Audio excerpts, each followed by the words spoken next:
Okay, I'd like to call this meeting to order. Good morning, everyone. Thank you for being here today. This morning, we're going to start with our invocation, which will be given by Deacon Armando Botello from Our Lady of Guadalupe Catholic Church. Deacon?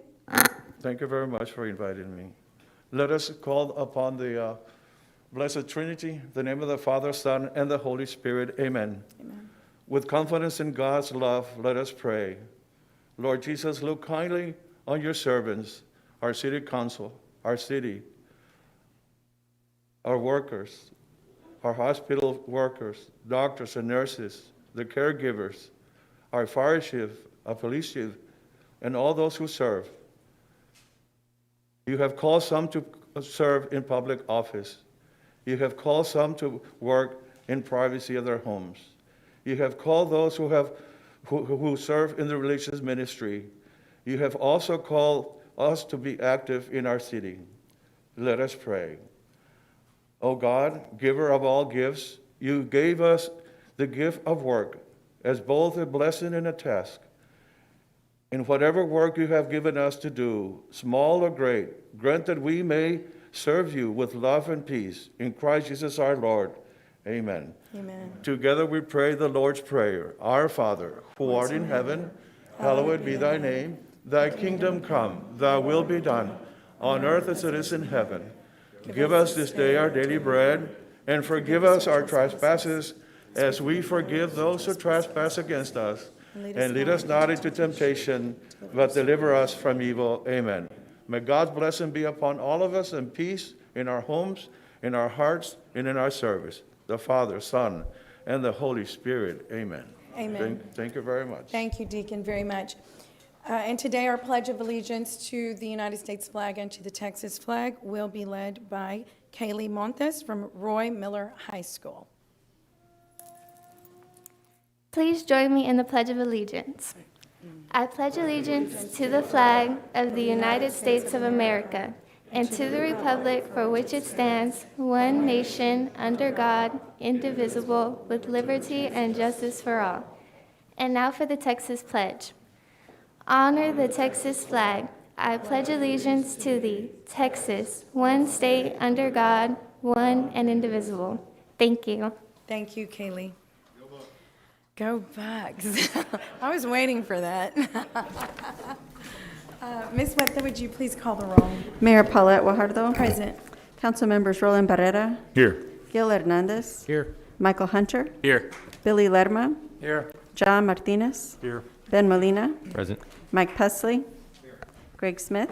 Here. City Manager Peter Zanoni. Present. City Attorney Miles Risley. Here. Mayor and Council, a quorum of the council and the required charter officers are present to conduct the meeting.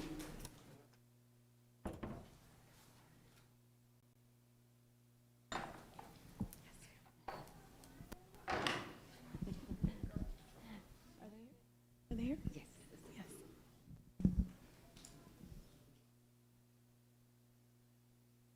Hi, Peter. Yeah. Oh. Good morning. Hi, Peter.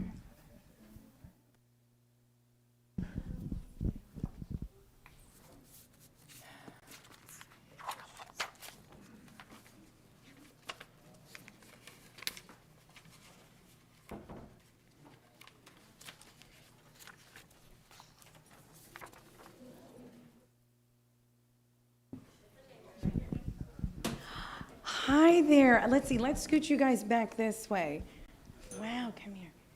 Come right here. So I read about this in the paper and thought we have to recognize these sweet little girls because they are practicing being kind to others, being kind to one another, and just sharing that. And so today we have a certificate of commendation. What is your name? Samaya, Okay, and your name? Gigi, Very good.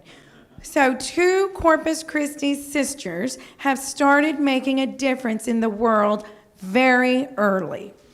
Soji's Pageantry gave away 100 backpacks to children in need. Soji's is the work of sisters Gianna and Samaya. ages 4 and 5, with a little help from their parents, Michael Hernandez and Adriana Trevino. Soji's was originally called Two Sisters and a Closet when it was created in 2018 to collect and donate clothing and non-perishable items, food items to the needy. That expanded into Soji's Pageantry, in which the girls and other pageant queens stage events such as the Fill the Backpack Drive in July, or Socks and Blankies for the Homies Drive in September, and Pamper and Hygiene in February. So the city of Corpus Christi wishes to acknowledge and commend Samaya and Gianna for the passion they have for helping others. We want to thank you, girls, very much, because what you're doing is you're practicing being kind to others and being compassionate, right? For maybe children who don't have everything you do. And as the mayor of Corpus Christi and as your councilman, all these men sitting behind you, we are super proud of you. So congratulations. Hold that. Would you like to say something?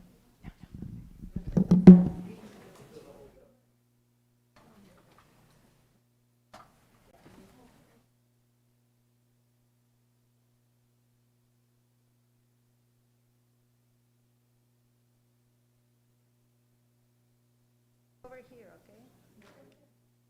Over here, look at me.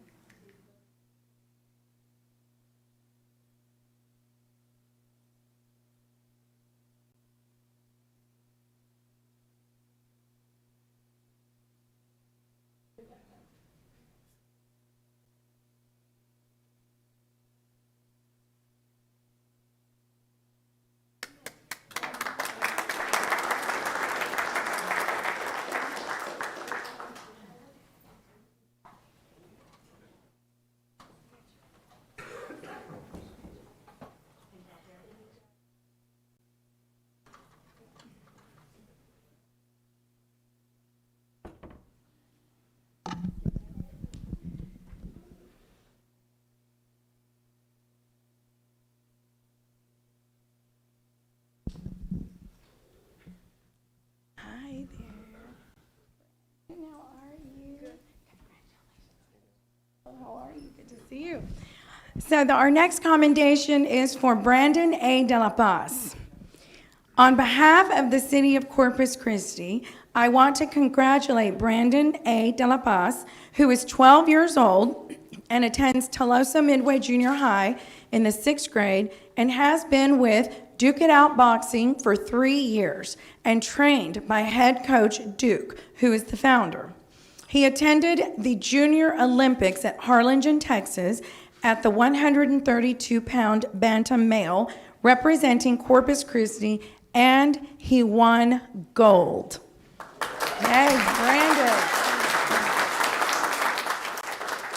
So Brandon participated at the National Junior Olympics in Lubbock, representing Corpus Christi, Texas, and was ranked #1 in the nation by USA Boxing at the 132-pound bantam male division.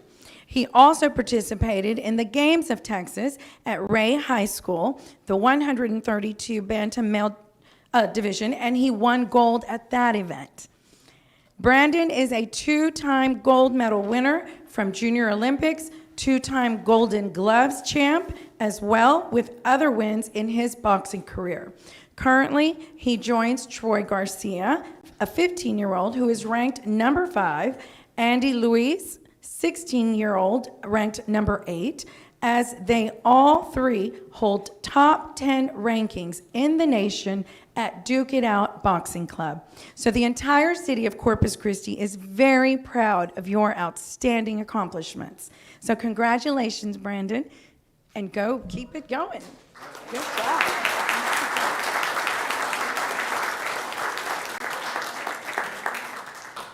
I know he's real shy, just like his mom, but it all goes to the dedication of the coaches and the family support of the gym and what we do with these kids. And this is something that signifies that the program works, and keeping them off the streets and getting them something to do pays off. So thank you. It's an honor to be here. And congratulations, son.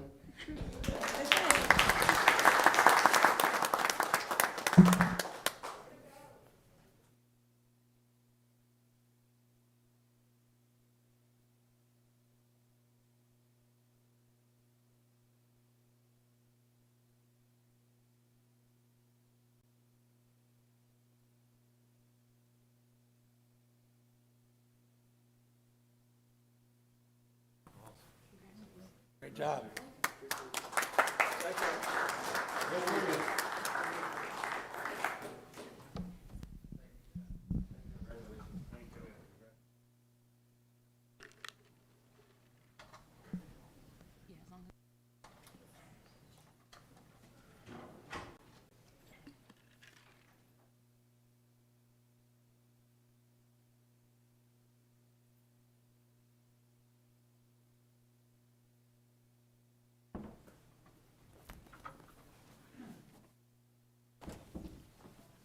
Darn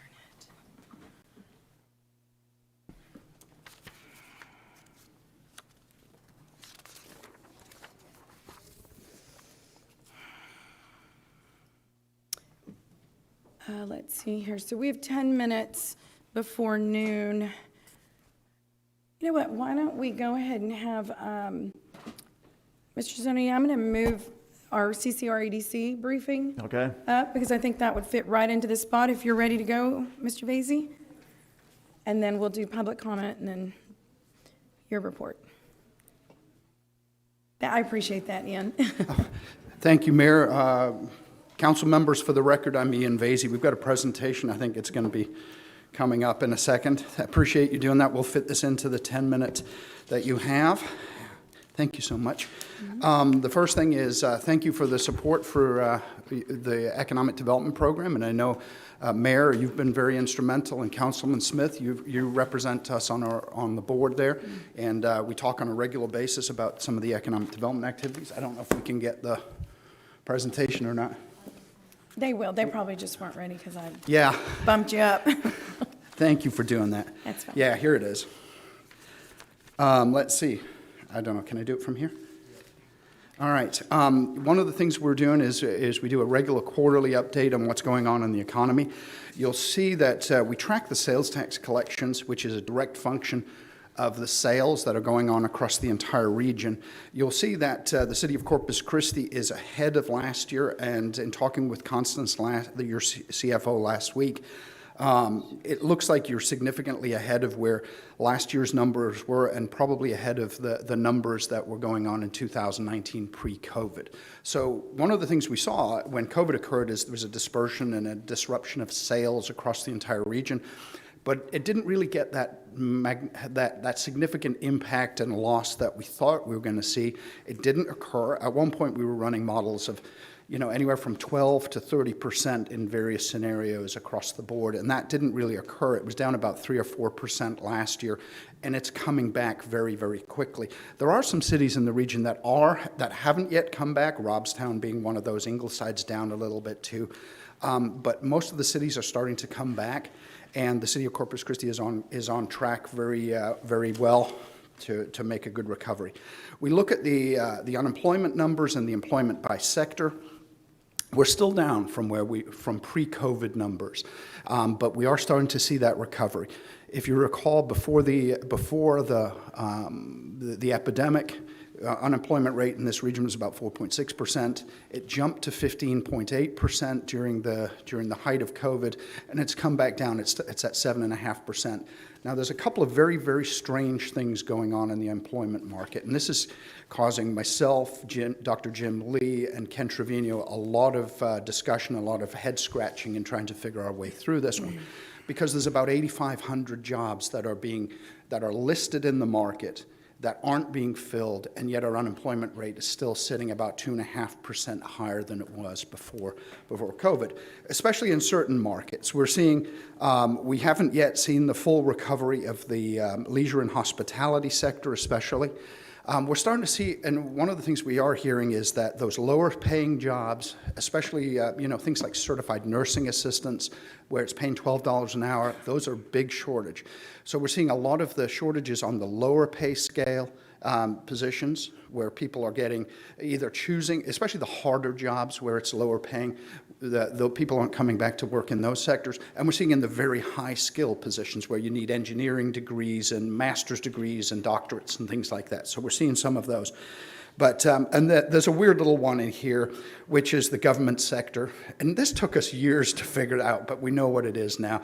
Every summer, the government sector takes a hit. It's teachers on 10-month contracts, and it miraculously disappears in August, again, when the August numbers come out. You would have thought that teachers would be in the educational sector, but because they work for local government agencies, it's considered government. So you'll see that number, that minus 600 monthly change, that's what that is. You'll see the housing market continues to be very, very, very tight.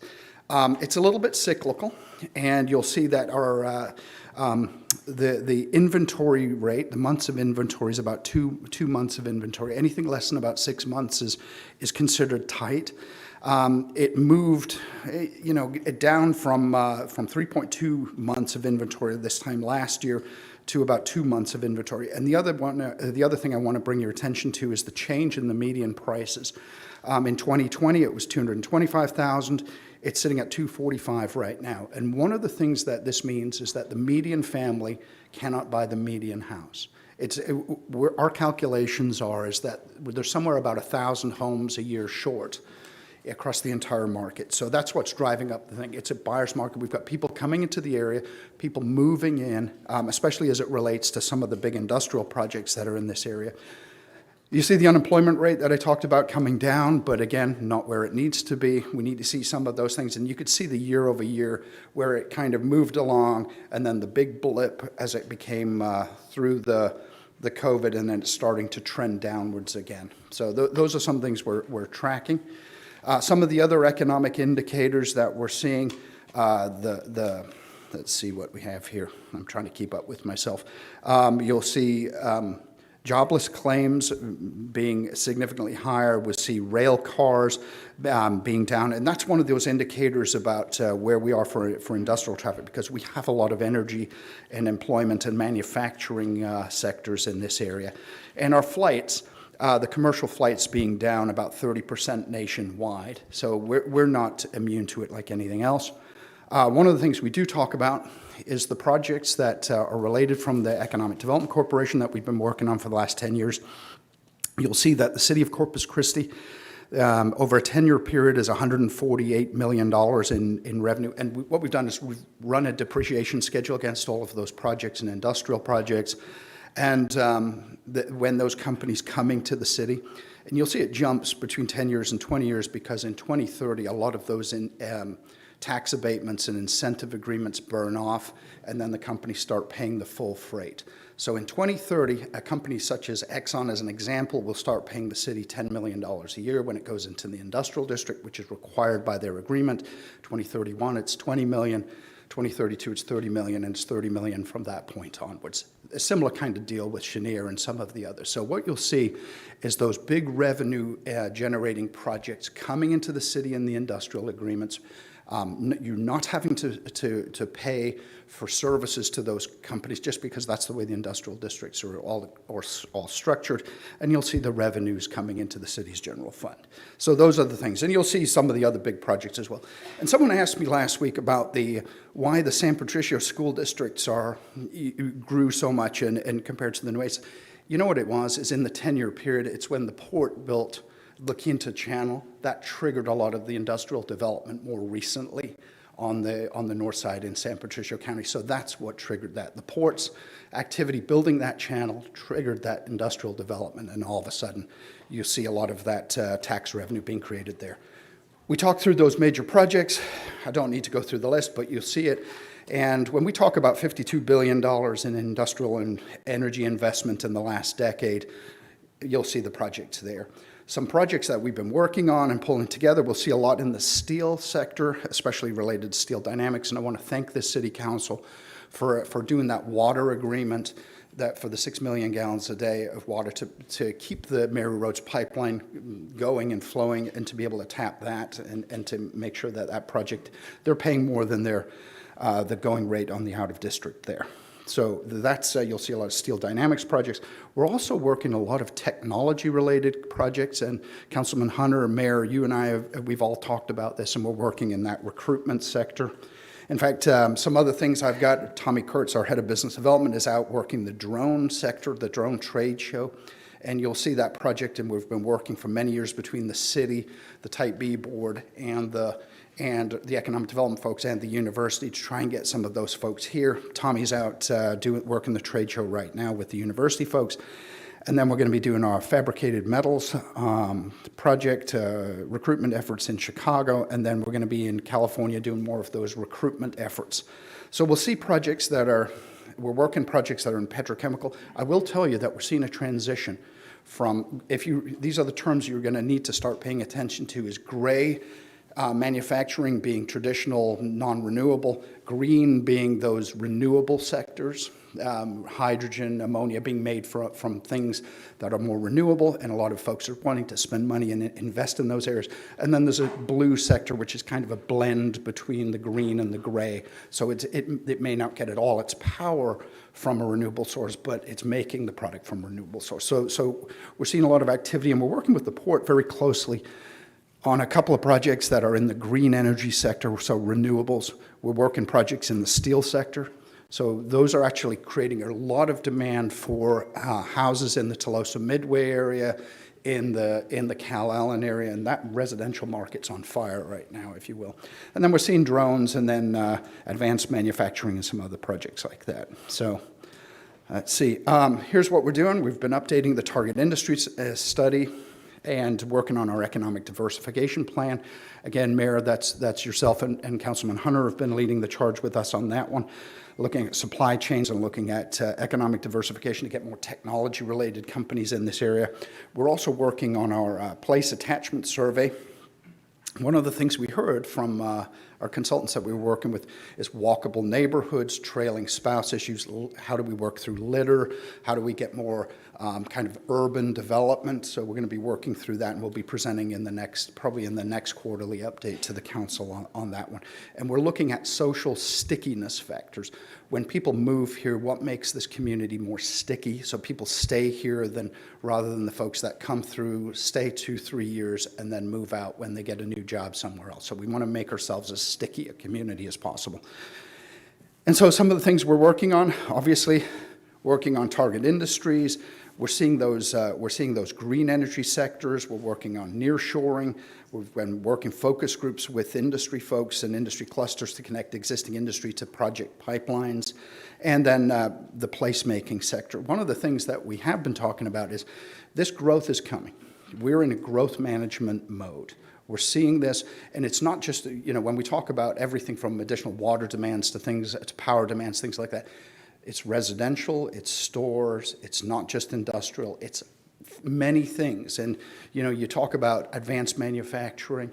The city of Chandler in Arizona does a lot of chip manufacturing, and they're talking about renewable water sources and recycled water sources to be able to do that. So it's not just the petrochemical sector, it's other things as well to keep this growth going. And if we're not supporting the growth, then we've got other challenges on our hands. So I'm happy to answer any questions. I think I kept it to under 10 minutes, and thank you for slotting me in.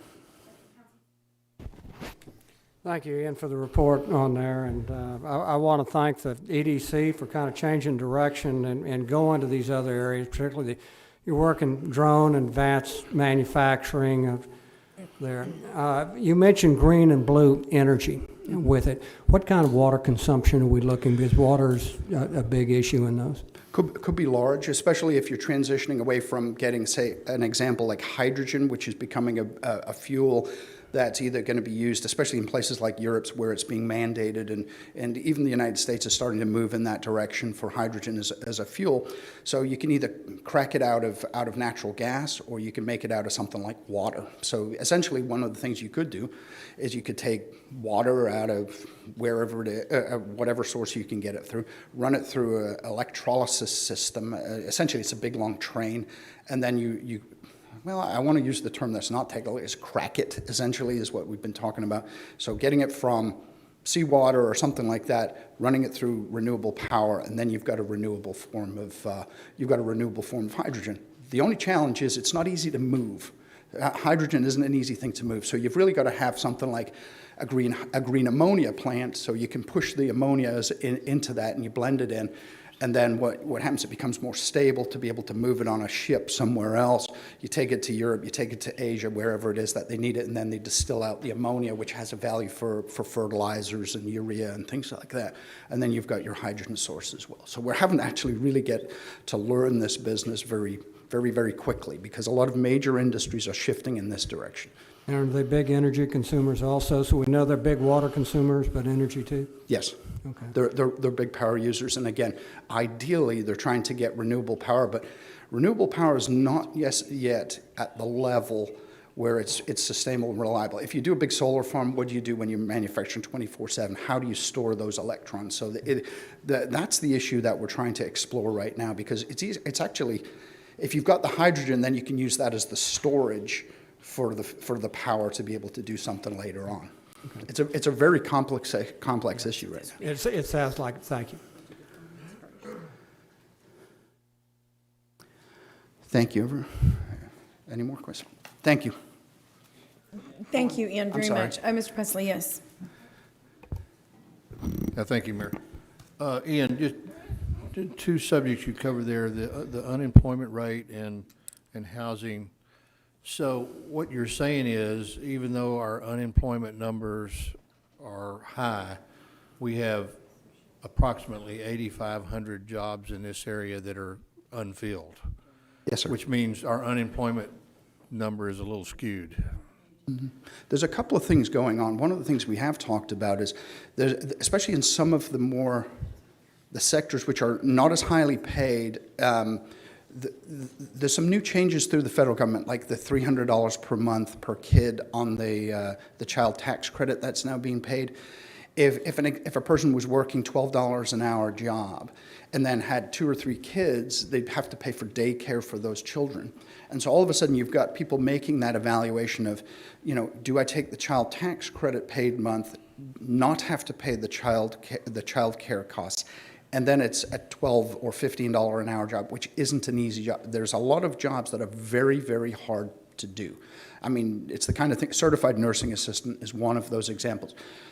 I certainly couldn't do it. It would be a hard job physically and emotionally as well. And a lot of people are being asked to do those things, and they're choosing to do other things as well. And then you've got competition from part-time jobs. Even McDonald's is paying $15 an hour. So you've got some very, very strange times in the employment market right now, Councilman. Okay. All right, so, and tell me again, you made a statement, you said the people could not afford the median price house that we have available in our community. Yes, sir. Median income price is right around median income is about $60,000 a year. And using traditional financing mechanisms, which in fact I talked with Alan Wilson from Charter Bank this morning about this, is 3 times income minus debt, more or less. So if you use a traditional financing mechanism, let's just even say 3 times income at $60,000. That means your median home price needs to be at 180, maybe if you squint a little hard, 190. But what we're seeing is our median home price is somewhere around $240,000 to $250,000. And one of the things that we're starting to hear is, I talked to Bart Brazelton. He sold more houses in the first 6 months of this year than he did for the entirety of last year. And he's our largest home builder. So you think about that. We need more. Jim Lee and I are projecting that it's about 1,000 homes a year short for this year and every year for the next 5 years. But those homes he's building are not in the price range No, you're you're talking right. about. We need to start seeing some more affordable production builders, if you will, that are coming in. It's probably not a bad idea that D.R. Horton is partnering and is taking over, because they have divisions that are able to do that. Lennar Homes is looking around, and so are some of the other home builders that are more tract manufacturing. If you go to San Antonio and Austin and Houston and Dallas, you see those kind of more, how do you say it, affordable tract homes. Still very nice, but a family making $60,000, $70,000 can afford those. But our houses. land prices in many instances drive that. Very much so. Our land prices here in this area tend to trend much higher than they do in some of those areas you're mentioning. Yes, sir. Okay. Okay, thanks, Ian. Thank you, Ian. We appreciate that. Thank you, Mayor. Yes, sir. So now we'll go ahead and start our public comment, and we're going to start with phone-ins. Rebecca, about how many do you have there? Yes, for phone-ins, we have 35. 35? Yes, ma'am. Okay. Go ahead. Did you want to do the rules of decorum and? Well, yeah, we can, yes, let me go ahead and do that. I was going to wait for when we start the list. But I'd like to remind everyone that we have 3 minutes, 3 minutes here at the podium and on the phone, of course, at which time we'll let you know. But we would respectfully ask that you respect that 3-minute time frame. As you know, we have 35 callers alone, and then we have several more, or many, many more here. There's a little clock there at the podium, if you'll please take note of it. Also, hold applause. There is no need for applause, and that is just part of respecting the council chambers. So I am asking everyone to please respect the rules of decorum here, as we respect listening to you as well. Yes, ma'am.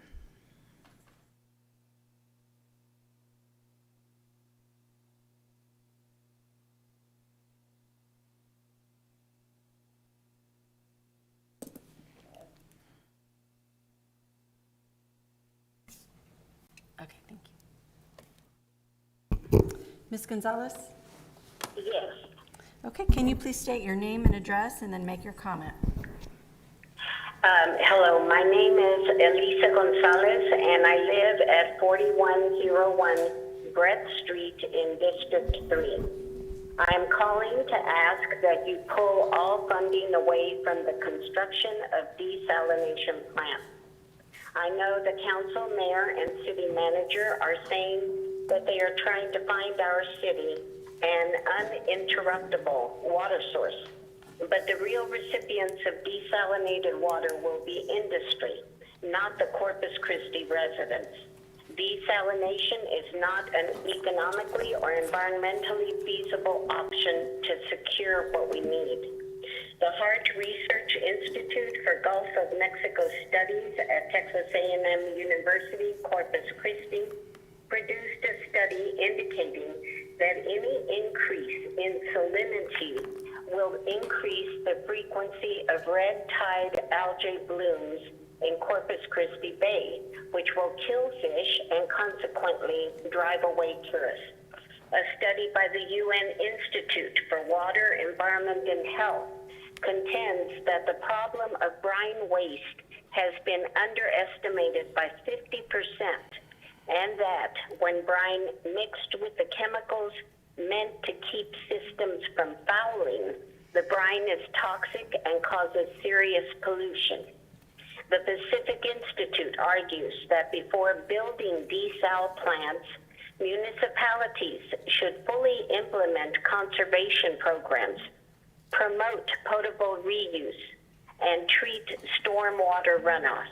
These are cheaper options that should be used first.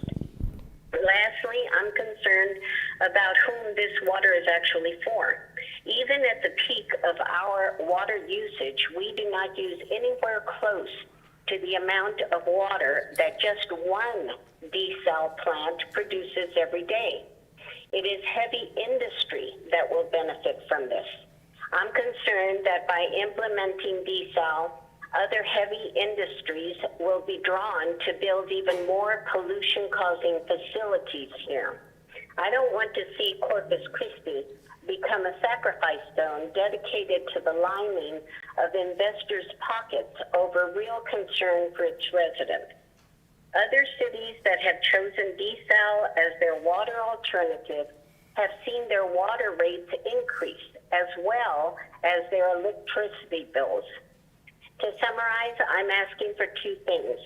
First, that you remove funding for desalination from the budget, and second, that you use the funding instead to research less resource-intensive water alternatives, such as conservation, water efficiency, stormwater capture, and recycling. Thank you. Thank you, Ms. Gonzalez.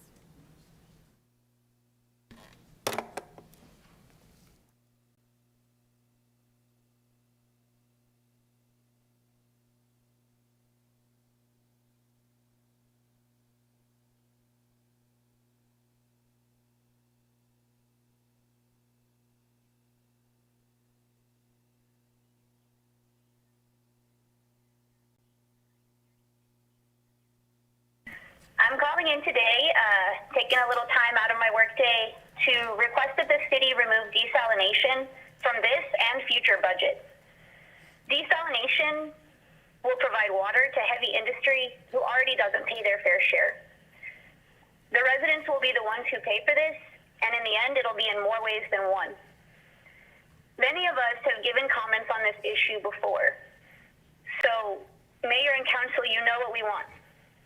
We've called, we've emailed, we've shown up, and we've told you again and again. I really hope that you know that by ignoring us, we will not be silenced, we will be amplified. This decision is more important than any of us making public comment can express to y'all. It is a decision that should not be made by elected officials who refuse to earn public trust simply by reading and responding to their emails. This decision must be put to the people who will eventually pay for it. In my profession, I have a great opportunity to meet and connect with locals as well as tourists every single day. I try to use that opportunity to talk about desalination, and lately, to be honest, your conduct as local leaders in our community. Even as I speak right now, I would venture to guess that I don't have the attention of the full council. While that may be, I hope that from here on today, the community members who will be speaking not only have your ears, but they have your hearts as well.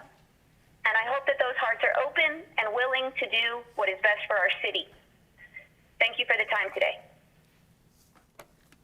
Thank you, Ms. McKay.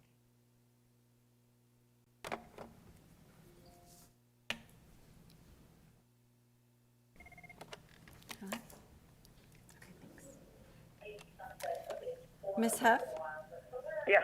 Hey, I can hear your TV in the background. If you can lower that, that would. Okay, we can't hear that's the my feedback. husband. Let me move it to another room. Thank Okay, you for thank picking you. that up. You're welcome. I kind of wondered about that. I was outside, but it's way too hot outside. So I stepped in again. No problem. Go to another room, and then it'll be real quiet here. So, Okay. but we can still talk. Okay, is that better? Yes, ma'am. Okay, thank you for noticing and commenting on that. No worries. Can you please state your name and address and then make your comment? Thank you. My name is Lois Huff. I live at 5818 St. Andrews Drive. And first of all, I want to thank the council for their service to the city. I appreciate that. And I want to say I did hear the first speaker, and I think she expressed my concerns very well. I am strongly opposed to the city's plan to build and operate a seawater desalination plant that discharges salty brine directly into Corpus Christi Bay. As with many ideas, the devil's in the details. The environmental impact of discharge into the bay is one very important detail, especially when one considers that there will likely be more than one desal plant discharging into the bay, either directly or through the chip channel. And no one state agency seems to be looking at the cumulative impact of permits as they're issued. Discharge into the Gulf, done properly, is costly, and the main beneficiaries of this desal plant are industries which could move, they could close, they could change their processes in the future, which would leave me as a city resident on the hook financially. When residents and businesses were asked to conserve during a recent drought, as I recall, the water usage went down so much that the rates had to be raised. So residents can and will help reduce water usage if needed, while the city continues to investigate better alternatives to the current plan. In addition, I just want to comment, I was listening to your first presentation, and we need to be careful of greenwashing, which to me is taking a less than desirable project, picking out one or two green benefits, but ignoring some obvious, already known environmental problems that are very important. So we need to be careful and be aware of greenwashing. And I also want to comment on the city environment. It's easy to damage, very difficult to repair.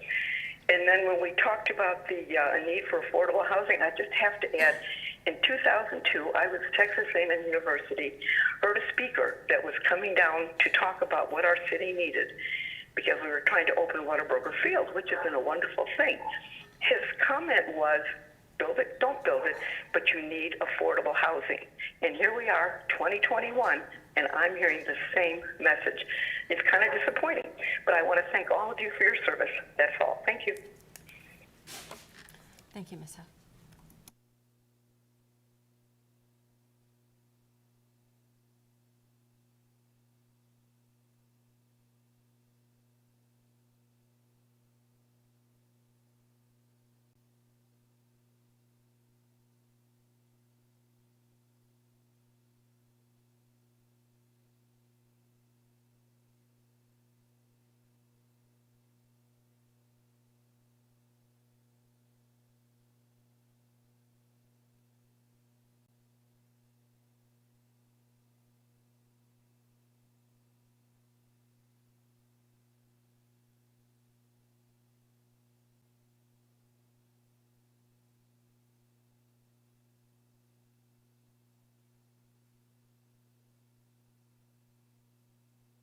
Hoped it would be our forever home. However, I recently moved away from Ingleside on the Bay because of the rapid industrialization threatening that beautiful coastal city, which is directly downstream from 3 proposed desal plants on La Quinta Channel. Here are 3 things City Council needs to do now. 1, scrutinize the business case. How is this city going to pay back a $220 million loan plus $16 million annual operating costs over a single plant's 40-year lifespan? What would the business case look like without petrochemicals? 2, stop petrochemical subsidies. On its project pipeline slide that you saw earlier, the CCREDC showed that 6 petrochemical companies will supposedly create 775 jobs, making housing even less affordable. As you heard, most of the $10 billion in capital investment will be exempt from property taxes for 10 years. Baywater desal, as proposed, is another taxpayer subsidy. Shouldn't all industries have to pay their fair share for land and water? Number 3, appoint good people to the Port Commission. The port should transition away from fossil fuels and into bona fide green jobs while questioning industry hype about green hydrogen and ammonia. It is irresponsible to entice companies to this drought-prone region that require huge volumes of water, contribute significant greenhouse gases, and can cause extensive environmental damage in the event of disasters like hurricanes or terrorism. Thank you. Thank you, ma'am.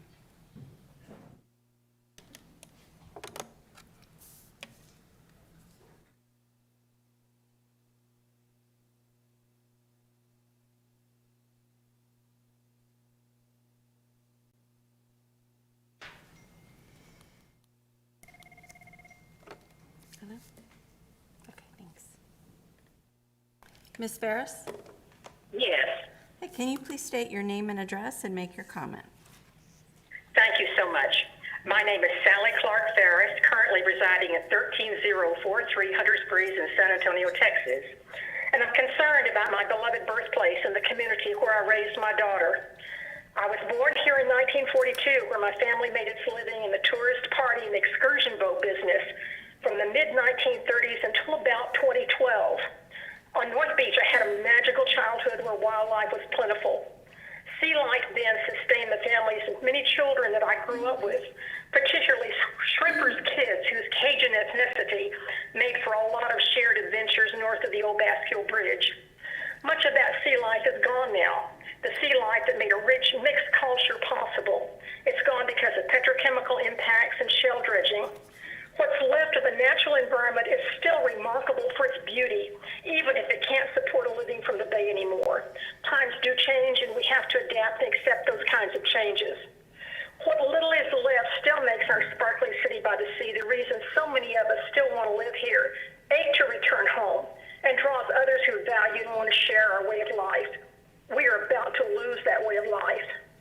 Our undoing will be on account of the city's determination not to honor Dr. Larry McKinney and the Texas A&M study urging desalination, intake, and discharge in the Gulf of Mexico, not in the Bay. We must listen to the science. Our undoing will also be on account of not taking advantage of a worthy bill that Representative Todd Hunter spearheaded in the Texas legislature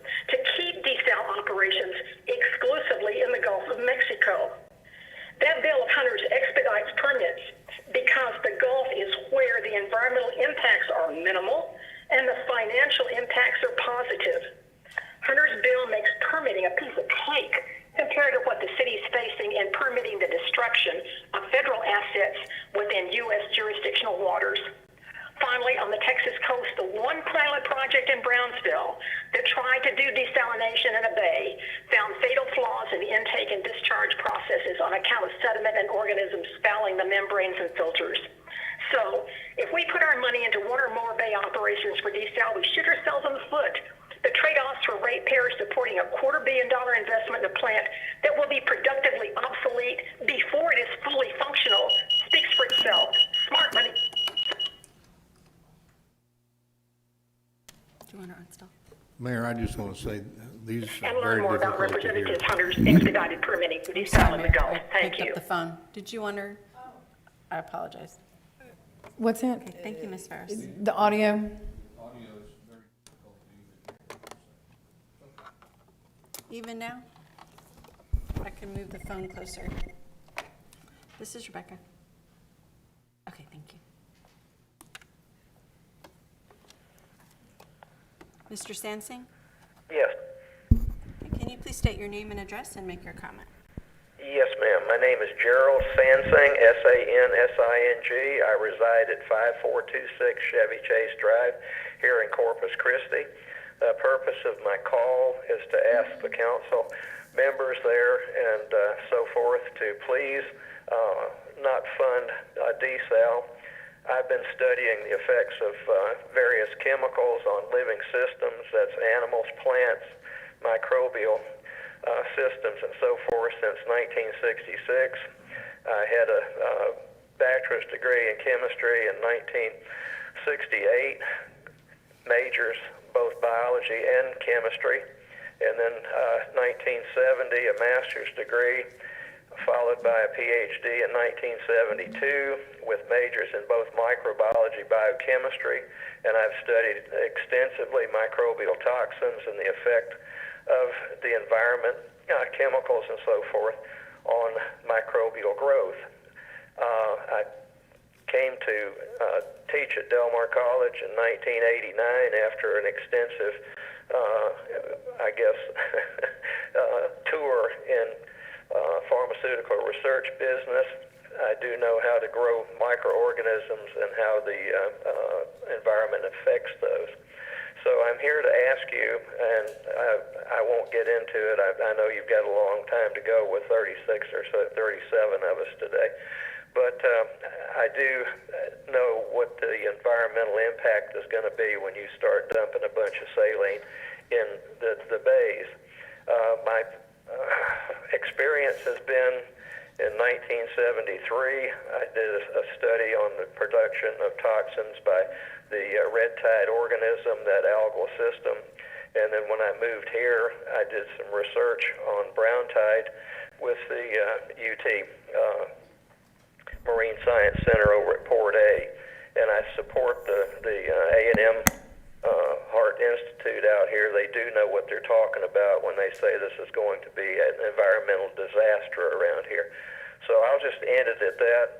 I can be reached at sansing@gmail.com if anybody in there is interested in the microbial end of this and how toxic this is going to be. I am the president of the Corpus Christi Taxpayers Association and was, I think, at least a little bit helpful in getting rid of the Las Brisas Energy Center and some other disastrous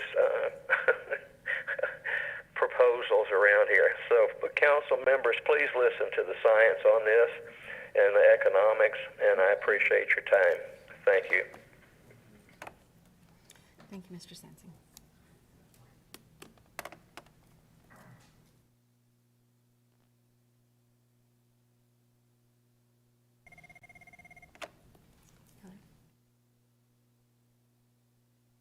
Ms. Castillo?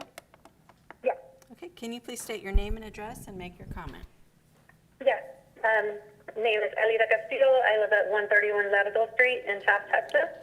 And I would like to make a comment asking that the city council remove funding for desalination from the budget. And I just want to remind the City Council and the Mayor of the mission. It says, our mission is to make Corpus Christi one of the most livable communities in America, to create a vibrant, progressive, clean city that rejoices in its diversity, to keep our citizens safe and secure and provide an abundance of economic development opportunities while paying special attention to our unique environment. Our unique environment includes the Bay. People come from all over the state and probably the country to spend time at our Bay, and they create memories there with their families at the beaches. They come down to go fishing, and if we do not protect our Bay, we will not have anything to offer these people who come into our towns. Our city should be focusing on ways that will make this community livable by creating a desalination plant that is going to be used for industry. You're only inviting these industries that will not create livable environments and will poison our air and will not create that clean environment that we all strive for. So rather than being regressive by focusing and putting all of our eggs in one basket, by providing opportunities for industry to come to this area, we need to be progressive and we need to diversify our economy. And by doing that, I know it's a challenge, but I have every confidence in our city council that you will look at things that will bring in opportunities, that will not take water from our Bay and will not, poison our air and poison our waters. And, we need opportunities that will create a healthy future, not just for the people now, but for future generations. So we need to protect our Bay, and we need to remove this funding from the budget, because your decisions affect not only people in Corpus, but they affect people in the surrounding communities like me. So I'm asking you to please remove this and to please give citizens the opportunity to speak at town halls. Thank you. Thank you, ma'am.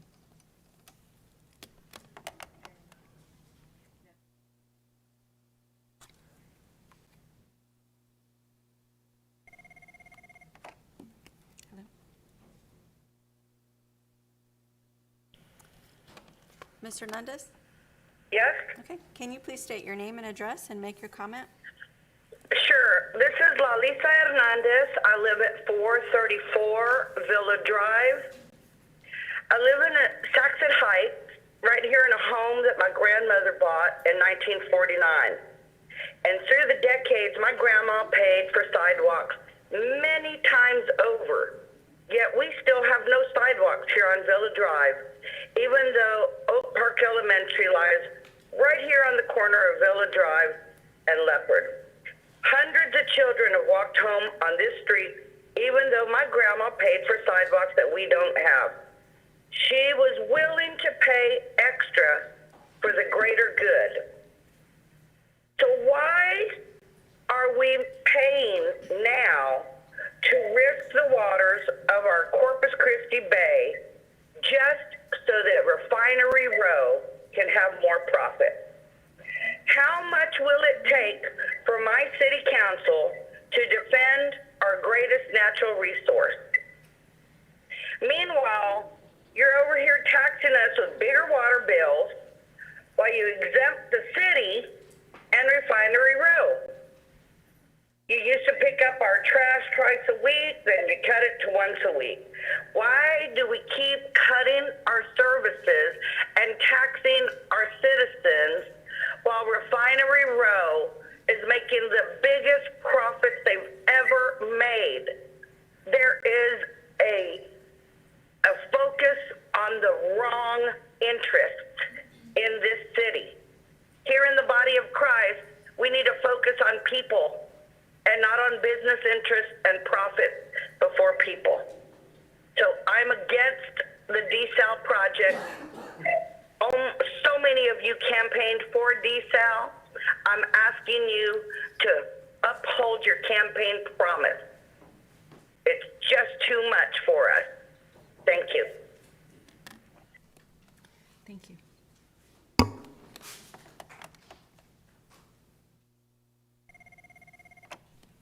Hello? Okay, thanks. Mr. Slaybach? Hello? Mr. Schlebach? Hello?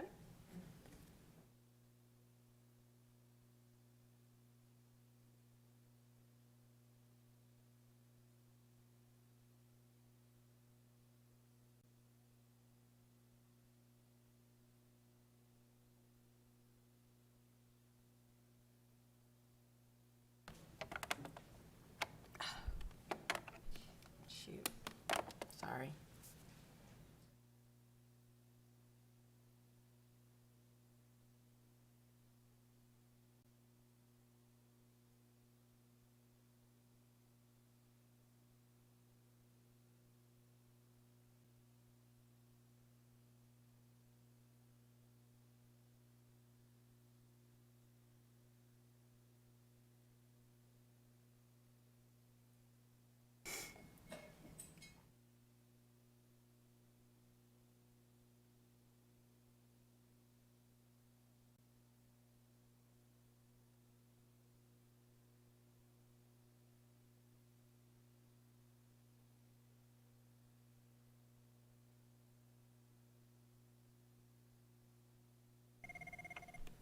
Hello? Thank you. Mr. Schlebach? Okay, let me put you on the line. Can you please state your name and address and make your comment? Yes, my name is Cliff Slavik, and I live at 122 Whiteley Drive in Corpus Christi, Texas. I'm the chairman of the Coastal Bend Surfrider Foundation and a member of the Mayor's Environmental Task Force, and I would like to make comment on the desal project. I'll make it quick because some of the comments prior to this have already stated what I was going to say, but our Surfrider Foundation is definitely opposed to any desal projects that place their intake or their outflow inside of our bay system. And we feel like that if we have to end up with desal projects in the distant future, and we certainly hope it's the very distant future, that there should be a requirement that the intake and the outflows be placed in the Gulf of Mexico, where they'll have the least impact on our environment. Would it cost more? Absolutely. It will cost more to construct them that way, but that cost pales in comparison to what it would cost to clean up our bay system if it should become an industrial slush pit. So our bays are not industry's toilet, and let's hope that they never are. I certainly appreciate being able to comment today, and thank you guys so much for everything that you do. You're much appreciated. Thank you very much.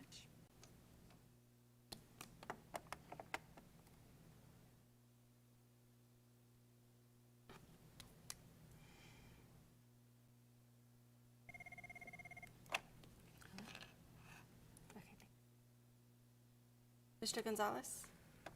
Good morning. Good morning. Can you please state your name and address and make your comment? My name is Arnold Gonzalez, 110 Ocean View Place, Corpus Christi, Texas. Go ahead, sir. I am calling, first of all, I'm a longtime resident of Corpus Christi. I'm a former city councilman, a former state representative, and I am calling in opposition to the city building and operating a desal plant and the cost of asking you to postpone the cost of $200 million in the next 2 years. I'm concerned for the environment of the Corpus Christi Bay, the impact that the desal plant will have on our beautiful Corpus Christi Bay and also on the fisheries. It is also a concern of mine that the citizens are having to pay for a desal plant at this time. But mainly, I'm concerned that the citizens have not been given enough information on this issue. So please reconsider the $200 million that you plan to spend. We need to take care of our citizens first, and we need to make sure that it doesn't, the kind of impact that it will have on our bay. Our bay is too beautiful as it is. It's a very sensitive bay, and it's been cited for not being the number one or in a prime condition. So please consider the environment, consider the citizens, and vote for the citizens, and vote against a desal plant at this time. Thank you very much, Madam Mayor and members of the council. Thank you.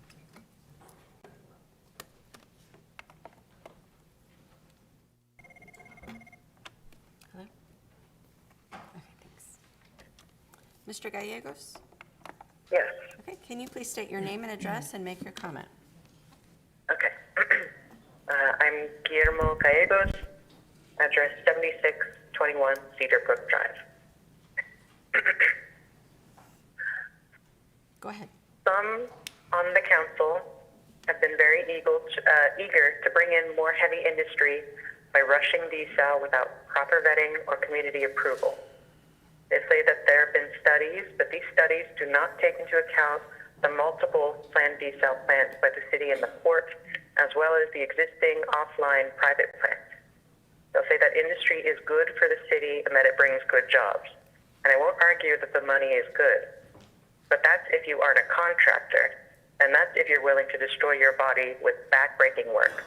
And when it does break your back, if you work for someone who offers workman's comp, which is optional in Texas, you'll have to be subject to constant probing by the company to try and cut you off from it as soon as possible and send you back into the grinder. Plus, it's not just employees who get screwed over by these companies. If you look at the rates of lung disease, heart disease, and such of those living near industry on Refinery Row compared to others in the city, you can clearly see the human cost of this industry. We can even see it if we look to our northern neighbors. We can see how coal towns thrived for a time, but now are left nursing the wounds of industry, from polluted water to low employment to loss of natural resources. Despite oil's best efforts to convince you otherwise, we will move away from oil and gas sooner rather than later, and we must turn away faster if we wish to stave off the worst of climate change that threatens to put our city underwater. We were told that the city is pursuing desal not for industrial use, but because of industrial use, which sounds to me like heavy industry is sucking our water supply dry. What do we do with a parasite? You cut it off. We need to take desal off the budget. And I'm in support of the blue shirts there today. Thank you. Thank you.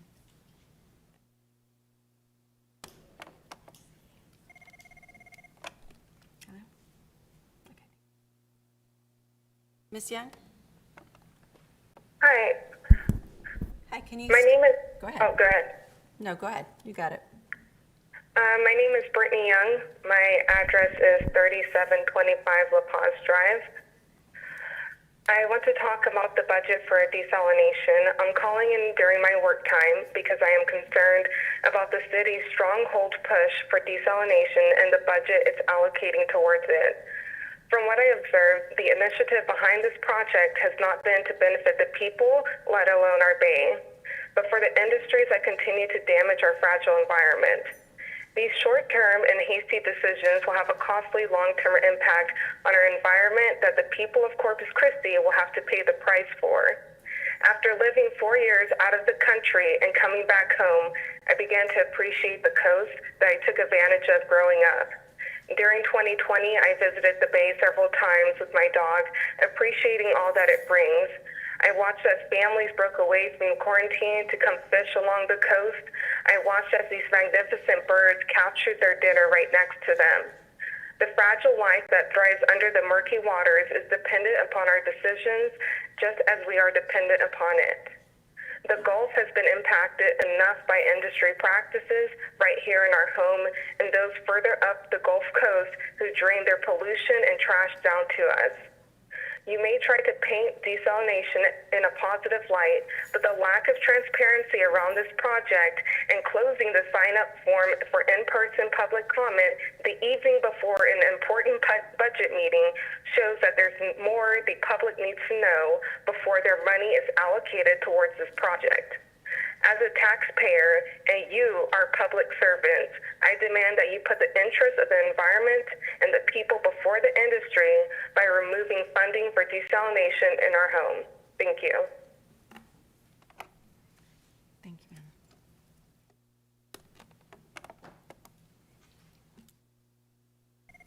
ma'am. Ms. Carrillo? Hello? Yes. Okay. Can you hear me? Yes, ma'am. Can I hear you? Can you please state your name and address and make your comment?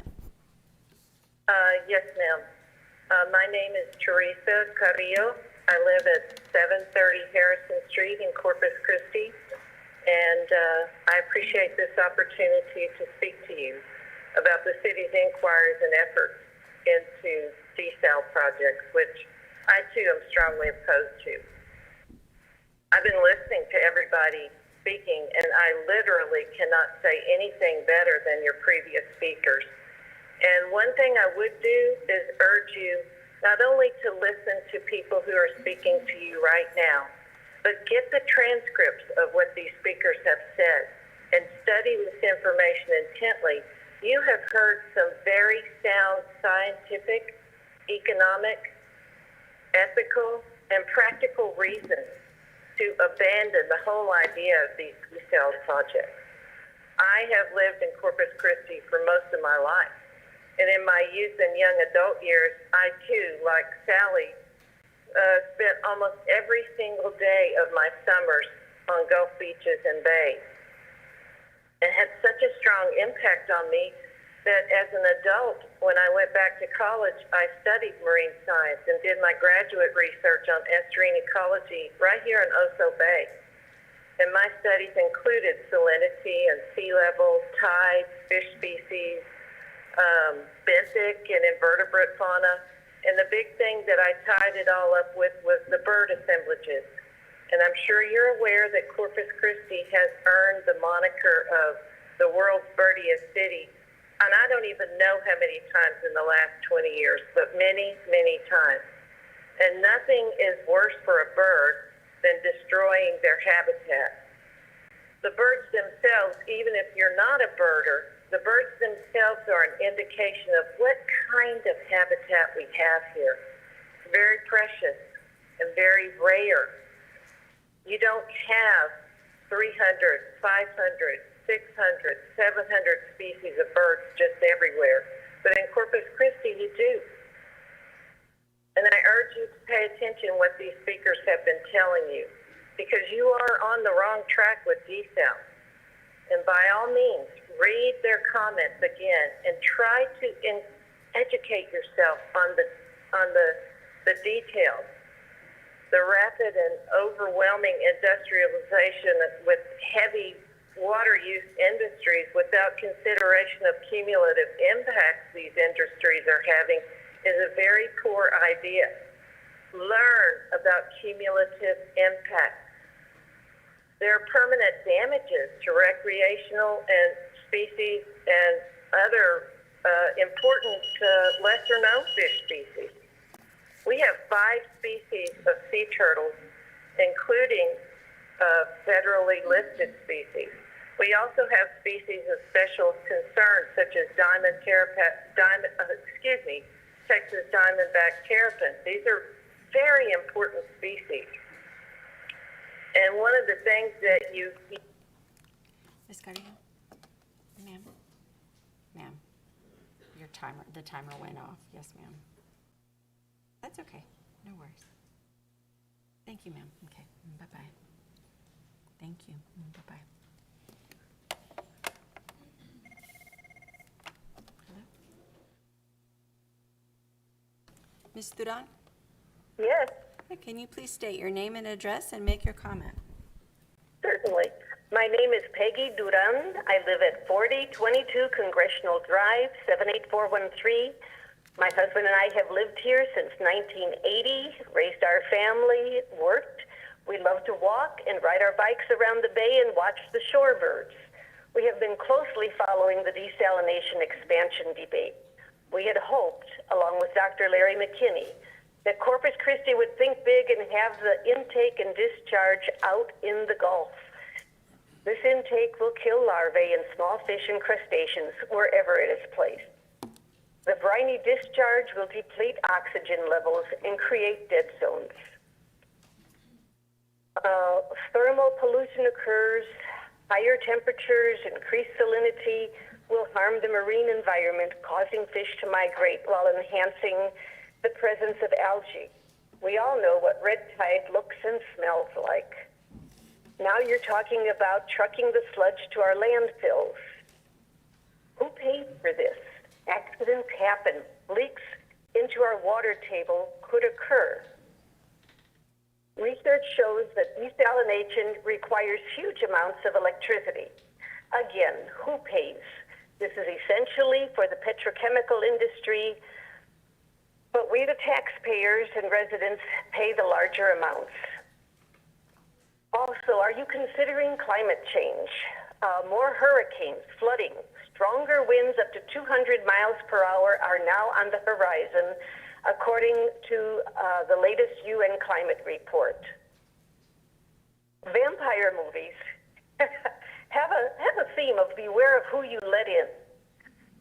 New industries should not be welcomed unless they demonstrate research on sustainability and a reduction of harmful emissions. If a company has a history of bad faith litigation and a lack of assuming responsibility for their accidents, please don't let them in. They are vampires, and they will leave our beautiful city sick and depleted while they move on. Please think of our future. The city needs to think more profoundly on this desalination project. Multiple private desal projects are in the permitting process. CC Polymers already has theirs. Do not put millions of dollars towards something so potentially harmful to residents, wildlife, and our city before adopting stormwater capture and conservation techniques. Thank you very much for this opportunity to speak to you today by phone. We're a little nervous with COVID still, so I appreciate you letting us do this. Thank you. Thank you, Ms. Duran.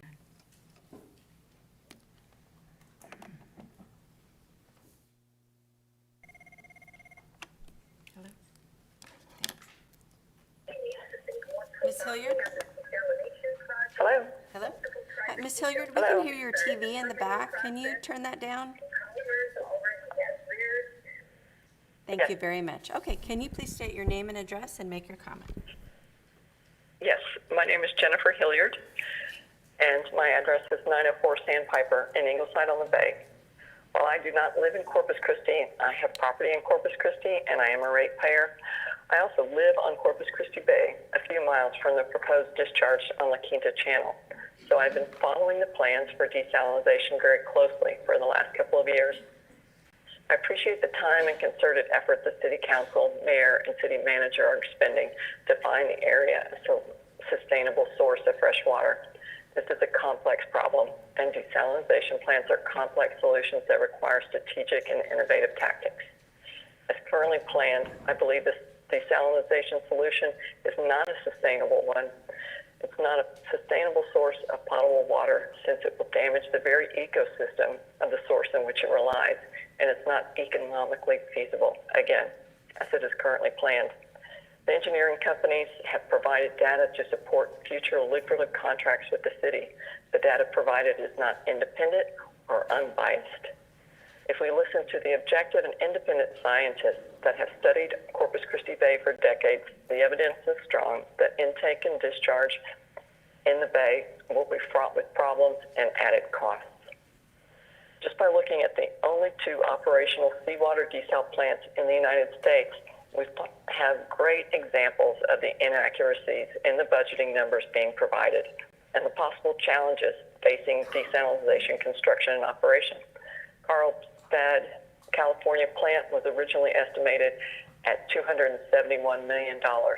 And when it opened in December of 2015, it was just over $1 billion. The Tampa Bay desalination plant forced 3 separate partner companies into bankruptcy over the course of its construction and suffered many setbacks. It currently only operates during peak times, peak need due to high cost in energy and frequent maintenance shutdowns. It also provides a fraction of the 25 million gallons per day it was originally designed to produce. Given these two examples, the estimated cost of construction resulting pass-through to ratepayers in the city is currently grossly underestimated. I therefore ask the city to remove the funding for the desal from the proposed budget and look at what it will take to build a truly sustainable source of fresh water. The City of Corpus Christi and Nueces County should promote strategic water supply programs such as conservation, wastewater recycling, and stormwater capture to supplement the region's needs until desal is designed and planned to protect our bays. These methods are better for the environment, they use less energy, and are cost-effective, thus meeting the definition of sustainable. Thank you very much. Thank you, ma'am.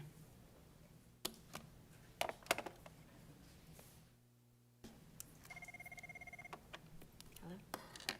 Okay, thanks. Ms. Hoffman? Hello? Yes.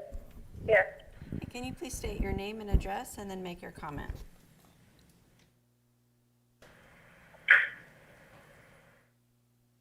Hello?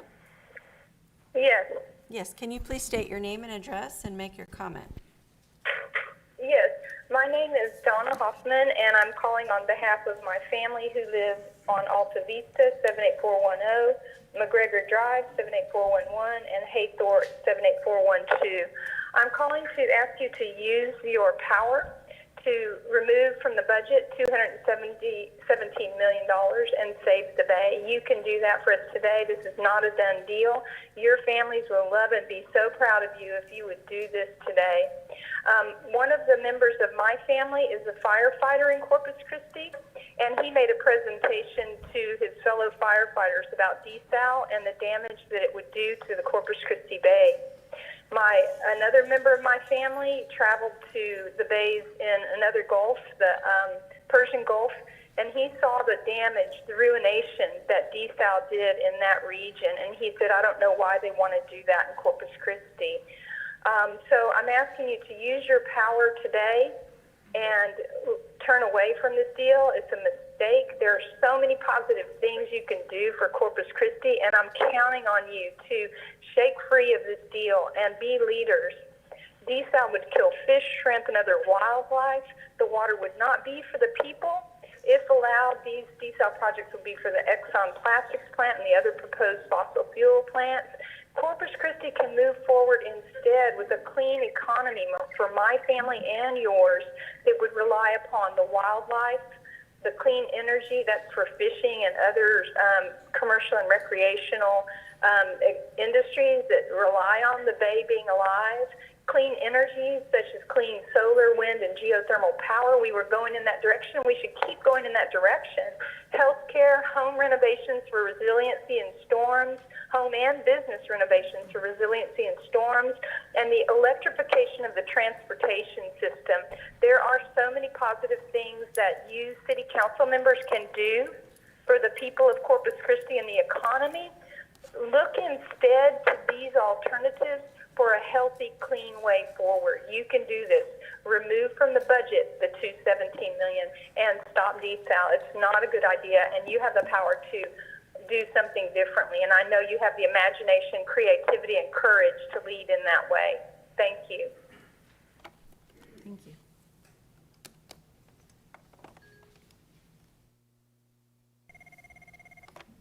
Hello? Okay, thanks. Ms. Ponce? Hello? Hello? Ms. Ponce, Yes. can you state your name and address and make your comment, please? Thank you. Good morning or good afternoon. My name is Lydia Ponce, and I'm calling from the unceded territories of Sagna, Tonga land, also known as colonized Venice, California. I love Southern hospitality. However, your technology that you offer on the internet is like a corn maze, and it's hard to get through in regards to finding meetings and agendas and access to vital information to participate. But I have to shift gears here and focus about what is being said about the recent pro-life stance and the laws in Texas, because we have to add that desal is not pro-life.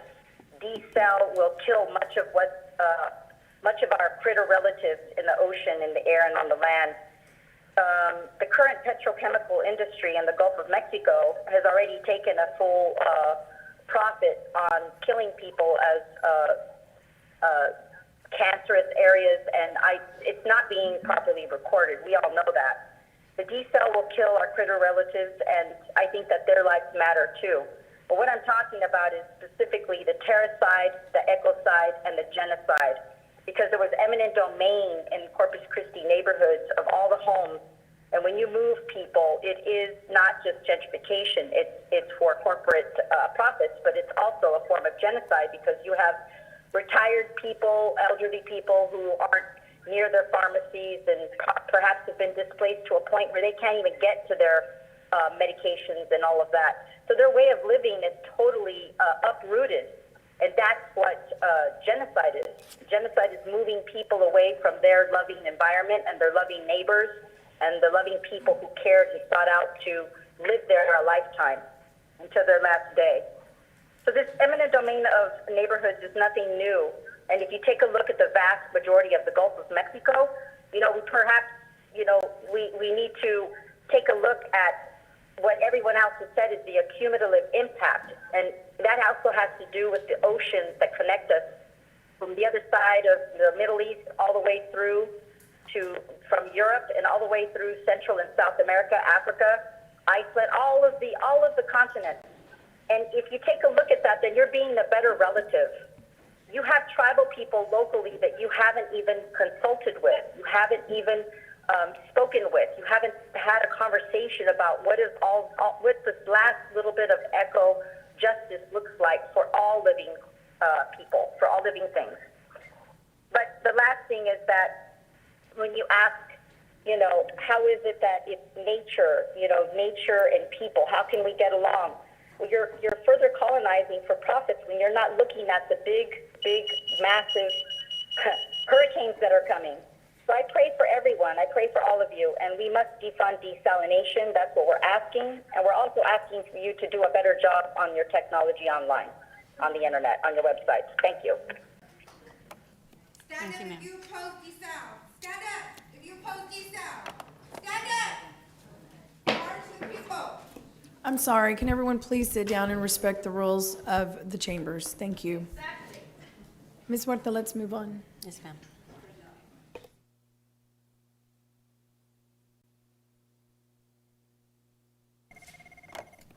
Okay. Ms. Schroeder? Yes. Okay, please state your name and address and make your comment.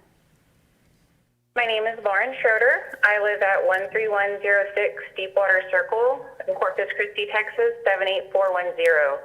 That's District 1. That's Cal Allen. I was born and raised here. I moved away to Dallas for a few years because of the lack of jobs in my field, and people always ask me, why would you leave Corpus? Why would you leave the beach? And they were right. I moved back in 2016 after I had my son, who just turned 5 last week.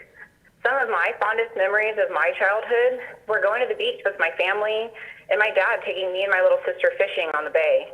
When I heard about the desalination plant and the damage that it would cause our bays, our wildlife, and our beaches, I was appalled. I want my son to be able to enjoy and fall in love with the things Corpus has to offer, just like I did. Corpus Christi may be divided on many things, but I think one thing that we all agree on is that yes, it's the beaches, it's the bay, it's the fishing. Everything that draws tourism here is what the natives and the locals love too. As a native Corpus Christian, as a small business owner, and as a mom, I ask that you remove the desalination plant from the city budget. We, the citizens of Corpus Christi, elected you to work for us, not big industry. I refuse from my tax dollars to foot the bill for this and for our wildlife to take the damage. Please remove the desal plant from the budget. Thank you. Thank you.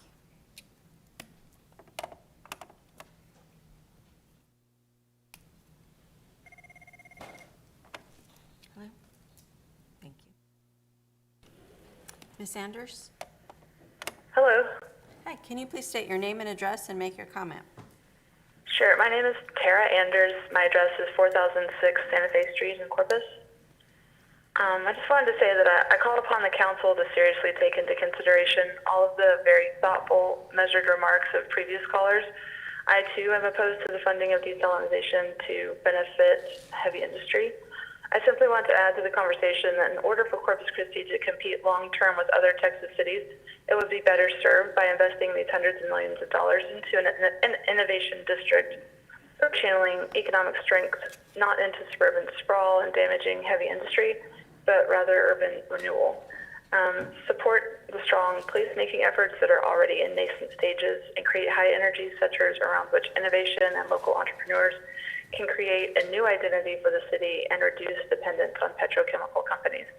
By doing so, Corpus Christi can begin to move forward with new ideas, businesses, and creative expression, while also, in earnest, start making up for the disenfranchisement of the people of our community who have long been subjected to the harshest environmental damage caused by the port and the corporations it supports.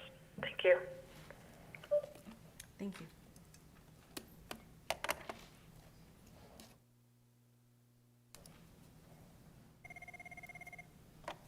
Hello? Ms. Veit? Hello. Hi, can you please state your name and address and make your comment? Yes. My name is Taryn Veit, and I live at 5933 Julia Circle. As we know, our water is already threatened with pollution. With this plant, Council, you are saying you are okay with further damaging our city's main attraction, our precious wildlife. We already have 5 species of turtles, the brown pelican, the Eskimo curlew, and 2 grouper species that are going threatened in our Gulf, the Gulf of Mexico. Desal is the most expensive way to make water. The excessive $217 million proposed here could help our hospitals in this time of crisis, our growing homeless population that we all see every day, men and women's shelters, and so many other problems that we face in our city. This is an irresponsible way for a city like ours to spend its money. I urge the mayor and this council to remove all funding for this plant and find a better way to use our water. Like it is your job to decide what's right, council, it is ours as humans to save our planet. Thank you. Thank you.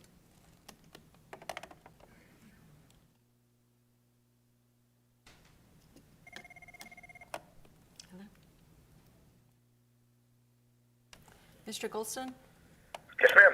Hey, can you please state your name and address and make your comment? Sure. Good afternoon, Madam Mayor, members of the esteemed council, Mr. Manager, and all you great staff. My name is William Golston, and I live at 13721 Tajamar, out on our great island. First, regarding stormwater fees, I hope you will reconsider and provide a 50% discount to churches. They are really struggling financially in these difficult times. Second, I absolutely support your efforts in saltwater desalinization, and I encourage you to develop your plants in a timely fashion. As you well know, Corpus Christi is a regional water supplier and needs an uninterruptible and affordable supply. I'm sorry, so many people do not understand the great work you are doing in permitting your plants. I also believe your efforts, along with Freeze and Nichols, are setting the standards for permitting future plants in Texas and on the Gulf Coast. I really don't understand why people in California and Austin are trying to undermine your very positive efforts. Thank you for your time and consideration. Best wishes for a very great meeting. Thank you. Thank you.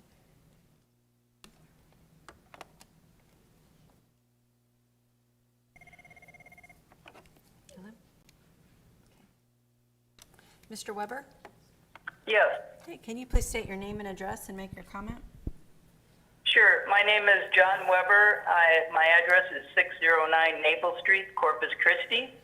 I just have a quick comment. I request that the city remove all funding for the promotion of fossil fuels and desalination from its budget. I request these same funds be invested in energy and water conservation and efficiency to save the city money in the future. I also request that the city add a future agenda item for a robust discussion regarding the city's ongoing funding for the promotion of fossil fuels, which is contributing to the climate crisis. Thank you. Thank you.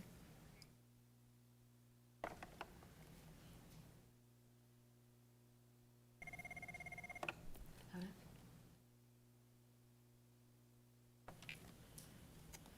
Mr. Mancias? Yes. Can you please state your name and address and make your comment? Te hablo multiple My name is Juan Mancias.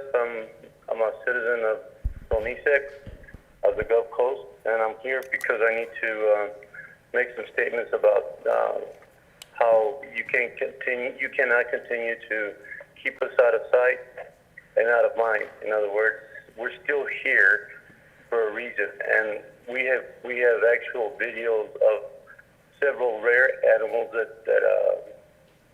that were found along where you went in the field this desalination plant. And I'm concerned about the fact that you continue to ignore the presence of the people of the area, especially the Carrizopo Mecrudo and the Caranco Escalda. And I just need to make sure that you understand that your due diligence is not being done properly, and it's going to cost you in the long run because of there's no reclamation policy by the desal plant, and what's going to happen afterwards. And you're looking at a 5 or 10 year plan on operating costs is going to end up costing you too, because you're not including TECQ in it, and they need to be part of the water quality that's going to be put in there. So a lot of things that you're formally budgeting is not really complete, and I don't think you've consulted with any of the people from the area, especially the indigenous people. And I think that keeping us out of sight all the time doesn't make it any easier for you. So we just need to be able to understand that our presence there is important. And you've taken our fishing rights, you've taken our lands, you've taken our hunting rights, and of course these things are important to us as well, because that's who we are. That's who makes up who we were at one time. And we're not gone. We're still here, and we're not going to go anywhere. Thank you. Thank you, sir.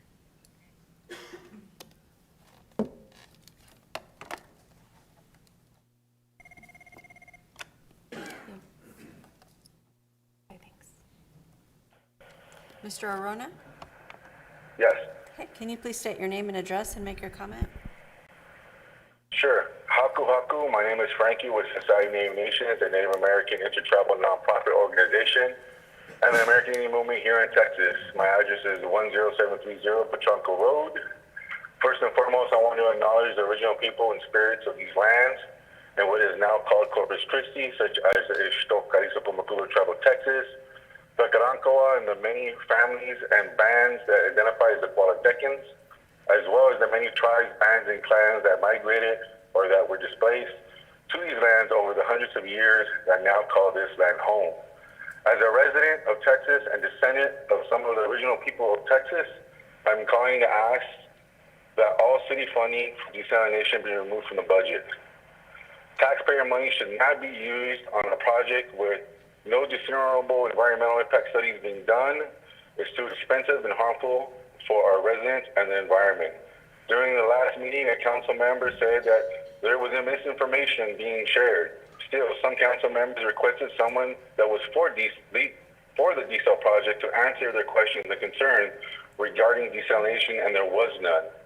I heard more residents, individuals, and organizations that were present or called in to give comments have more understanding and experience who were opposed to desal. I ask you to please hear them and do your due diligence. Again, much still needs to be discussed and questions that need to be answered that should not be rushed. Our children's health and future are at stake. During the last meeting, a council member said, if not desal, then what? Regarding the future water crisis, which we are actually already in, we answer that question with desal is still not a solution, because more corporate control over water is not a solution. Real solution is addressing the real issues, like the pollution we cause the water ourselves. Stopping corporations from bottling it up and plastic and selling it back to the people, stopping the unnecessary waste of water, and creating better solutions for water capture and so on. Water is a human right and should not be commodified, and desal and Corpus Christi will help to do that very thing. Desalination is terrible for the future of Texas and the world. These catastrophic environmental projects have not had proper indigenous consultation from federally, state, and non-state and federally recognized Native American tribes of Texas who have an inherent right to protect the land, water, and air as original people of Texas. We would like to see Corpus Christi be the beacon of change the beacon of showing we care more about our children's futures than the profits of the 1% that benefits from the heavy oil industry at the expense of people's health and lives. The beacon of being a city that moves towards a renewable and sustainable future for our children and not more of the same toxic pollution that threatens our future in the Corpus Christi Bay, the Gulf of Texas, and the world. Again, I say from the bottom of my heart, thank you for your time. Haku haku. Thank you.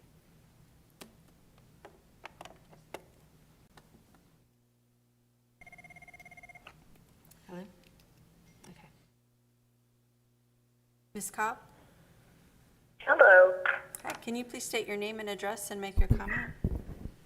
Yes, my name is Robin Cobb. My address is 7032 Lakeview Drive, Corpus Christi. I'm calling regarding the desal item in the budget. I'm calling to oppose city funding for the desalination projects as they've been proposed. I feel like we have this incredible, wonderful marine ecosystem here with the Gulf, the bays, the estuaries that provide diverse economic and recreational opportunities, and I find it hard to believe that we could put all of that at risk with these projects.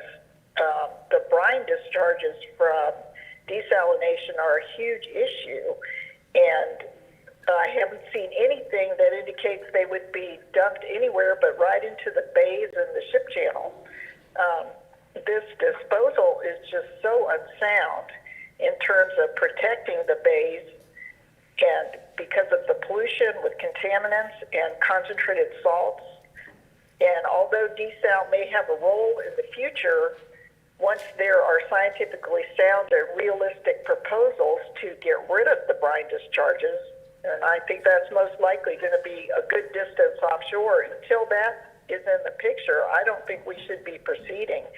And I cannot believe the city wants residential customers to pay for this. The projects appear to be for the benefit of industries and expansion of the port, and I don't see why residential customers should be paying for this. Anyway, thank you for the opportunity to speak on this. Thank you, ma'am.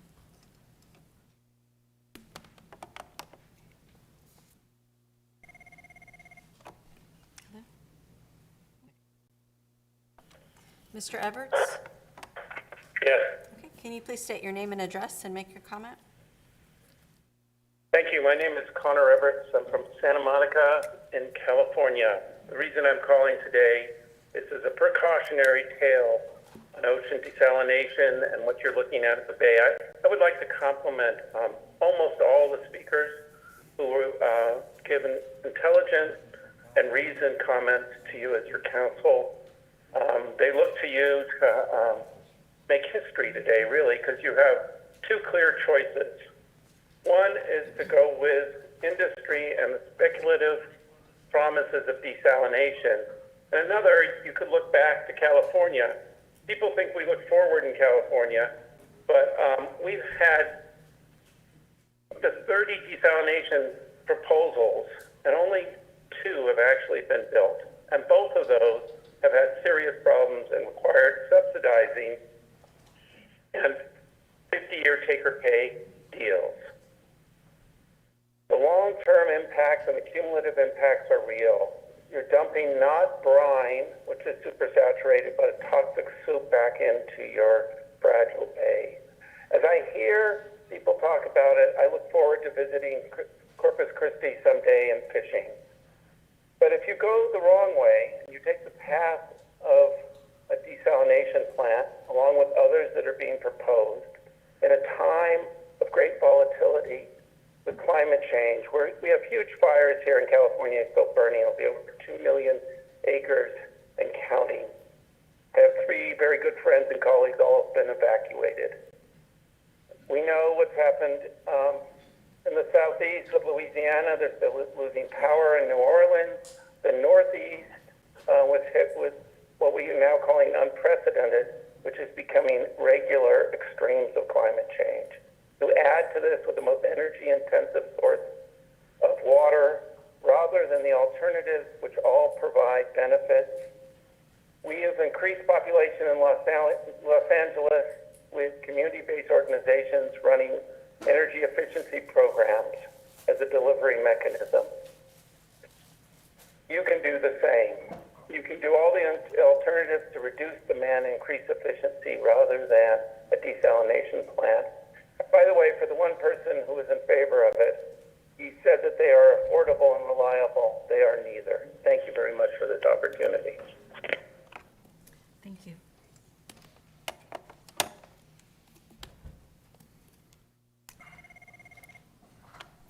Hello? Mr. McQueen? Yes, Hi, can you please state your name and address and make your comment? sure will. Good morning, or good afternoon. My name is Neil McQueen. I live at 4213 Estate Drive. I'm the Vice Chair of the Texas Cultivan Chapter of the Surfrider Foundation. I asked the council to remove not only the $10 million from the proposed budget for a desalination project, but also the hundreds of millions of dollars from future budgets for desalination until the designs for these plants include putting the intakes and discharges offshore in the Gulf. Our chapter will continue to oppose them. Dr. Larry McKinney of the Hart Research Institute, the General Land Office, and the Texas Parks and Wildlife Department all support putting these intakes and discharges offshore. Nobody knows what the cumulative impacts will be from the intakes and discharges of multiple desalination plants in our enclosed bay. Depending on the study referenced, the amount of time for complete water exchange in Corpus Christi Bay is 1.5 to 2.25 years. Other studies by scientists at Hart Research Institute have shown that the salinity is already increasing in the bay and that higher salinity is correlated with a greater frequency of red tide blooms. As council members, you may want to use the rationale that the city is only talking about 1 or 2 plants, but we all know that several others are in the planning or permitting phase. Please listen to the comments you're hearing from city residents and voters and remove the funding from the budget for the desalination project. Thanks for this opportunity to comment. Thank you.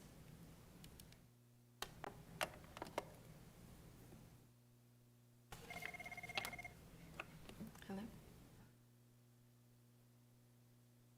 Ms. Grossman? Yes, can you please state your name and address and make your comment? Sure. Can you hear me now? Yes, ma'am, we can hear you. Hello, my name is Andrea Leon Grossman, Climate Action Director with Azul, a national environmental justice organization. I'm calling this morning from Los Angeles, California. I'm also an international published author of 2 books about energy. Dear council members, let me start by reiterating what Mayor Guardado said earlier this morning. Let's be kind to one another, not just corporations or those in power, but truly one another, especially the most vulnerable. Our Corpus Christi Regional Development Corporation presentation, which I saw an hour ago, most of the massive so-called investment in dirty energy and industry would create most sacrifice zones and produce a meager 1 job for every $6 million. And specifically, the petrochemical industry is 1 job for every $13 million. For contrast, water conservation creates 16.6 jobs per $1 million, and water recycling creates 12.6 jobs per $1 million. These are facts, not opinions. Moreover, blue hydrogen is a way to help greenwash the oil and gas industry to produce hydrogen. A recent peer-reviewed study concluding that burning the actual fossil fuel pollutes less than producing the blue hydrogen. To call this type of hydrogen renewable is ludicrous and insulting. Even producing hydrogen with electrolysis needs to be done responsibly to ensure there's no unintended consequences. It's time we stop subsidizing and expanding the fossil fuel footprint in the very companies contributing to the climate crisis we're living right now in. When it comes to water, we must ensure we source our water responsibly, and desalination must remain the last resort, as it's the most expensive, energy-intensive, and risky way to source water. No, it should not be the first option. Efficiency, conservation, and recycling must come first. Please let me remind you, the IPCC study found that seawater desalination is maladaptation. It actually contributes to the problem more than it solves it. That this desalination plant in Casa that we have here in California has not been able to produce the amount of water it said it would, and was shut down for weeks last year due to algae blooms. Water bills in San Diego have skyrocketed, and now San Diego has some of the most expensive unaffordable water in the nation. Please don't make the same mistake that we have here in California, and don't approve this desalination plant. Don't give them any money. As a legislative body, it is your duty to ensure no more sacrifice zones are created and stop granting permits or funds to those who harm the most vulnerable. Building a desalination plant is a guarantee to hurt people, especially the most vulnerable, to continue to the destruction of our planet, biodiversity, and future generations. Thank you. Thank you, ma'am.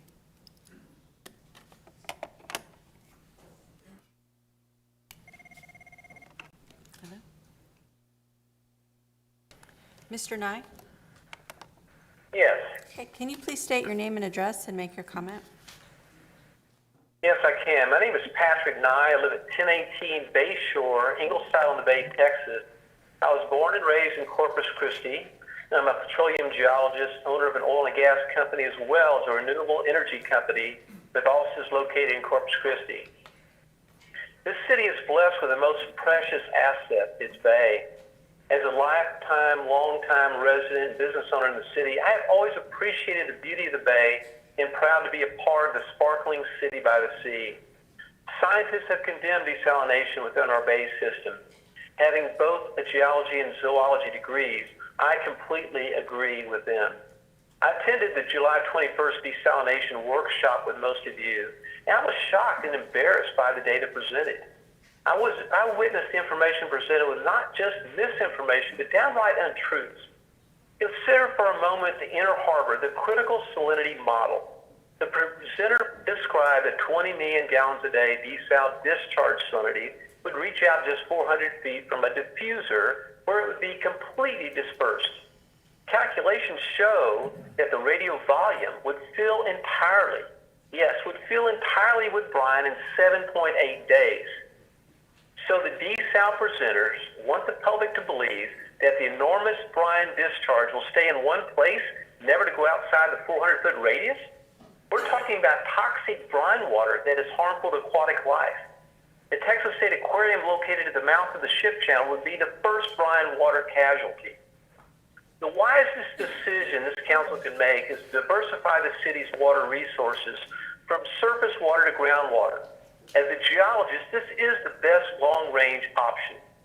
Locally, there's 25 million gallons a day of potable water available right now, and all of you on the city council know this. The Evangeline Aquifer has provided Sinton with water, drinking water, for 25 years. And according to a recent presentation given to the Ingleside and the City Council, the Bay City Council, this water is available to Corpus Christi within 18 months. In addition, there's brackish groundwater where billions of gallons are readily accessible. In fact, if the City Council really wants desal, there are over 200 brackish water desal facilities in Texas alone. The Texas Water Development Board has a huge database with many groundwater options that are well documented. Please remove desalination from this and future budgets and focus on groundwater resources that have proven technological histories and minimal risk of environmental damage to our precious Corpus Christi Bay. Thank you. Thank you.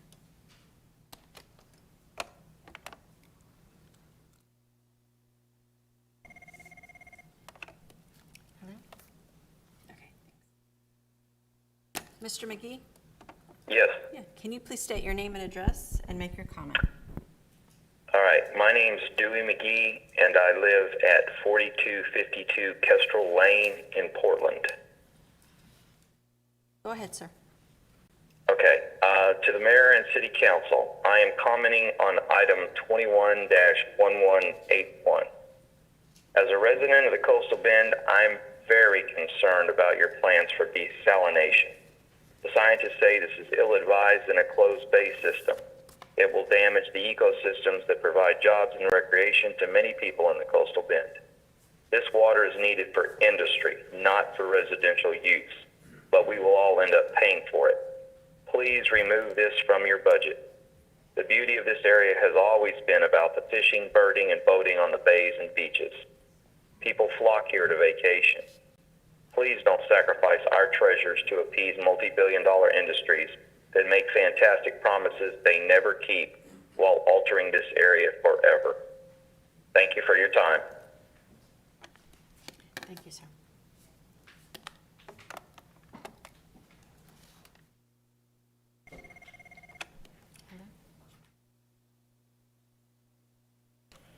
Mr. Pittman, Yes, can you please state your name and address and make your comment? thank you. My name is Richard C. Pittman, and I live at 14325 Careed Street, Corpus Christi, Texas, 78418, and that is on Padre Island. And I've lived here on Padre Island for over 30 years, and I've lived in the city of Corpus Christi for over 40 years. So good afternoon to you, city council members and mayor. I'm calling to encourage you to support the desalinization project. It looks like that I am one of few. However, I'm not sure that all the others have all the information, although I think it's been provided to them in many, many meetings. A community is not a viable community without a reliable water supply. It cannot maintain growth, jobs, and quality of life. Since my 40 years of living here in South Texas, I have experienced several droughts, many with water restrictions. And in South Texas, for anybody that's lived here for a while, droughts are like hurricanes. The question is not if we will have another drought, it's when. There's a very informative paper. It was written actually in 1959. It was for the Texas Board of Water Engineers. And it's about the history of droughts in Texas from 1889 to 1956. There were 11 droughts during that period, one every 6 years. And if you look more recently, we have the same pattern. 96, 2005, 2010, 2013, and so forth. The only thing that ends these droughts in South Texas are tropical storms or hurricanes. And that's when our lakes do somewhat fill up.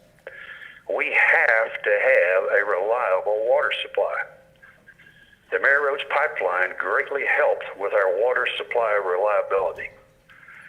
We've got a vast amount of available salt water for desal projects, and that's the next logical approach to maintain this water reliability.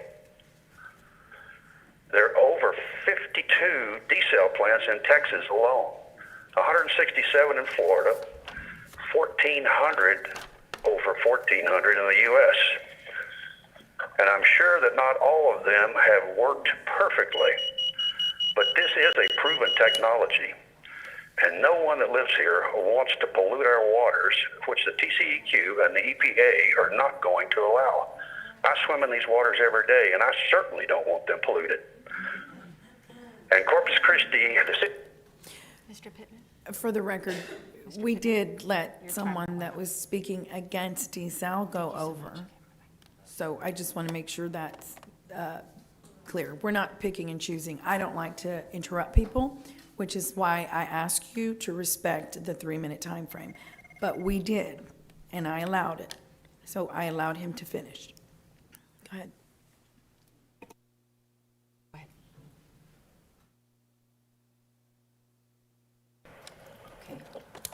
Brenda? Yes, ma'am. Okay, can you please state your name and address and make your comment?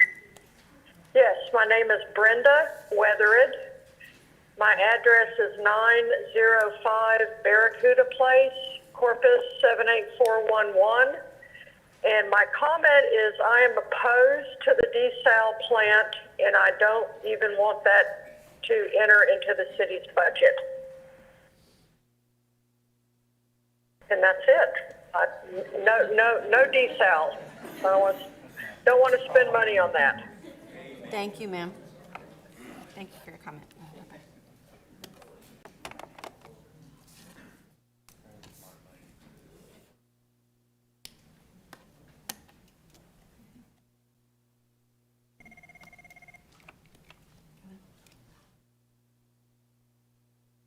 Mr. Olguin?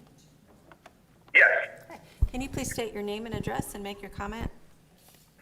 Yes, good afternoon. My name is Eric Olguin, and my address is 1514 Ennis Joslin Road right here in Corpus Christi, and I'm here to speak in opposition of the desalination project and removing it as a capital improvement plan item from the budget. This project is seeming to be pushed through more so behind the back of the public at an alarming rate. You've heard and will hear more on the environmental costs to our community, but I just want to highlight the fiscal aspects of this. With a project as large as this deserves to be heard and questioned by the public. After all, us taxpayers will be the ones footing the bill for the large majority of this project. Under the funding sources on the budget, I understand over 99% of this project will be funded by the SWIFT program, which isn't a grant, but rather loans that need to be largely paid back by Corpus Christi taxpayers. How much of that $226 million plus interest of that is going to be covered by private industry, as they are the ones that will largely be benefiting and utilizing this plant, as mentioned in the justification box on the proposed budget, which, mind you, that box mentions, quote, to support industries, growth, and demand, end quote. It does not mention a single word for population increase or youth, and if it did, our population growth isn't substantial enough to justify an almost $250 million desal plant that is alleging to produce millions of gallons of water a day. According to the 2020 census, Nueces County only grew 3.8%. That's just 13,000 people over the span of a decade. And the Mary Rose pipeline was built to supply water to our region for generations to come for both household and industrial use. Has that changed? Has there been any forecasts or growth trends on what that demand will look like in the next decade? Is that demand industrial or household? What I'm getting at is that there are a lot of answers that are owed to us taxpayers, as we are the ones predominantly footing this bill. I understand there is some money contributed by industry to cover some costs, but what happens when those funds are depleted? Who gets stuck with the bill, and why is it the taxpayers? The city continues to act only as an economic... Mr. Olguin? Time is up. The timer went off. Thank you. Okay, bye-bye.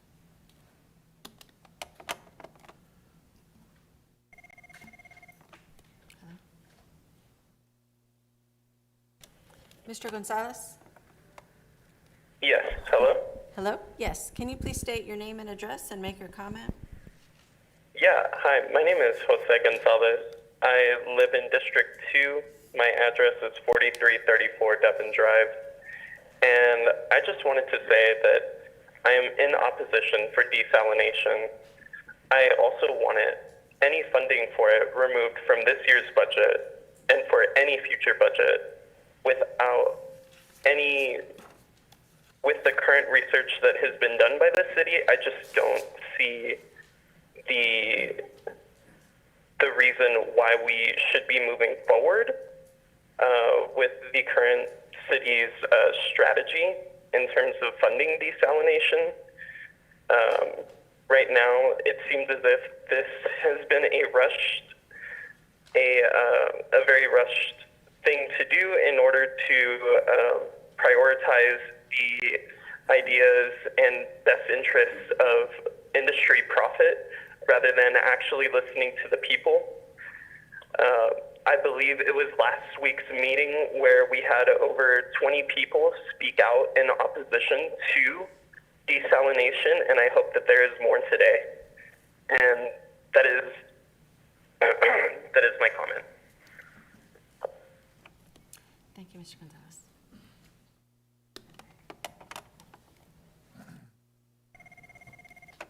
Hello? All right, thank you. Ms. Stockman? Yes. Okay, can you please state your name and address and make your comment? My name is Christi Stockman. I live at 4729 Spring Fork Drive here in Corpus Christi. I would like to thank the City Council for allowing me this time to express my concerns.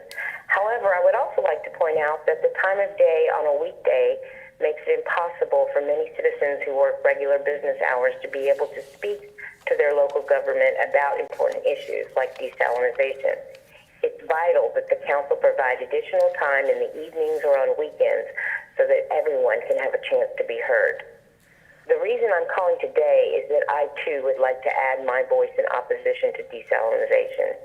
The first step to taking the advice of the many citizens who have spoken out is to remove the money in the budget for desalination.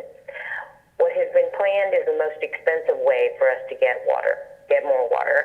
I won't go into all the reasons you have already heard about why these current desal plans are ill-advised, but I hope you will listen to and take to heart what this groundswell of citizens have had to say. Thank you. Thank you, ma'am. Mayor, that concludes the phone and public comments. Thank you, Ms. Huerta. So we will continue with in-person comments, and I'd like to remind everyone, three-minute timer, which is located there at the podium. Also, if you are here to speak, Ms. Caballero, I think you're the only one who has signed up twice. You can speak on the item or here at public comment. On the item. Okay, so we'll take you off of this one here. Okay, so we'll start with Blanca Parkinson. And Sylvia Campos would be next, and then Eddie Canales after Sylvia.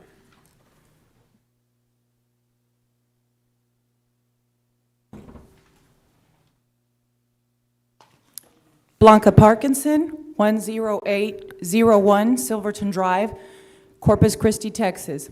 The following information comes from MikePusley.com, Councilman Pusley's campaign website from less than a year ago. Mr. Pusley then said, the city's current plan to bring desal to our area has several problems, but the main ones are: 1, they plan to borrow the money for construction. 2, who will pay that cost? Industry, property owners? 3, they are planning a facility that will dump excess brine stripped from the seawater into our harbor. 4, the unknown cost to operate and own a desal facility. Pusley goes on to say, the city doesn't need to borrow money, nor do they need to own and operate a desal facility. Governments never operate anything very efficiently and certainly not cost effectively. For 30 years, our city struggled to fix a pothole properly.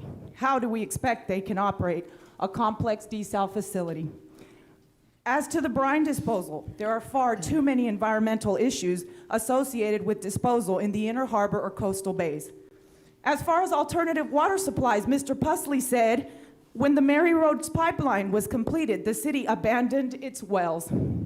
The Gulf Coast aquifer is a prolific, drought-proof, sustainable source of water. In fact, the reservoirs for the majority of this groundwater are located in very close proximity to the Mary Roads pipeline, such that a connection could be made with very little effort or cost. Thank you for that information. Today, Councilman Pusley and others are eager to push the plan he so accurately criticized during his campaign less than a year ago. Residents of CC should not have to pay for water for industry. Remove the funding for desalination from the budget. The Water Utilities Department has provided absolutely nothing regarding cost. No one in this room knows the cost to build a desal plant. And yet Pusley is now eager to kick this can further down the road. Why don't you pick up the can and fix the pothole it's sitting in, Council? We know some of you are very passionate about your oil and gas connections and your little political careers. But those of us who manage to pay our taxes, support ourselves, and pursue our passions without huge tax abatements, discounted water rates, feel that it is time for heavy industry, along with maybe some of our little local career politicians, to pull themselves up by their own bootstraps. It is also time for certain city leaders to put aside their little political ambitions and address the dysfunction with the other career politician over at the county and her friends at the port, and figure out how to do good for this community. Because as we stand, the sick individuals leading the city and the county are doing nothing but taking turns turning the coastal bend into their pig pen. Sylvia Campos? Mayor, we have a policy that comments made to the council are made to the council as a whole. They're not made directed to one council member. Then that needs to be addressed by legal, and it needs to be addressed at the moment that it happens, not afterwards. Why did they sit there and allow that to happen? I don't Mayor? know. I mean, this is not okay. I talked to him about that this morning, And if you're going to attack me personally or any other member of this council personally, that does not fit our policy. And you're responsible for enforcing that. It isn't even policy. This is, I mean, someone needs to explain this, Mr. Risley, because I specifically said But if this it's needs to be policy- done, excuse me, one second. This needs to be done right. And right meaning you all have a voice. That means you all have a voice. Ma'am, I'm not gonna, this is not okay. No. Okay, sir, I'm not gonna have this. It is not okay. You all have a voice. I believe in that. I will not cut your time. I even don't like to interrupt you. And we have, so far, in 8 months, 9 months, we have respected that. We have respected that. But Mr. Risley, today I specifically asked that if if we are outside of decorum, it is your job, thank you, Ms. Huerta, because you are bringing it to our attention, but we depend on you. And it's very bothersome right now because I like things to go the way they should. And yeah, the all comments should be addressed to the council. In that case, the comments were addressed related to statements made on a particular website. However, they were addressed to the council as a whole. Thank you. Okay, so does anyone have any questions about that? Because I want to make sure we are clear on how. Can you just reiterate, because I don't think Mr. Pusley is understanding what you just said. Does anyone have any questions on it? No, we don't. Now, I'm going to ask Ms. Campos if you can hold on one second. Mr. Canales, you're ready. Luis Cabrera, if you can please come up to the front row. Melissa Zamora, please come to the front row. Armand Alex, come to the front row. And Adam Carrington, please come to the front row. Ms. Campos, go ahead, please. Well, 257, 256, okay. Sylvia Campos, 4410 Fur, District 2. Mayor, City Council, City Manager. I come to you here, you have heard many, many, many comments in the past month. I've never attended so many City Council meetings myself. So I can feel, your pressure at listening to everyone one by one.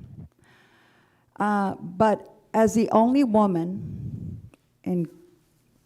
as mayor, and I'm so grateful that you are an incredible role model, so I thank you for that.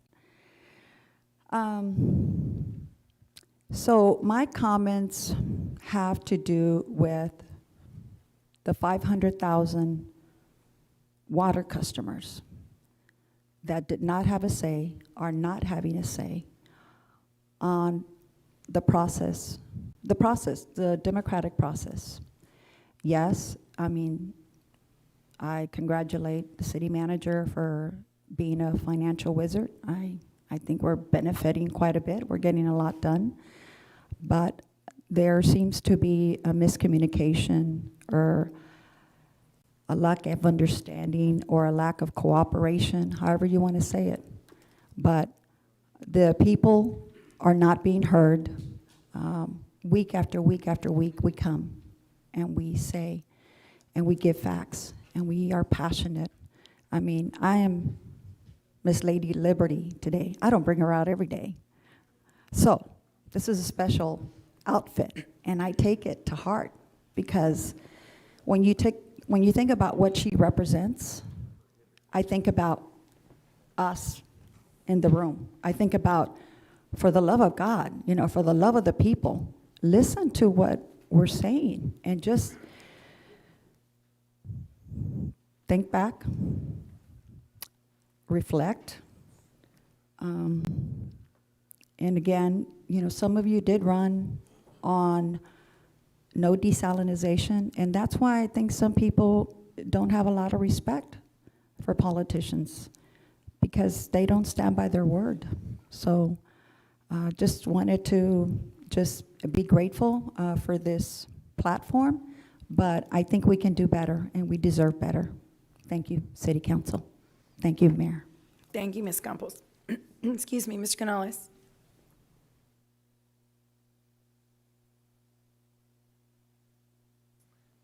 Mayor, City Council, thank you for the time.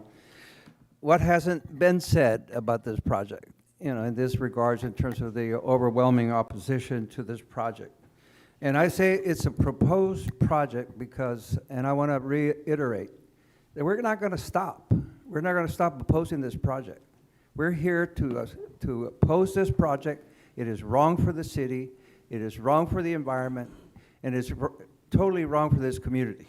Whoever thought up this project in terms of understanding, and relating the facts to the city or to the residents of this in terms of what the facts are, the city would reject it. They would not approve this project.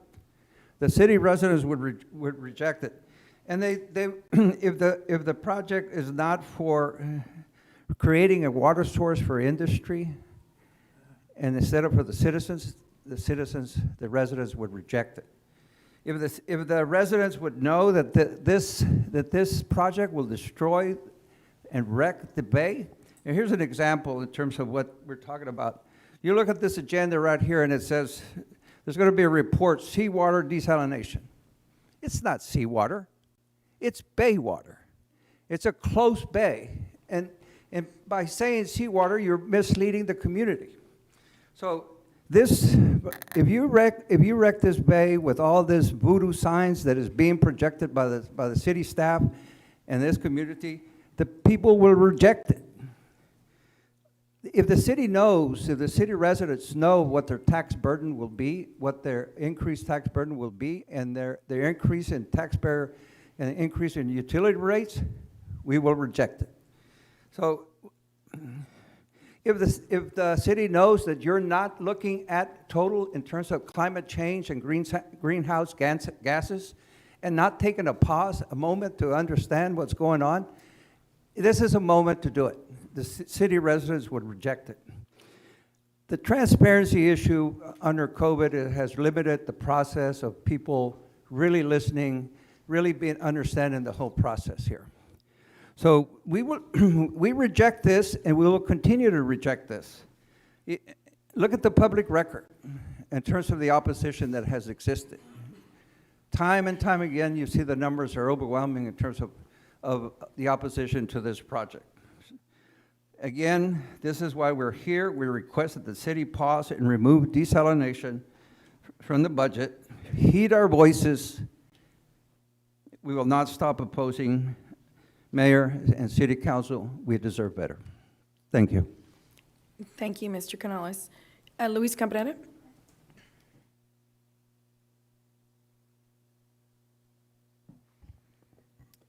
Good afternoon, Mayor, City Council, City staff. My name is Luis Cabrera. I'm not here to talk about desal. And I am actually the vice chair of the Corpus Christi Sister City Committee. The Sister Cities program fosters friendly relations and understanding between the citizens of Corpus Christi and our sister cities around the world in Yokosuka, Japan, Keelung, Taiwan, Agen, France, Toledo, Spain, and Veracruz, Monterrey, and Playa del Carmen in Mexico. Our program promotes Corpus Christi's educational, cultural, and economic presence in the international community. To achieve this, it's first necessary to bring about a sense of mutual interest and purpose among the world's community through exchanges of people, ideas, and cultures. This mission is accomplished through means of mutually agreeable, and each sister city pairing includes student cultural exchanges, diplomatic visits, art exchanges, competitions, sports ventures, and sharing of information between the municipalities. Since its beginning, the key component to our program has been our student cultural exchange. We currently have an active student exchange with our friends in France, Japan, and Taiwan, but are currently working at restarting exchange relationships with our cities in Mexico. This exchange provides local students with the opportunity to broaden their worldview and experience life abroad for a few weeks. Fire Chief Rocha has been a great supporter of our program and participates in an exchange of training, equipment, and yes, even some culture with our sister city in Monterrey, Mexico. Wanted to tell you that in 2022 will be a very big year for us as we celebrate the 60th anniversary of our sister city with Yokosuka, Japan, which was the first city in our program. We anticipate a formal delegation and trade mission from Japan to Corpus Christi with the focus on the port, oil and gas, and energy sectors. This is also currently in planning and in developmental stages, but looks very promising. In May 2022, we intend to have a cultural exchange between the musician in Agen, France, and our wonderful local pianist, Dr. David Sitanto and Dr. Xiao Shan. This was originally scheduled for last year, but it was postponed due to the coronavirus pandemic. However, we also look forward to having a delegation from Agen France visit Corpus Christi in October 2022, and I know that their mayor has expressed interest in coming as well. So I would like to thank the city of Corpus Christi for the budgetary considerations regarding our wonderful program, and also for the increase in budget for future exchanges. Overall, the Sister City program presents the opportunity for Corpus Christi citizens to become part of these international relationships by participating in these activities, and it is through this process of involvement that the opportunity for world peace reinforced by an increased international awareness and understanding at a citizen level is enhanced. Thank you. Great, thank you very much. Melissa Zamora.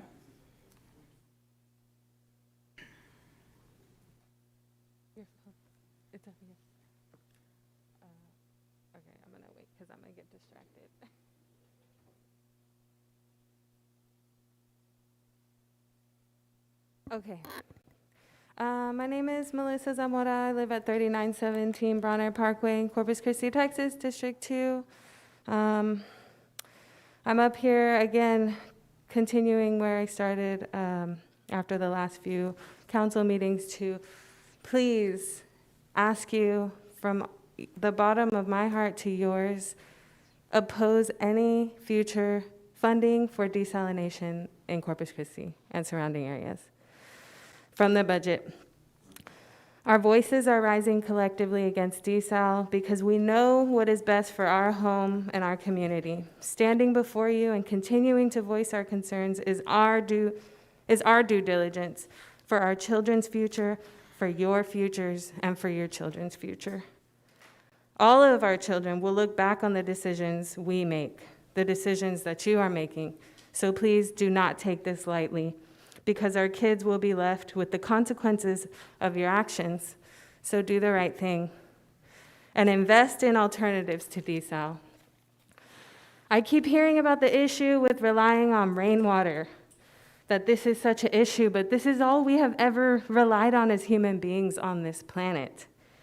Taking it back to the indigenous ways of thinking and acting, we must care for what the earth provides for us and take care of it with all that we can, not to continue to exploit it until it can't give anymore. The fact that we do rely on rain is something that should motivate us to better manage what infrastructure capacity we currently have and start to strategically planning how to better conserve for the future residential or business need. If industry needs more water, let them figure out how to source it and pay for it. The citizens of Corpus Christi should not be responsible for industrial water requests. If anything, desalination should only be considered after all other alternatives have been tried, and if need be, only be built and operated for emergency residential use if and when we come across that, only for like drinking water use where it's a dire situation where people are gonna die if we don't have water. That would be the only occurrence for emergency use only. Other than that, we should not be out here searching for more water-thirsty oil and gas industries to come and develop where if we don't even know if we have the resources to provide for our own residents.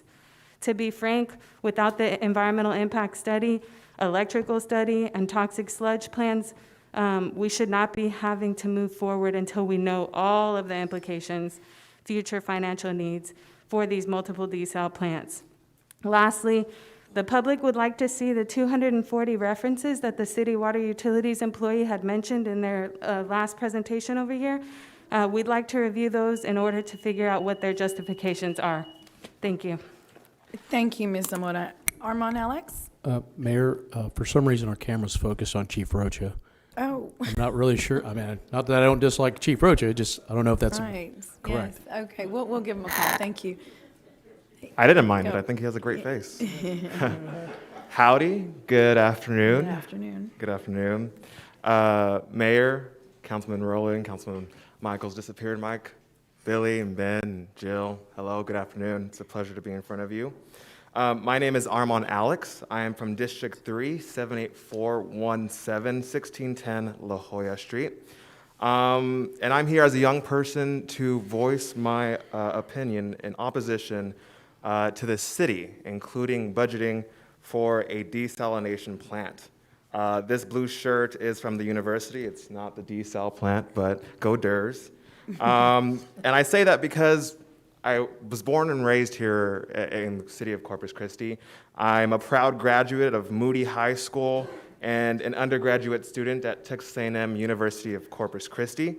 And I currently volunteer some of my time with some of the city groups, including a public service for the Island Strategic Action Committee and the Mayor's Environmental Task Force. But I'm here mostly as a representative of the young generation that this city has, this growing Gen Z population, as well as its millennials. And of course, this desal plant will affect those specific generations. To put it easy, the desalination plant is an environmental hazard that goes on into the future. This is a risk for my generation. This is a risk for the lives of those individual citizens in the city of Corpus Christi who you all have been appointed the power to protect on this council.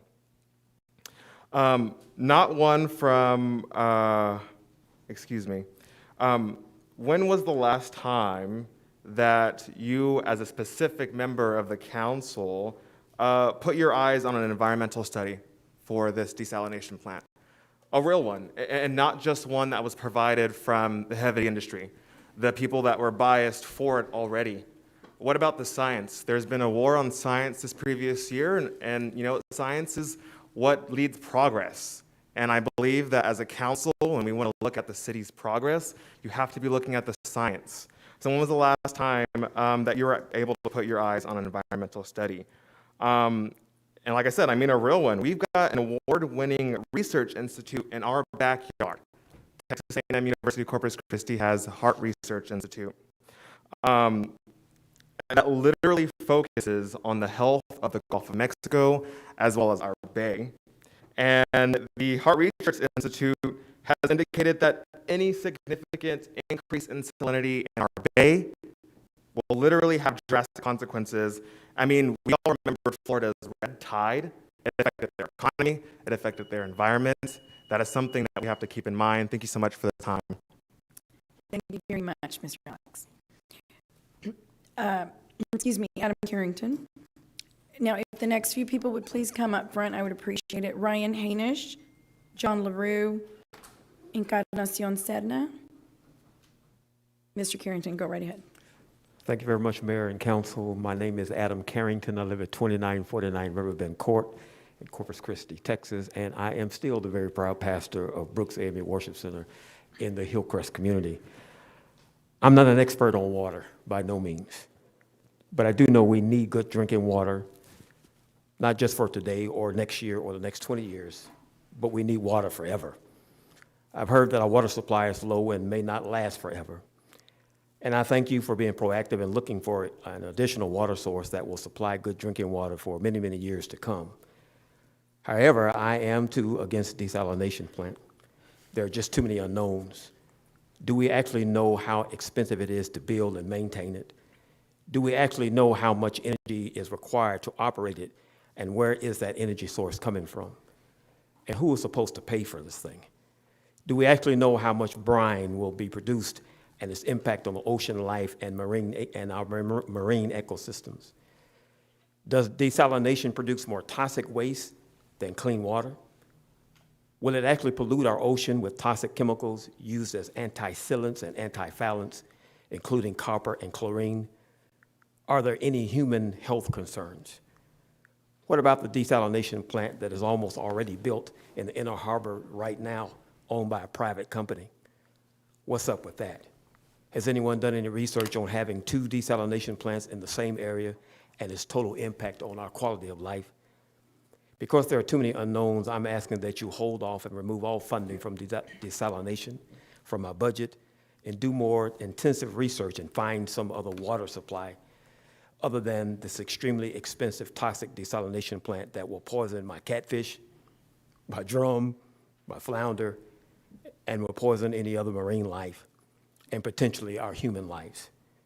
And please don't make any decisions based on some large company promising good, high-paying jobs, but rather make your decisions based on scientific facts and the quality of our human lives. God bless you, and thank you for your time. Thank you, Mr. Carrington. Ryan Hainish?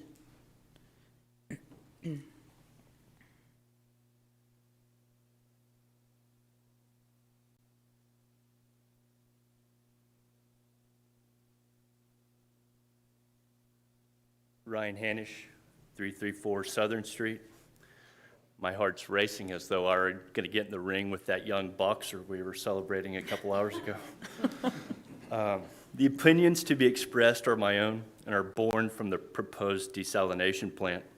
I have no relevant financial relationship to disclose. I want to thank and acknowledge those who have preceded me, even those with whom I disagree. I urge us all to continue these conversations outside this building, particularly with those we may be judging harshly.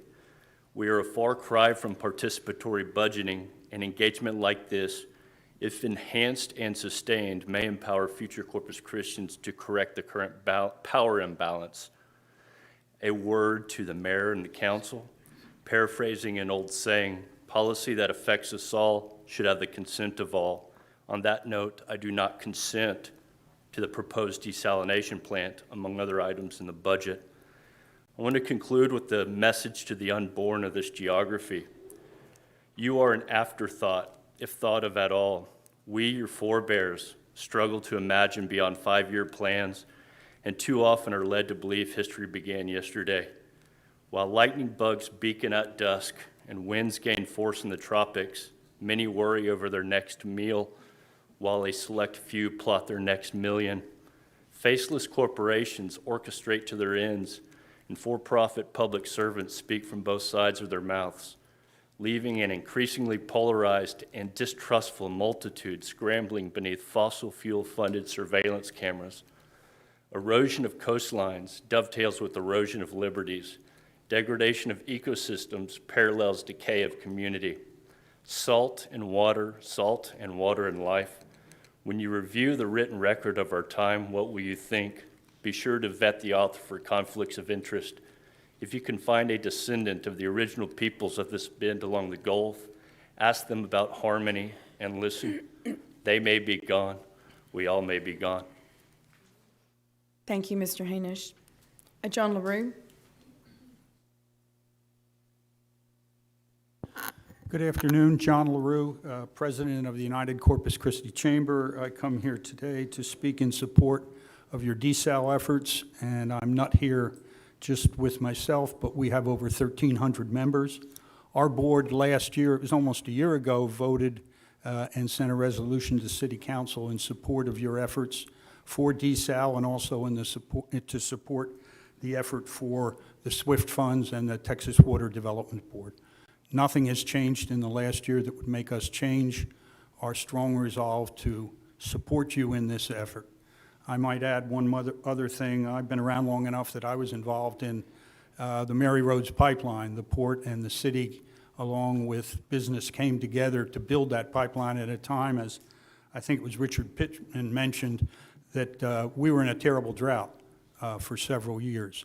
And without the Mary Roads pipeline, I don't know where we would have been. But there was significant opposition to that pipeline, too, to what was going on. And the city, the business community, the chamber, and the port stuck together, and I think that's shown that that was the right decision. I also recall some people saying at that time, why doesn't industry just build it and let them have it? Well, industry at the time, some of you may remember Bernie Paulson, and Bernie said, yeah, we'll do that. And when the city started looking at what would happen, because they would pull water, they wouldn't be paying for water for the city, the residential rates would have gone through the roof. So you have to be careful what you wish for. Thank you. Thank you, Mr. LaRue. James Klein.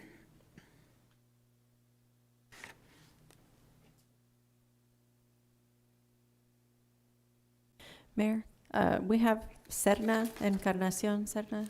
Oh, did I next. skip? Oh, I'm so Yes, ma'am. sorry. Now, Mr. Sedna, were you, Well, either way, but I was going to ask you, though, you signed up for did you want to speak now or at the item? No, I want to speak now. Now? Okay, go ahead.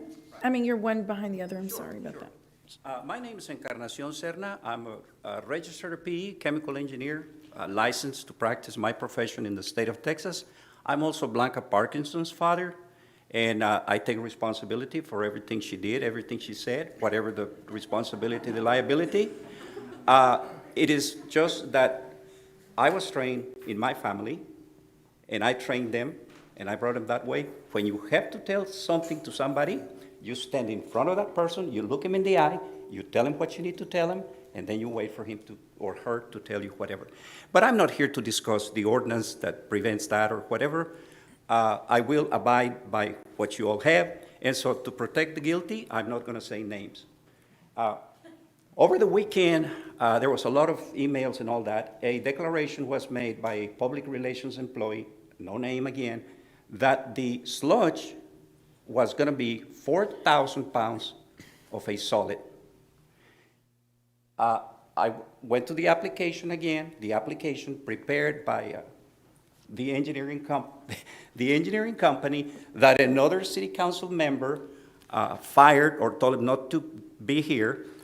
In that application, which was signed by officials from the city, no names mentioned, in the material balance, it says very clearly that it is a sludge.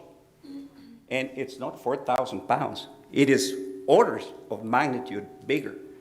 In engineering, in industry, a sludge is a stream that contains 20, 30, 40% solids, but it's a liquid stream, and it is written in units of volumetric rate, not mass. That is a huge. And the project is being proposed in phases, phase 1, phase 2, phase 3. Phase 1 is 10 million, phase 2 is 20 million gallons a day, and that, of course, is a permeate, the production. And for that corresponding production, then there is a sludge being generated. And then phase 3 is big, it's 30 million. That's not a Home Depot softening system. That is a mega, gigantic desalination plant. Now, back to the sludge. 0.54 million. 0.54 million. That is 11 trucks. That is 11 trucks, or no, the other way. It's one truck every 11 minutes. In phase 20, or phase 2, when you produce a 20, that is one truckload of sludge every 5.5 minutes. And when you go to phase 3, which is going to produce 30 million gallons a day, that's going to be a truckload every 3 minutes. The neighborhoods that are going to see these trucks coming in, coming out, I need 3 weeks, Mayor. No, finish your sentence. Well, my point is, the sludge hasn't been characterized. You have to characterize things because you have to tell the TCEQ what's in it, the chemical composition. You have to do that. And there are the chemicals you're going to put in pretreatment. I'm an engineer, I can tell you, pretreatment is going to work to protect the membranes, and you have to inject chemicals, sodium hypochlorite, or some chlorine-releasing component, flocculants, coagulants, acid. These trucks are going to be coming in, coming out, coming in, coming out of the different neighborhoods on the way to some landfill. London, maybe, the London community, or maybe some other thing, some other place, Cefe Valenzuela. You have to characterize that. You got to tell people what's in it. You just can't be hiding and hiding and hiding. I've been following this thing, Mayor. You identify some good things. You know, back to the April workshop, you said very cleverly, yes, that is a cul-de-sac. That is a cul-de-sac. And so it has no movement. Yes.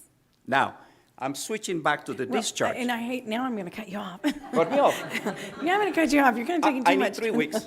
I need 3 weeks. No, I appreciate it. I don't like to interrupt people, but we appreciate your information. We do. And thank you. And let's don't kick that can of worms. Okay. And let's don't check boxes. Okay. It's not a yes or no. Thank I you. mean, it is a whole process. Thank you. Thank you, sir. I appreciate it. Thank you. Okay. Thank you, Mr. Serna. Thank you.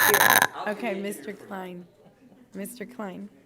Madam Mayor, members of the City Very- Council, thanks for coming Yes, sir. and listening to me today. My name is James Klein. I live at 3501 Monterey Street here in Corpus Christi.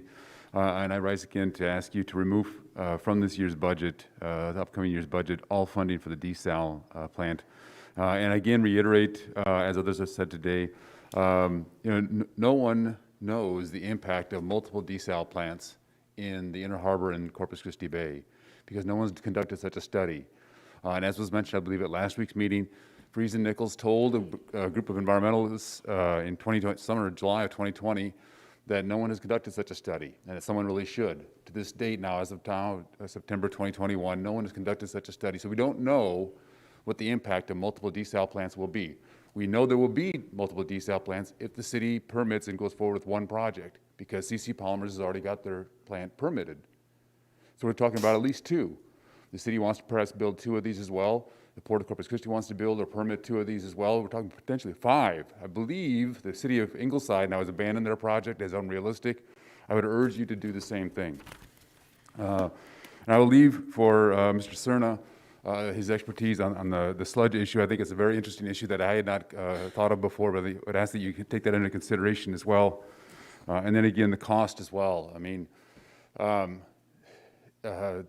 city water rates are going to go up. If not right away immediately, they're going to go up within just a few years. I believe that was expressed at one of the budget town hall meetings, are going to go up. And I just don't think that our community can handle that. Thank you. Thank you, Mr. Klein. Jack Gordy.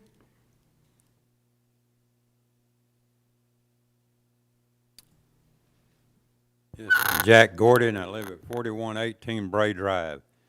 I'm here for the same thing I was here at 2 weeks ago when this city council passed the most stupid city ordinance that's ever been passed. I've been here, like I said, since 1974, and the one that they passed then saying that you can't park on your private property, and your yard is your private property.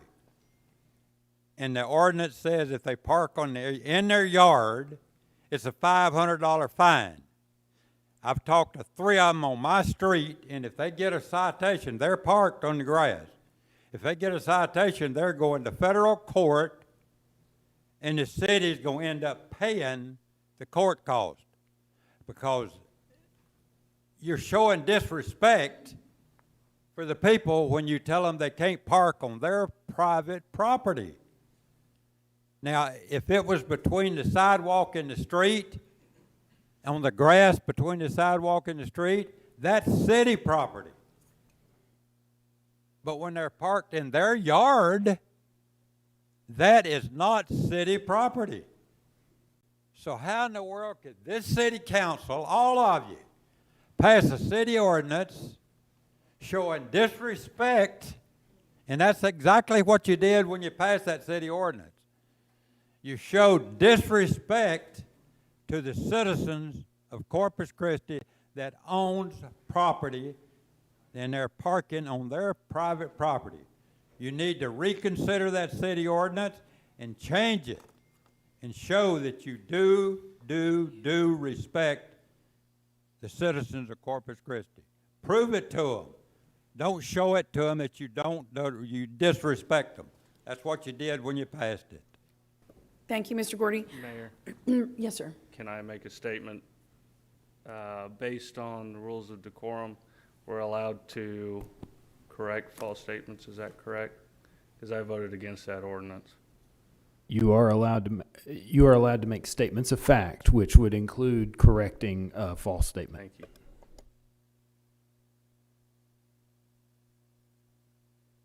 you. Yeah. Mm-hmm. Go ahead, Councilman. Were you going to make one? No, Councilman Hunter. Oh, I see what you're saying. Okay. Understood. Okay. Yes, okay. Mm-hmm. Rachel Caballero, and if Ms. Green, Mr. Fryer, Ms. Fryer could come up. Oh, you're waiting. I'm sorry. Okay. Irma Laura Green. Is she here? Irma Laura Green, not here. Okay. How about Samuel Audra Fryer? Samuel? Okay, if Annalise Fryer, can you please come up front? Azaria Fryer and Ambra Fryer can all come up front. That would be great. And Emil Olivares as well. Mr. Fryer. Yes. Samuel Andre Fryer, 2222 Cardinals Lane. Mayor Guajardo, Councilman, Mr. Zanoni, a popular definition of insanity is doing the same thing over and over again, hoping to get a different outcome. Unfortunately, the definition perfectly describes the reaction to the virus that causes COVID-19. Now, I trust in Yeshua HaMashiach, Jesus Messiah. I do not trust in insanity. So I offer a solution that will break the cycle of insanity that uses fear-mongering, virtue signaling, public shaming, medical misinformation and disinformation, propagandized media, censorship to force compliance with getting vaccinated and being part of a clinical trial and case study without informed consent. You might ask, what is the solution? Well, it is using a combination of FDA-approved and safe medicines for early treatment of COVID-19 and prophylaxis against infection. Earlier this year, in June 17th, in a video, Dr. Lee Valiette stated that there are only 5 options for medications and approaches against any infectious disease: reduce infection, reduce spread, reduce symptom severity, reduce hospitalization, reduce death. According to many physicians, the medicines used for early treatment and prophylaxis offer all 5 benefits for these options, whereas vaccines only offer 1 benefit: reduce symptom severity if someone gets sick. Now, our current approach has not reduced infection, spread, symptom severity, or hospitalization, or even death. And are you aware that many medical facilities and practices are simply sending symptomatic people home without treatment, even if they tested positive, telling them to go to the emergency room if their symptoms get too severe? And what results from such lack of early treatment? Well, according to yesterday's evening's KIII 3 News report, the result is an extreme stress level, which is defined as 6% of ICU beds filled with COVID patients. Now, they claim it was from the unvaccinated population, where we all know that vaccinated and vaxxed people are actually coming down, hospitalized, and dying from this disease. That sounds like public shaming and unsubstantiated propaganda. Now, I have 2 personal testimonies that prove every treatment and protocols using ivermectin and hydroxychloroquine, which are backed by peer-reviewed studies, work. So I'm asking you as council members to work with Barbara Canales and the commissioners to stop the insanity. May the creator of heaven and earth bless you and keep you as you do what is right and keep walking his ways. Thank you. Thank you, Mr. Fryer. Annalise Fryer? Annalise Fryer, 2222 Cardinales Lane. Greetings, ladies and gentlemen. There are early treatment protocols that work. With all praise to Yahweh, the God of creation, I stand before you recovered and healed from COVID-19 because of his intervention. A physician who used a combination of medicines from these protocols to treat me and my daughter Ambra. Other medical practitioners failed to trust the proven medical science these protocols use. These early treatments protocols include safe FDA-approved medicines such as hydroxychloroquine, ivermectin, and a combination of other medicines and vitamin supplements. Unfortunately, many of your constituents have died and are dying needlessly because the city of Corpus Christi and Nueces County is not ensuring that the public health district informs the public of these prophylaxis and early treatment protocols. Additionally, Most medical professionals throughout Corpus Christi refuse to treat COVID-positive patients prior to hospitalization with these protocols supported with peer-reviewed case studies that prove their effectiveness. If people are well informed, they will know what to ask doctors and nurses and be equipped to specifically ask for those prescriptions based on the early treatment protocols that work. When my daughter and I became symptomatic on August 10th and went to an emergency care facility, the following day my daughter tested positive and I negative, albeit we both had the exact same symptoms. After the medical professional reviewed the protocols that we had taken with us, I asked that we receive the prescription of ivermectin. After stating that ivermectin does not work, they reluctantly prescribed us only 4 days of ivermectin without the other medicines listed in the protocol. The protocol calls for taking it for 5 to 7 days. Being aware of the early treatment protocols, we needed to ask specifically for the prescription, but the emergency care facility did not prescribe the combination of medicines according to the protocols. How many of your constituents are aware of these protocols? Are you aware of these protocols? When I tested positive the following Monday, on August 16, the practitioner refused to prescribe me hydroxychloroquine or ivermectin, again, stating that neither worked, but did prescribe me azithromycin and budesonide, which required a nebulizer, the prescription of which was not filled until 2 days later. We were fortunate enough to have a doctor listed among those who treated COVID patients consult us later that night. He prescribed us both hydroxychloroquine for 7 days, confirmed the benefit of budesonide, and prescribed me methylprednisolone Thank you, Ms. and Breyer. ivermectin. Just one more paragraph, please. Oh. Without my Heavenly Father's intervention, I would not have received treatment from a caring physician who uses early treatment protocols that work. Please stop the insanity. Educate your constituents of the early treatment protocols and work with our medical professionals to implement these protocols to reduce hospitalization and death from COVID-19. Thank you, Ms. Fryer. Thank you. Amber Fryer?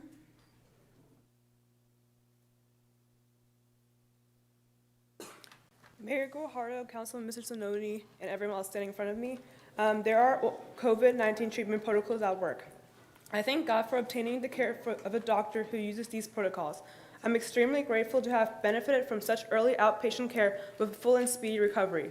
I chose to be a nursing student at Texas A&M University Corpus Christi because of a desire to help others. I understand that the most effective way to help others is through honesty and truth. The truth is that protocols that include hydroxychloroquine and ivermectin, along with a combination of other medicines and vitamin supplements, work. There were only 2 months of clinical trials before the FDA granted emergency use authorization for the 3 COVID-19 shots. Additionally, the FDA forewent the independent panel of experts who normally review safety information prior to authorizing the Pfizer shot. The clinical trials did not include people over 60. Excuse me, Ms. Fryer. Oh, hold 1 second, please. Mayor, the rules of decorum limit presentations to city-related matters.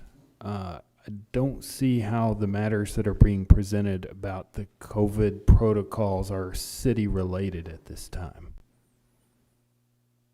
I see. Mayor, I don't agree with what Miles said. I think we talk about COVID every week. Okay, what is specifically, because they're talking about the... But they're not asking for a city action to occur or not occur.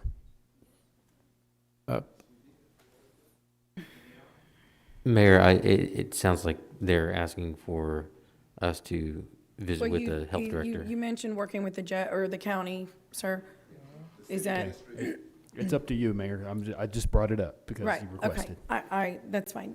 Go ahead, Ms. Fryer. Thank you.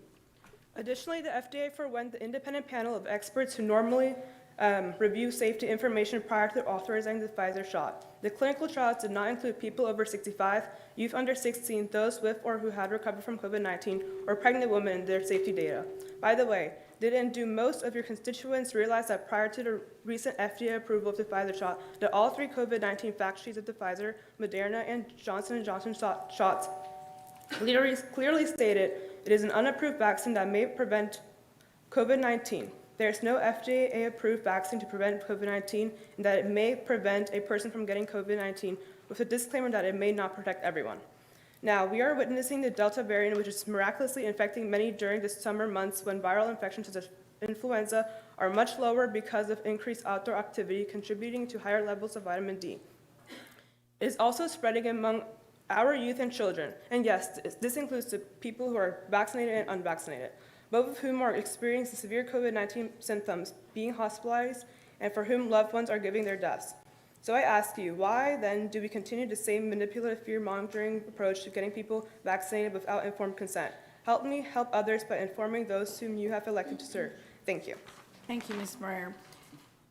Ambra, right? No. Amber Fryer. Azariah, I'm sorry. Okay, Azariah. Yes, sir. Mayor Guajardo, Councilman, Mr. Zanoni, I am Azariah Andre Fryer, a 15-year-old who is not only concerned with my future and the future of others, I am annoyed.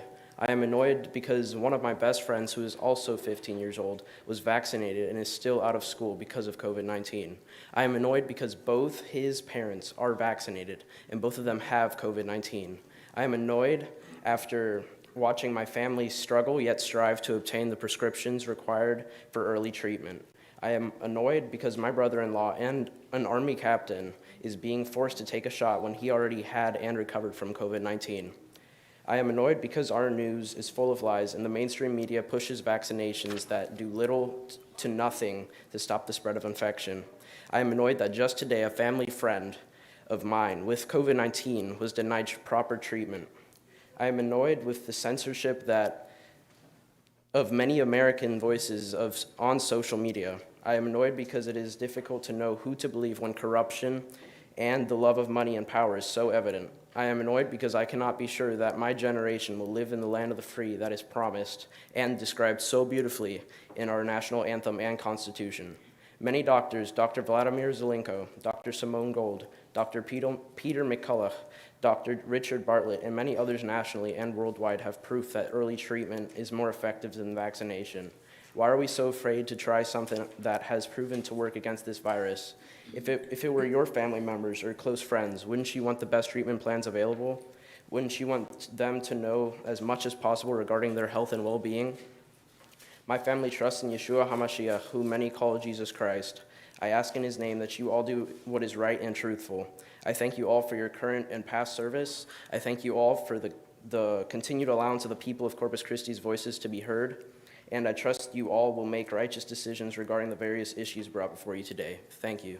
Thank you, Azariah. Ms. Olivares. Yes, ma'am.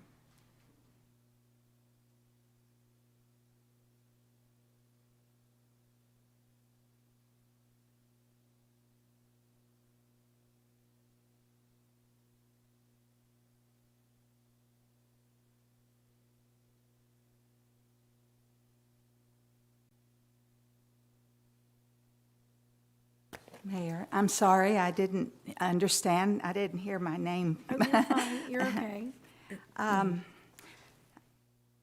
City Council and City Manager. I'm Emily Olivares, and I live at 4205 Doty Street. I've lived here most of my life now, though I'm from Alice, Texas.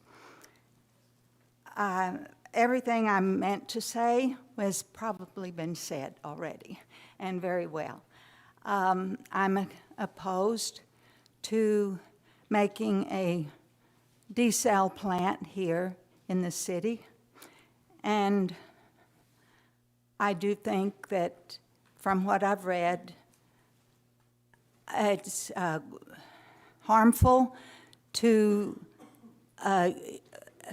the small creatures and the growth that is here on the ocean, the bay floor. Our bay is a nursery for young sea creatures. And as they grow older, they are also food for the food chain. But I especially want you to pay attention to Dr. Larry McKinney's letter to the paper. The headline gave a false impression that he was all for desal, but he said it could be something beneficial. That is, if all the entities would come together and make one large plant that had inflow and outflow into the Gulf, to make the plant in the Gulf, not in the Bay. That would be the least harmful solution. It would take a lot of money, but he thought perhaps with President Biden's infrastructure plan that it would might provide funding. He did say that our rivers and lakes are drying up. And if anything, for nothing else, they carry away waste. And we need to be conscious of that we need water for that too. So it's for the human beings here. Thank you, Ms. Olivares. Thank you. Thank you Yes, for ma'am. listening. Bob Paulison.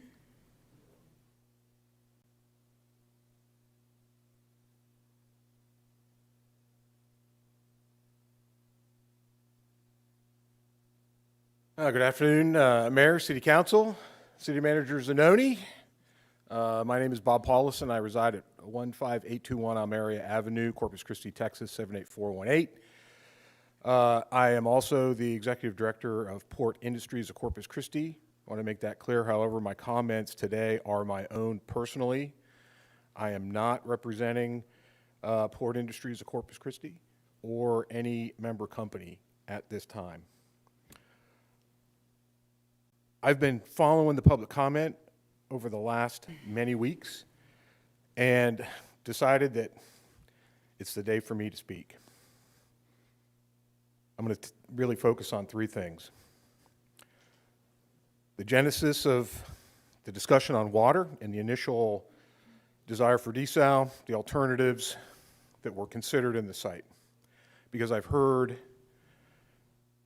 for months now that we're doing this for industry. It's for industry, or it's because of industry. Having been here during the height of the last drought, it's because of the drought.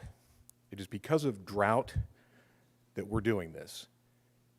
It is because we live in a semi-arid region on the edge of the Wild Horse Desert, and even when it's raining, drought is just around the corner, and we need a strong, reliable water supply. To kind of make my case, I want to provide a couple of numbers that have not been talked about. And these affect the supply in the water model based on the impact of the drought. When the new drought of record rainfall numbers were incorporated in the water supply model in 2018. Our firm yield supply decreased by 40,000 acre feet a year. And then in 2018 and 2020, La Vaca Navidad River Authority called back another 10,000 acre feet. I acknowledge industry needs water, and they use a lot. And an ample supply of water is going to attract business, but this is not the primary driver for this activity. Over time, first in 2018 into 2019, and then again in September 2020, the city conducted an RFI that considered groundwater reuse and desalinization. Desal and groundwater emerged as viable candidates, with desal, in my opinion, preferred over the quality and some of the terms of taking the water. And finally, moving forward with desal and the 2 sites under consideration, the Inner Harbor site is clearly preferential to the La Quinta site. Anyway, thank you very much. Thank you, Mr. Paulson. Isabel Isa?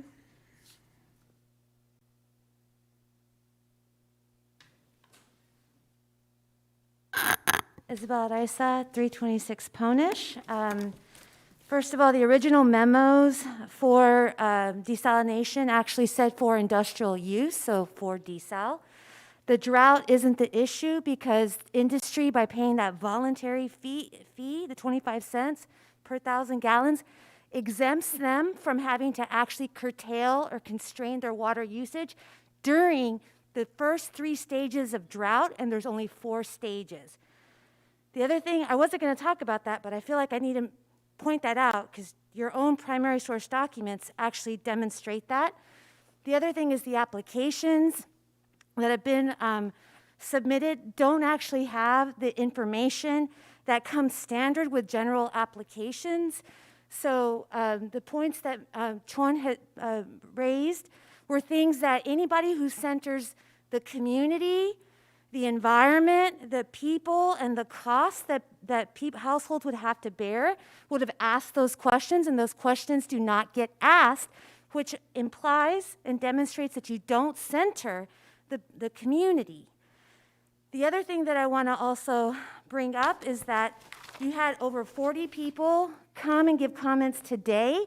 We're at a 3-hour mark for the 11:30 sign-in. And so we're talking about huge usage of our personal time to come and share our concerns with you all, but we have no other recourse because we weren't allowed to actually participate in a real town hall. In the online comments for budget were actually silenced. Somebody was moderating, and if ideas are so good, you will be transparent and have the information that's there so that we can make informed decisions. A healthy democracy is only as good as its informed citizenry, and we have not been informed. The other point that I want to make is that the American Federation of Teachers was sitting out back here, but they had to leave, and not all of them that wanted to come today were able to come because they had to work. So you actually lost an opportunity to hear from a whole bunch of people because you give us this little portion of time. And we're rushing, trying to be here and sacrificing our time, working on the weekends, working early in the morning, late at night, so that we can take out that chunk of time to actually be here. And I really appreciate those of y'all who have tried to stay still and listen. You know, it's crazy to see all the crazy feet getting up and down for everybody coming through comments, so it's much better this time around. Thank you for that, but also it's weird that I have to thank you for sitting and listening to the community. That shouldn't be happening. You need to center people, and you need to center the cost and the quality of life that's going to happen here, because we're also got to think about all of the other industries that rely on a healthy ecosystem in order to generate local revenue. Thank you. And I'd like to comment on some of her comments. Ms. Araiza, we are looking at possibly the 30th. It's not confirmed. You will, I said it twice, and I do not say things and not follow through. You will have a seat at the table. You do have a seat at the table, but you will have a specific one where we will answer, our staff, and I'm sure if not all of our council members will be there, we will be there to answer all of your direct questions. You don't have to thank you. You don't have to thank us. We thank you. We sit here and we listen. This is one day, one meeting, maybe 2, maybe 3 out of an entire year that we may sit and go, good Lord, that was 2 hours of public comment. That is why we're here. If it is one issue that you guys come forth, or whatever group, then so be it. Your 3 minutes you own. It's got to be policy somewhere. So I understand that it may not seem like a lot, but it's the way the system is. But I want you to know that. So either way, my point, the biggest point was, The 30th is what we're working on, and there will be something to where we will answer. We take note of questions that are being asked, and you'll have the opportunity to ask more and ask, well, but if this, or whatever the case may be. The point is to be transparent. So that's going to happen. I want you to know that. I appreciate that, and it should happen before decisions get made. It will. Well, it will. Our last public comment is from Irma Davila. Oh, I'm Mayor, sorry, we not have the last. other- I mean from this page. Sorry. Irma Davila. Yes, is she here? No. No, ma'am. she's Okay, not. so we're going to go on to Brandon Marks.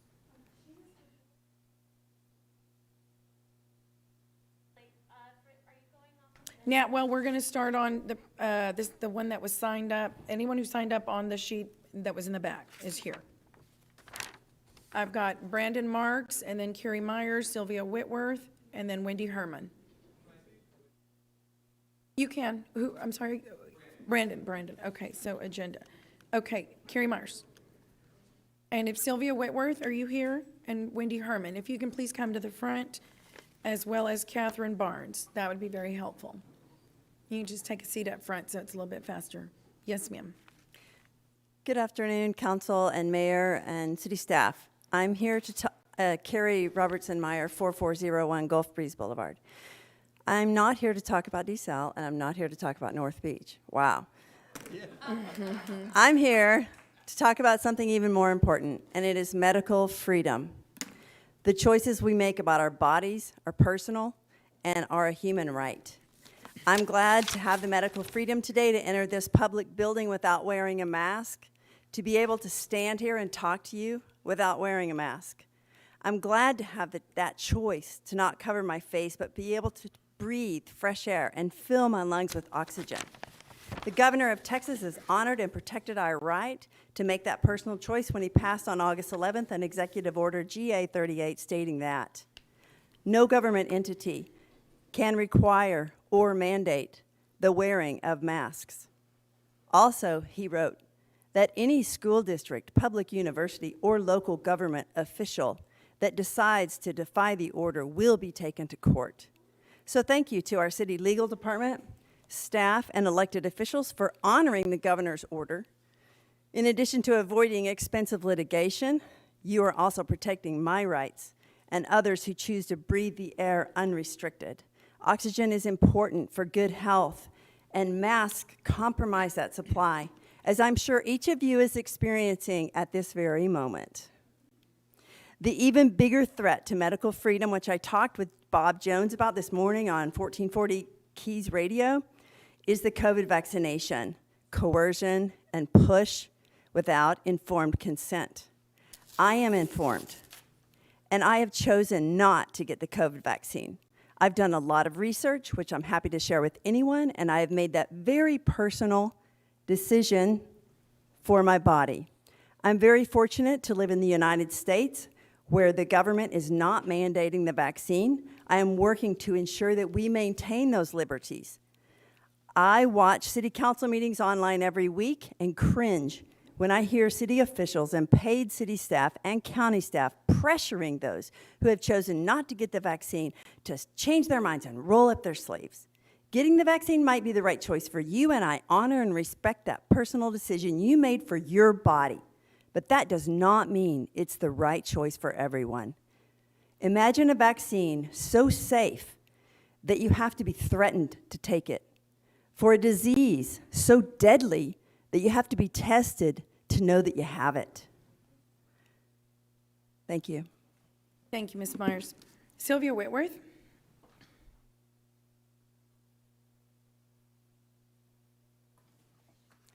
I'm Sylvia Whitworth, 36 Lakeshore Drive, 78413, and I am opposed to the city paying for desalinization plants. If industry wants desal plants, they can pay for them. Most industry will come here anyway because we have clean air, which other sites don't have, so they can't get permits. If the industry wants to build a desalinization plant, they should be granted a permit only if they build a pipeline to send the brine miles out into the Gulf. A question that begs to be answered is, will putting millions of gallons of brine into our bay kill all the fish and shrimp in the bay. The state mandates that we add fresh water to the bay to keep the salinity down, but adding brine would empty our drinking water source to keep the salinity down. No other industry could use our salt water. Another way industry could use salt water is to build plants that use salt water for cooling, like the Barney Davis CP&L plant and the Nueces Power Plant. They ran for years on salt water for cooling. Thank you. Thank you, Ms. Whitworth. Wendy Herman.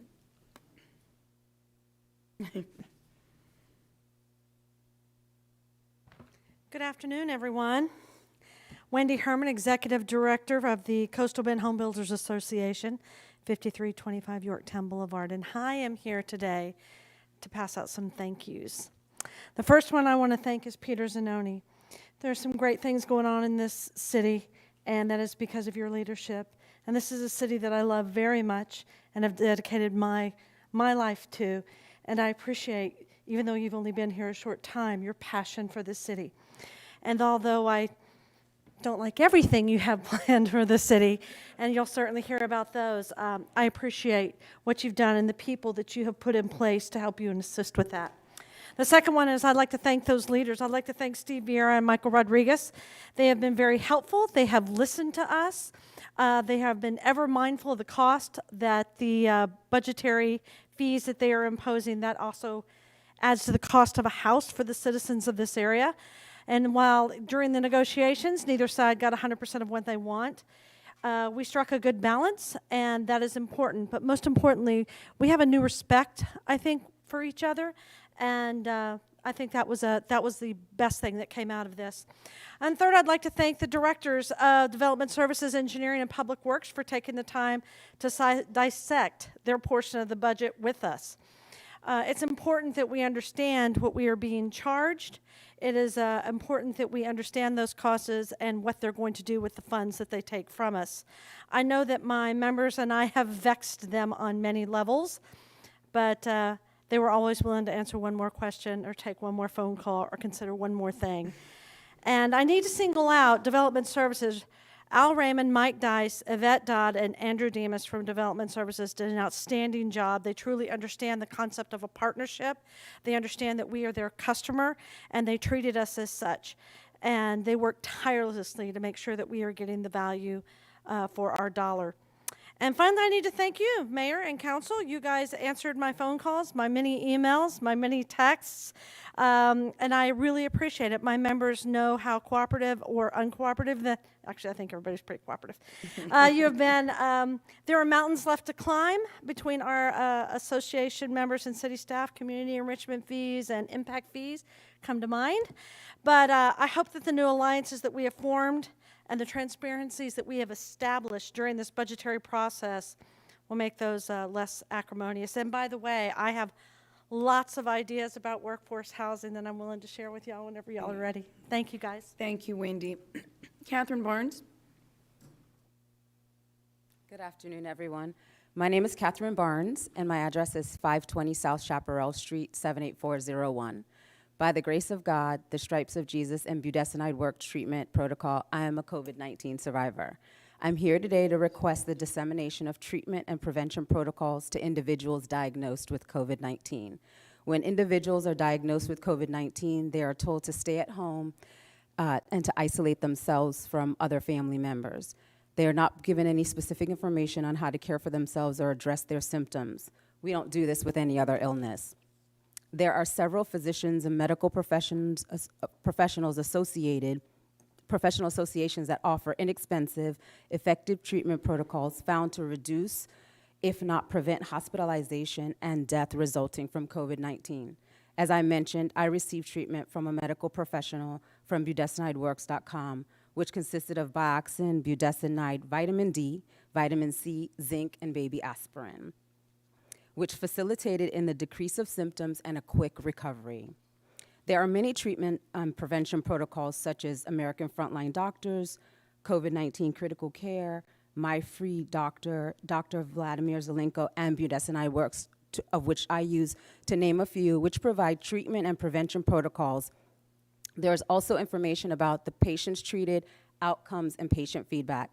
My prayer is that through my testimony and those that went before me, you will take the necessary actions to inform your constituents and the medical community of these treatment and prevention protocols that you will, I'm gonna start over. My prayer is that through my testimony and those who went before me, you will take the necessary action to inform your constituents and the medical community of these treatment and prevention protocols to aid in the prevention and recovery of COVID-19.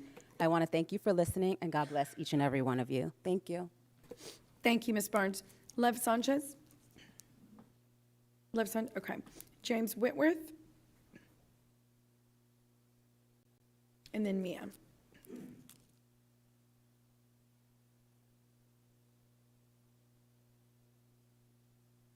First, I'd like to thank all of you for what you do and to tell you how impressed I am with your forbearance in sitting here listening to all of our concerns.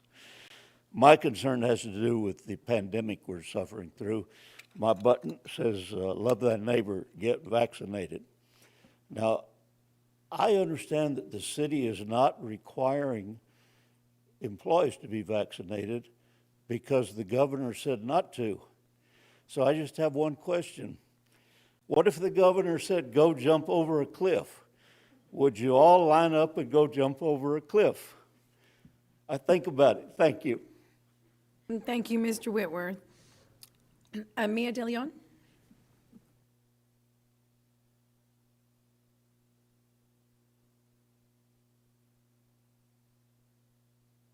Hello. Can y'all hear me? Well, thank you for letting me speak today. My name is Mia DeLeon. My address is 442 Waverly, but I do live in San Antonio at the moment. But the reason I'm speaking today is that I'm 100% opposed to desalination. And I think one thing that we should kind of realize is that everyone's bringing up the environment today and climate change. And if we can just remember that horrible freeze that we just endured here in Corpus and how that affected our ecosystem, that's something, especially if y'all do something like desalination, you are basically putting that stuff in the environment and making those changes happen. And I really think that people in our generation and people younger than me, you really need to listen to. Everyone that was opposed or that agreed with the desalination are people that are in an older generation. They're not gonna be here long enough to see those effects. We will be. And I really think that Mayor, if you're gonna be a role model for young girls, and if they're gonna listen and hear whatever happened here today and know that y'all agreed to do this, that's agreeing that you are not thinking about their future. I know that for me, I graduated 10 years ago, and the biggest thing was that nobody wanted to stay here in Corpus because of the lack of attention that our council has given people. And it's really sad to come back 10 years later and it's still the same thing. And I really think that if you listen to our generation asking and begging that you do not do things like this, it'll be a more cohesive place to live in and work. But also, I think that you do not put the values of your people first. And if you continue to do this, if you go through with this, you are not thinking about the people and you are not thinking about future generations. And I really hope that in your heart of hearts, you find that this is not the way to go and that we can find different ways. I don't know where it started, where government is more, I guess, induced in knowing what's best for the environment. I don't know why I won't listen to science. I don't know where that division started happening over the years. But again, if people of the younger generation that are actually going to be affected are pleading to you to please reconsider things, please do so. Thank you again. Thank you. Thank you, Ms. DeLeon. Okay, well, that will conclude our public comment for the day, excuse me. And what we will do now, because I know Annette Rodriguez has to get back to some appointments and work, would you like to go ahead and give your briefing? And we'll skip over the Mayor. entire, excuse me. Yeah, Mayor, I want to take advantage of what you said a while ago about, or what Miles said a while ago about clarification. I just want to clarify for the public and and for those who have listened to me over the last couple of years, that the comments made by Mrs. Parkinson about what I said about desal or anything else were taken completely out of context and did not express my opinion. Okay. Thank you. Thank you, Councilman. So if we could, Annette, if we can get your report, and then we're going to break for lunch, and then we will come back. We've rescheduled a couple of the briefings. We will have our desal briefing and our, what was the other? Oh, well, the COVID. That'll be the only one Right, after well, lunch. okay. Right. We'll reschedule the other two. We had Right. a. Okay. Right. So we'll break for lunch after we hear from Annette. Thank you. Thank you. Next slide, please. So I'm going to go very quickly. I think everybody's very familiar with these numbers. So first slide. It basically shows the Nueces County COVID cases by months, and it starts in July of last year, and we go to September to the present. And I think you can see very clearly on this graph that the pandemic this summer, August of 2021, we exceeded that of last summer. So 11,945 cases versus 9,905 last summer. So the next slide, we're going to break it down by weeks. And so what you're seeing here looks like good news. Looks like we're going down the other side of the peak now. We peaked in August, the week of August 15th, but now we're starting to come down. So that's actually very good news. We're hoping that we don't see plateauing because of Labor Day weekend, but we'll see those numbers at the end of this week, we believe, because of the high level of transmission. Next slide. This is the slide that basically shows not vaccinated versus vaccinated, and it shows from July 1st through September 1st. So each of those little icons there, each person there represents 25 people. So on the right side, you can see 549 are fully vaccinated, and they did end up with COVID. And on the left side, you see 13,429 that were not vaccinated and ended up getting COVID. Next slide. These are age breakdowns, and this is for the month of August. So last month, what you'll see here is in the first two age groups at the top, the blue, the 12%, and the right, the orange, the 17%. If you put those two groups together, those are the school age kids, most of them, from 18 and below. There's also some that are below the age of 5 included in there, but that makes up about 29% of the pie. Also, if you look at the complete right side, the blue, the orange, and the gray, that's about 48% of the pie, and that's 29 years of age and younger. Those are the ones that really, we were seeing a lot of COVID positives for the month of August. Next slide. These two pies, I thought they were interesting. If you look on the left side, those are the August cases last year, and this one on the right is the August cases this year.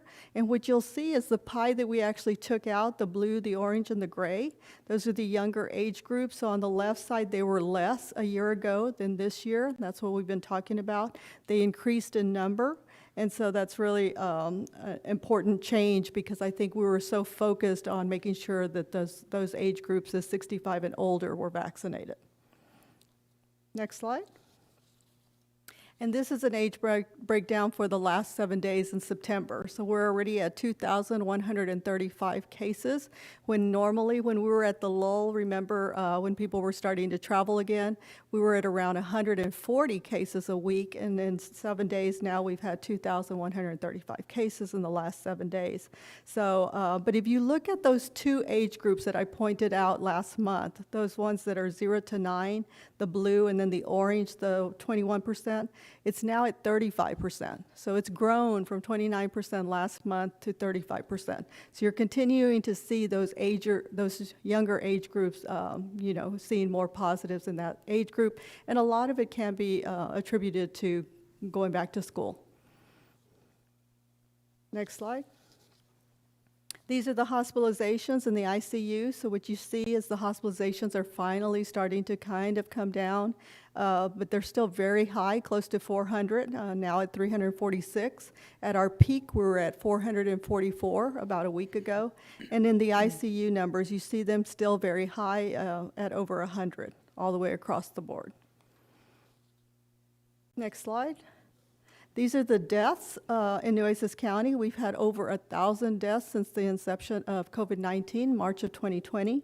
And so what you see is in August, that was the peak, in August of 2020, which was a month after the COVID cases peaked. So in July of 2020, we had the peak for number of COVID cases, and then in August, we had the peak for the number of deaths in Nueces County. So what you're seeing here is at the end of this graph, in August, we've had 154 deaths, but you have to remember we also peaked in August. So we had almost 12,000 cases in August of 2021, and so we're thinking September may actually peak for the highest number of deaths. Also, if you look at these 7 days, September 1st through September 7th, which is the last bar there, 37 deaths. If you compare that to the month ago in August, the first 7 days, we had 11 deaths. Next slide. These are the vaccine breakthrough cases in Nueces County. We've had 638 cases of people that were fully vaccinated, and they still ended up getting COVID. Most of them mild to moderate, and we've heard some here today. But there were some that were hospitalized. There were 73 that were hospitalized, and there were 24 that ended up dying. So, and there are the percentages at the bottom.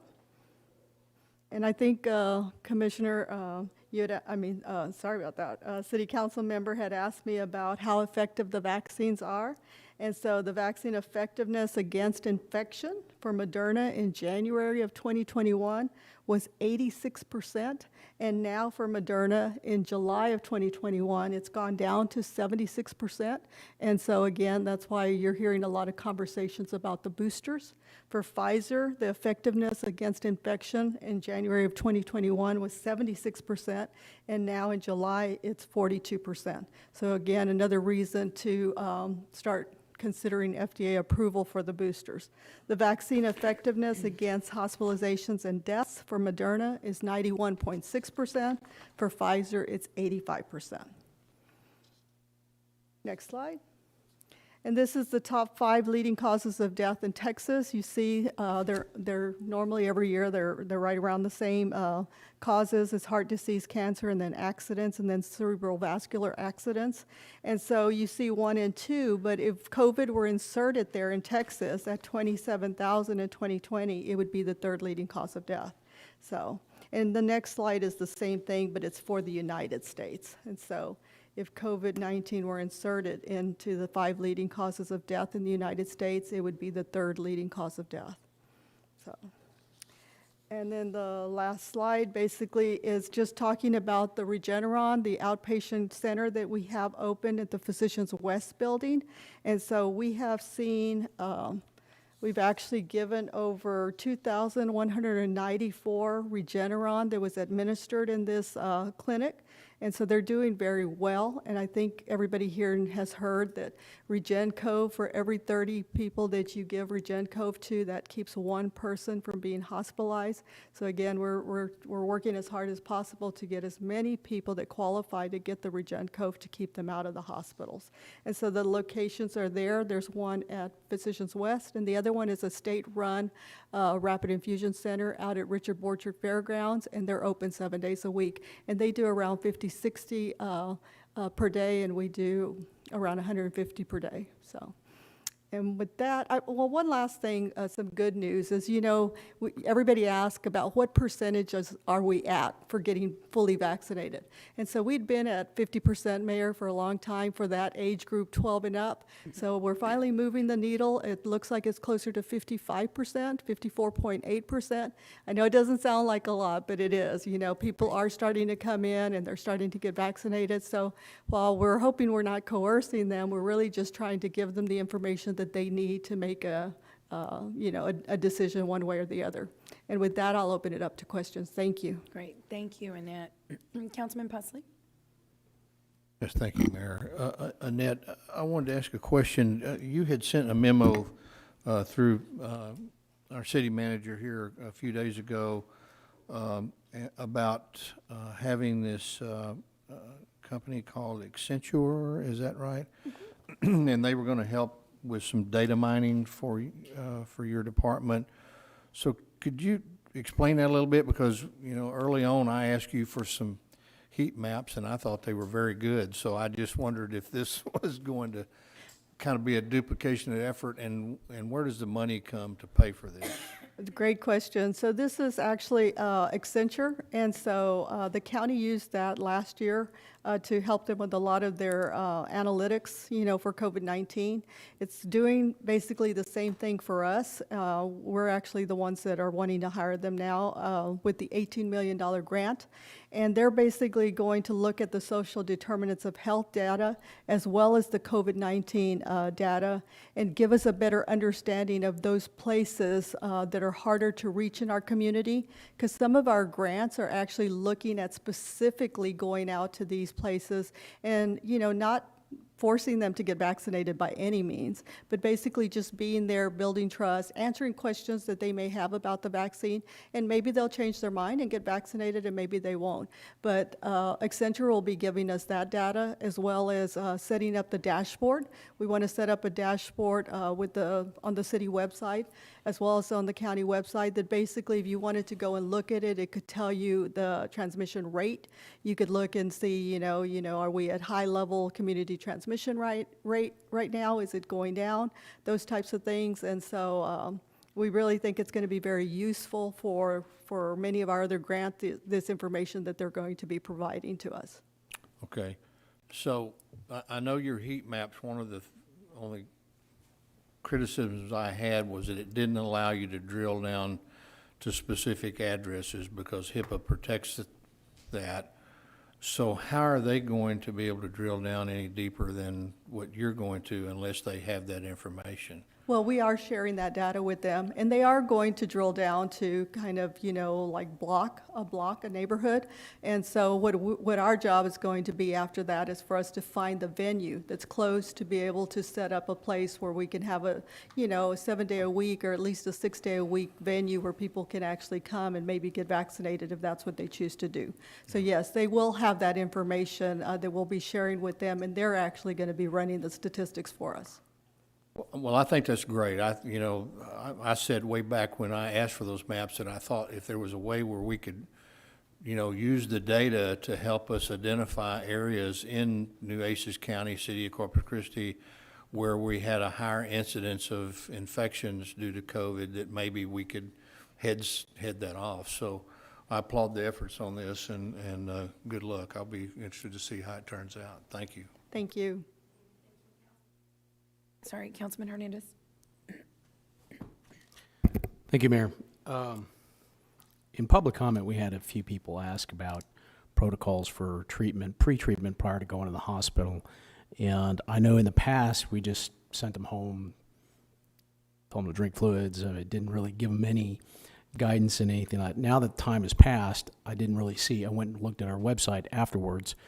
Is there anything that we provide to them that would have guidance either to the medical community or to them for some sort of pre-treatment ahead of time, as they had mentioned? I believe they had mentioned a protocol including, some vitamins with zinc, specifically ivermectin, hydroxychloroquine, and I believe a corticosteroid steroid with an inhaler. But is there anything that we're providing? So early on, we did give them the list, and we put it on the website as well with the vitamin D, the vitamin Z, the zinc, the quercetin. There was a number of items that the hospital suggested, including baby aspirin, that the hospital suggested that we share with the community. And so we did, and we put it on the website. In addition to those things, we also did a standing order for steroids. So if individuals seemed like they were sick when they were coming in to get swabbed, we used to put it in their bag with them with the directions. This time, this wave has been a little different. And so those steroids, the physicians didn't want to be just giving those steroids out loosely. And so we did not, at this time, what we did this time was we really were encouraging them to look at getting the RegenCove, the Regeneron, as a way as prophylaxis. And so because it is allowed for prophylaxis if you're in a family and if you're in a household and you're exposed to somebody that's COVID-19, your husband, your wife, your child, and you're over the age of 65, you can still get the Regeneron. And so that's what we're doing this time. Right, the Regeneron, and correct me if I'm wrong, that's where you're injected with antibodies from somebody who's had it previously through, I guess, their plasma, correct? Well, this isn't the convalescent plasma, but it's exactly the same thing, but it's, it's man-made, and so it's a monoclonal antibody, yes. Okay, so we are not recommending ivermectin or No, hydroxychloroquine. no, not at this time. So not prophylactically. If they went into a physician's office, we know that How some. about as treatment? As a treatment, right. So not as a prophylaxis. Right, I'm not asking prophylactic, but as a treatment. Right. Okay. And the reason for that? Well, ivermectin, you see that in clinical trials, so they are looking at that, but it's not scientifically proven currently, as a treatment. So a lot of people say, well, there really isn't anything that's really truly, a treatment for COVID-19, and there is some validity to that being said. But the physicians are following the science and the evidence, and that's how they're deciding what what medications they are giving their patients. Okay. So I asked those questions simply to answer the questions for the individuals that came up. Obviously, we can't answer them directly, so I wanted to make sure I asked that question. The last thing I wanted to ask was that you'd mentioned Moderna and Pfizer in terms of their effectiveness, but you didn't mention Johnson & Johnson. I was wondering what happened there. You don't see a lot of the studies because, again, Johnson & Johnson didn't come in until later. Pfizer, was first, and then we saw Moderna right after that, and then J&J took a while. And so they're still looking at that. A lot of things that I have read, it looks like it's still holding up, and it's still, especially against hospitalizations and deaths. So, but again, we're looking and we're reading to see, is that going to be one of the ones that's also going to be requiring a booster later down? So at this time, I don't have that data. Okay. Thank you very much. You're welcome. Councilman Hunter? Thank you, Mayor. I had an interesting conversation this week, and I'd just like to clear it up with you. When we define hospitalized, is that an individual going to a hospital and being positive for COVID? And that's everyone that's under that is considered hospitalized, correct? Right. It's Okay, an thank you. individual that's hospitalized, admitted to the hospital, and they're COVID positive, yes. And then my other question is we do have individuals that come in and don't necessarily want to put something foreign inside their body as a last resort of protection. So instead of that, are there any opportunities locally for natural best health practices other than to specifically protect yourself against COVID? It might be too early for something like that. I'm just asking if there is anything available for the people who don't like the needles. Right, and yeah, some people think natural immunity, but we also know that wanes. So I could definitely reach out to our local health authority and see if there's anything that he, knows that I can bring back to you. Because zinc, vitamin D, those are all natural or recurring supplements, and they're not recreated by a man to be put into someone's body. So if there are these other, I'm sure somebody might want to jump on something like that. Right. At least a group that I talked to this weekend, sure. Well, and these are We're excited. mostly vitamins, vitamins to help you keep healthier. They also talk about getting 8 hours of sleep and eating Sure. better and all those other things, but it's not really something that if you took this regime, then you wouldn't get COVID-19. It's Sure. to keep you healthier, that if you do get COVID-19, that hopefully you would have a mild to moderate infection and you wouldn't have a severe infection. Well, I appreciate it. And if you do hear of any groups like that, could you please let us know? Definitely. Thank you. Thank you. Annette, thank you very much. I think if we don't have any other questions, so we appreciate everything, the information, and for your patience today. Thank you. Yes, ma'am. Okay, so we're going to go ahead and recess for lunch and then start the meeting.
Okay, I'll go ahead and reconvene the meeting, and we will go to the city manager's report.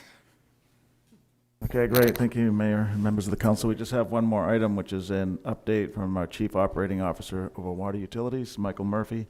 He's going to provide us with an update on the seawater desalinization project that the city's been working on. Thank you. Thank you, Mr. Manager. Good afternoon, Council, Mayor.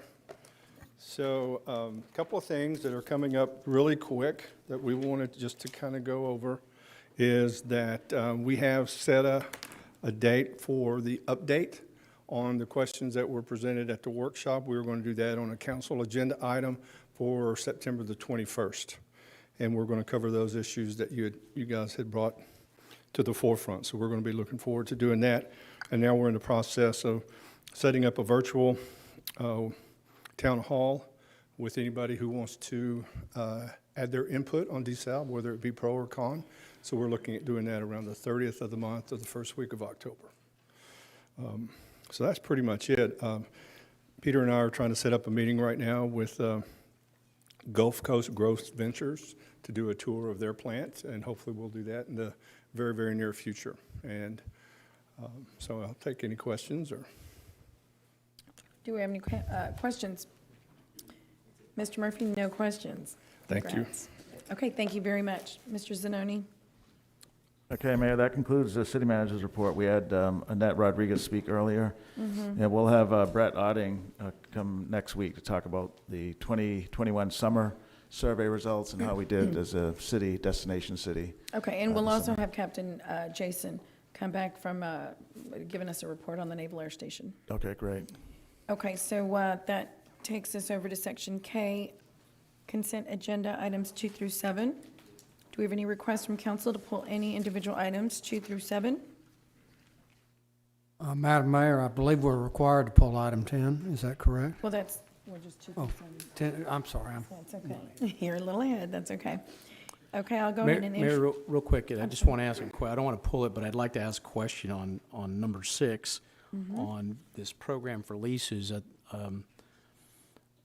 kind of want to get the scope of how much of this leases are out there. I know we were trying to get away from doing leasing, but just if you can give us an idea of what kind of scope you have here in terms of the amount of leases you're managing.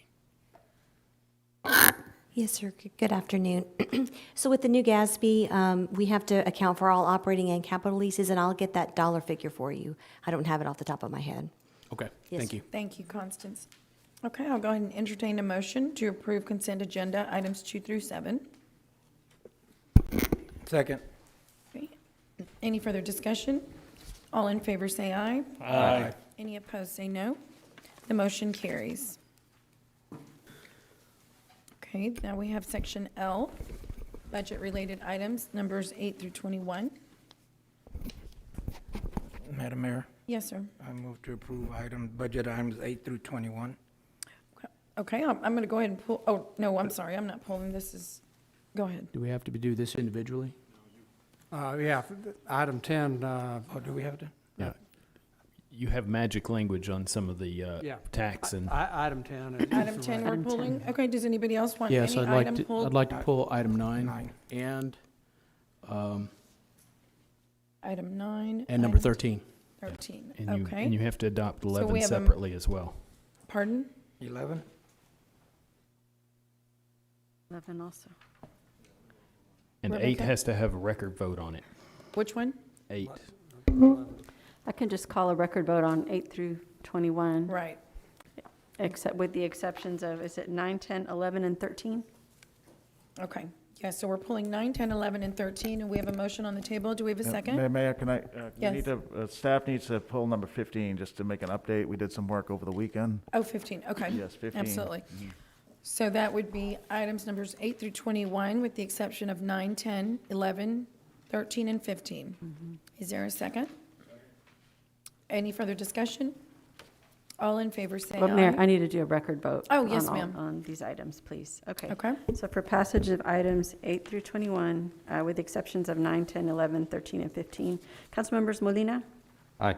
Pesley. Smith. Aye. Barrera. Aye. Hernandez. Aye. Hunter. Aye. Lerma.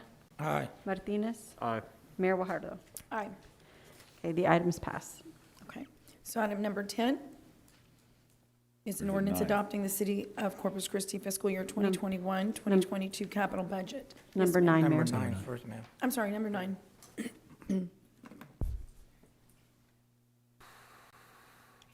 Okay, this will be simple. I made a motion last week because I didn't agree with the certificates of obligation and how we have it planned over the next 3 years. We have over 100 million in certificate of obligation, and I don't think it's appropriate for us to borrow that much money without having voter approval. The only one out of all the amounts out of all those that would probably be acceptable would be probably the solid waste ones, which have its own revenue stream that you could make some justification for. So I'd ask that all the planned certificate of obligation use for 2023 and 2024 for both asset management as well as parks and recreation be changed to general obligation bonds. And I make that motion. Okay, so we need to open up public comment, public hearing, I'm sorry. No, ma'am. There's no public hearing, but are you going to open up public comment? Public comment, I'm sorry. Yes, ma'am. Okay. Yes, right. So we're going to go ahead and open up for public comment. Do we have anyone in the audience that would like to make comment? Yes, ma'am.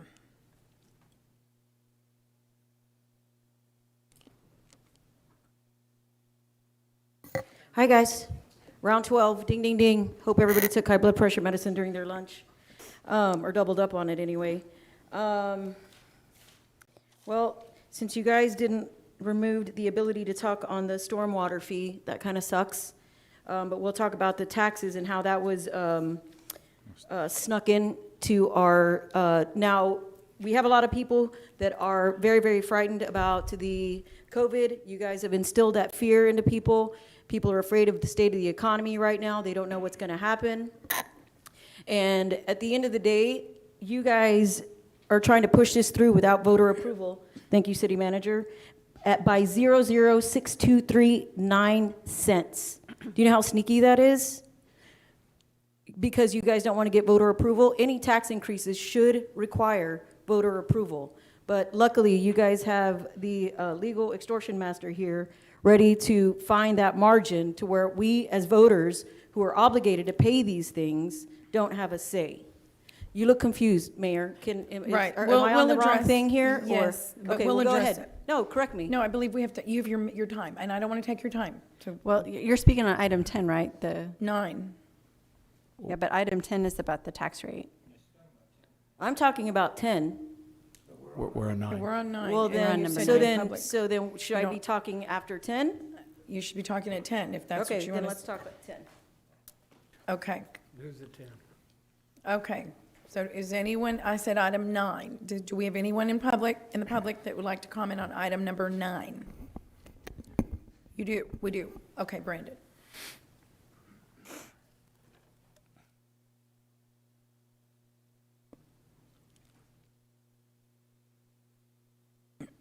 Sorry, just getting my own timer here.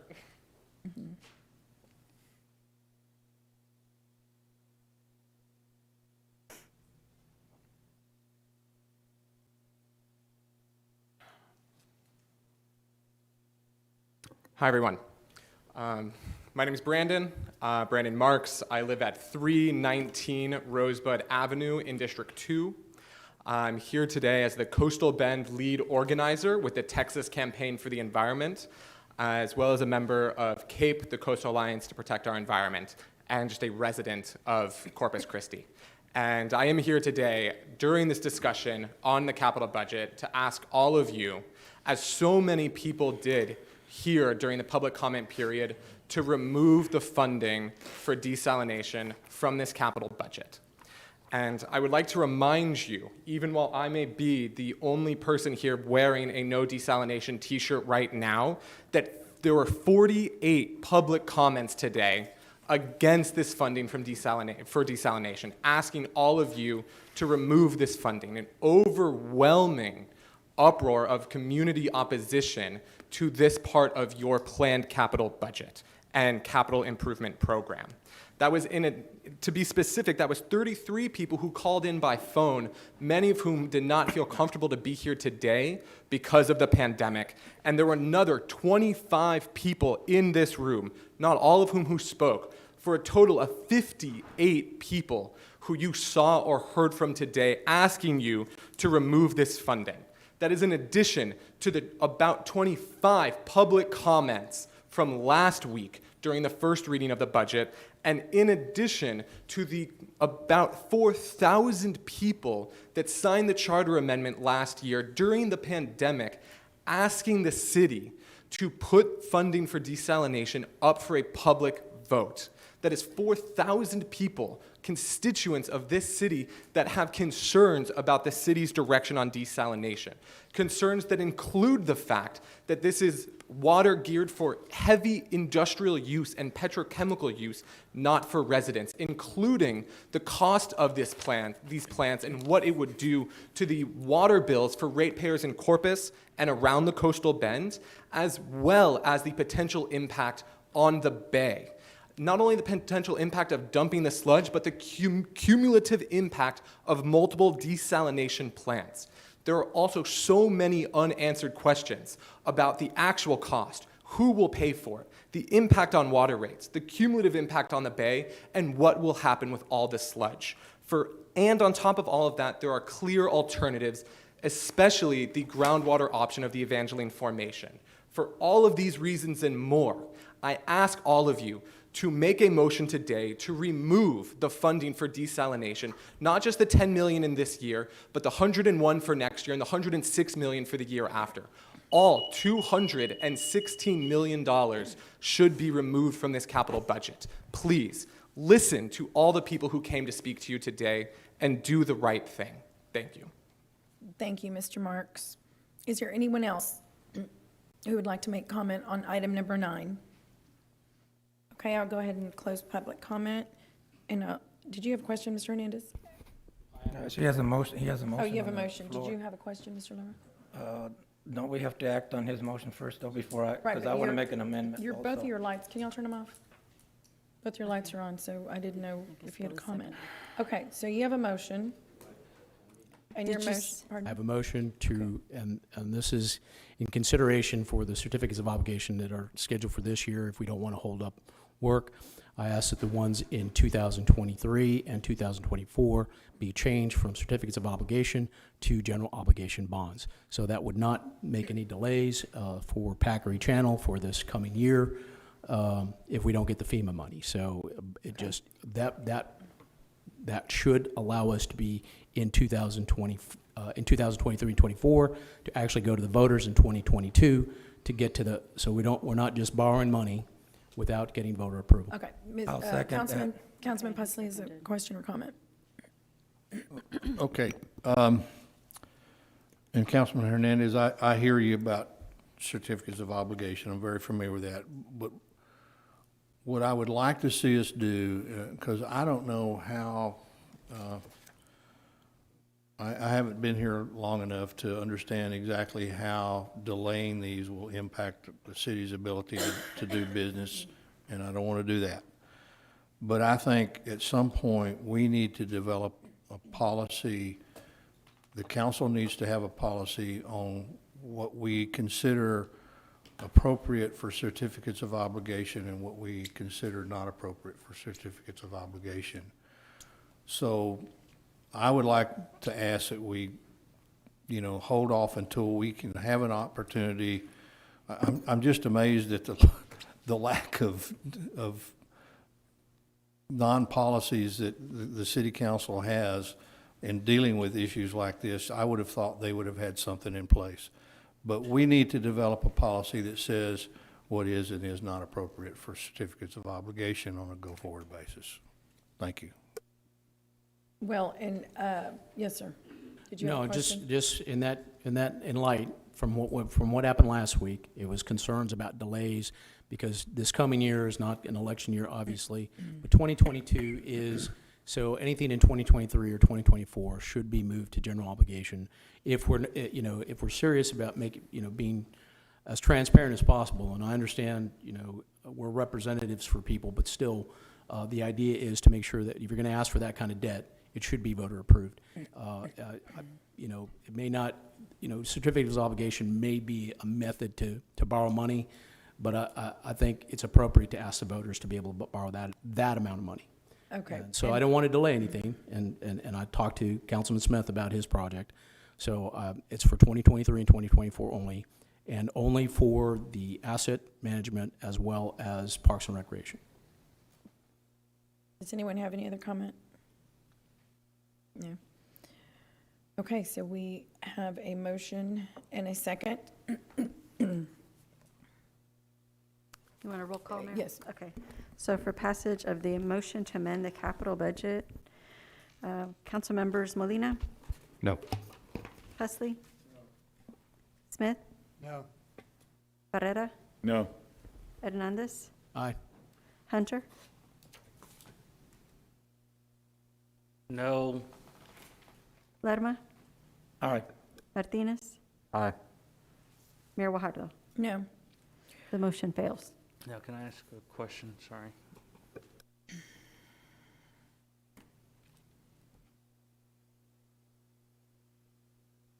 Oh, Yes, sir, Mayor, I'm thank sorry, you. yes, you may. Do you have a question? Now, on his motion was on this budget, but we were changing CFOs for 23, 24, correct?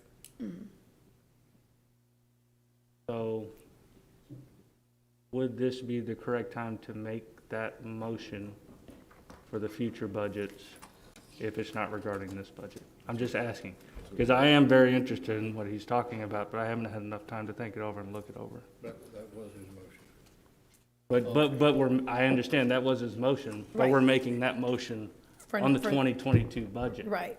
You're saying for the future. And I I think think it has that, to be taken on a separate day or a separate voting, because we're voting on that year's budget versus 2 different years' budgets on the use of those things. I understand that this is budget time, this is the time to look at it, so it does affiliate it with it, but we can still bring something like that back very soon, can't we? Yeah, yes, you can, Councilman.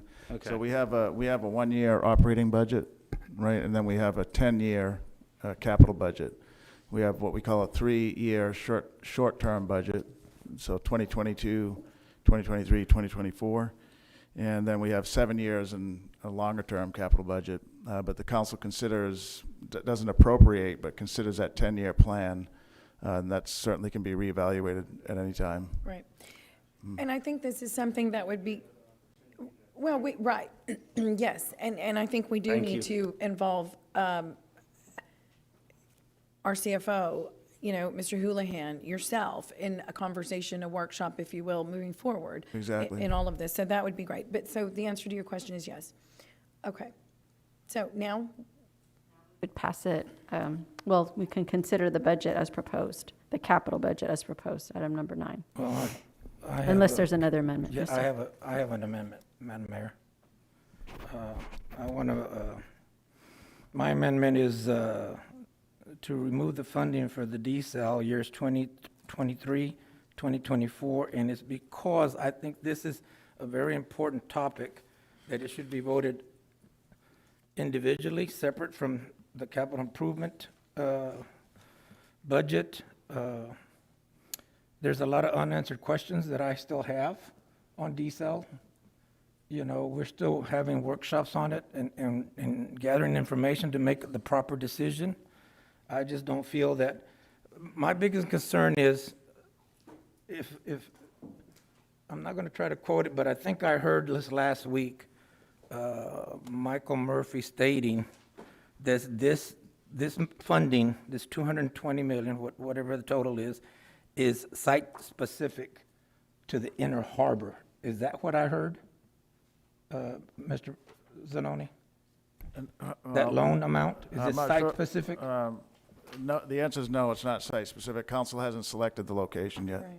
Okay, because that's what I was concerned about. I said, wait a minute, we hadn't even selected Yeah, however. an area. Right, however, one point, the loan and the permits, let's start there first, that was submitted to TCEQ. Those are site-specific.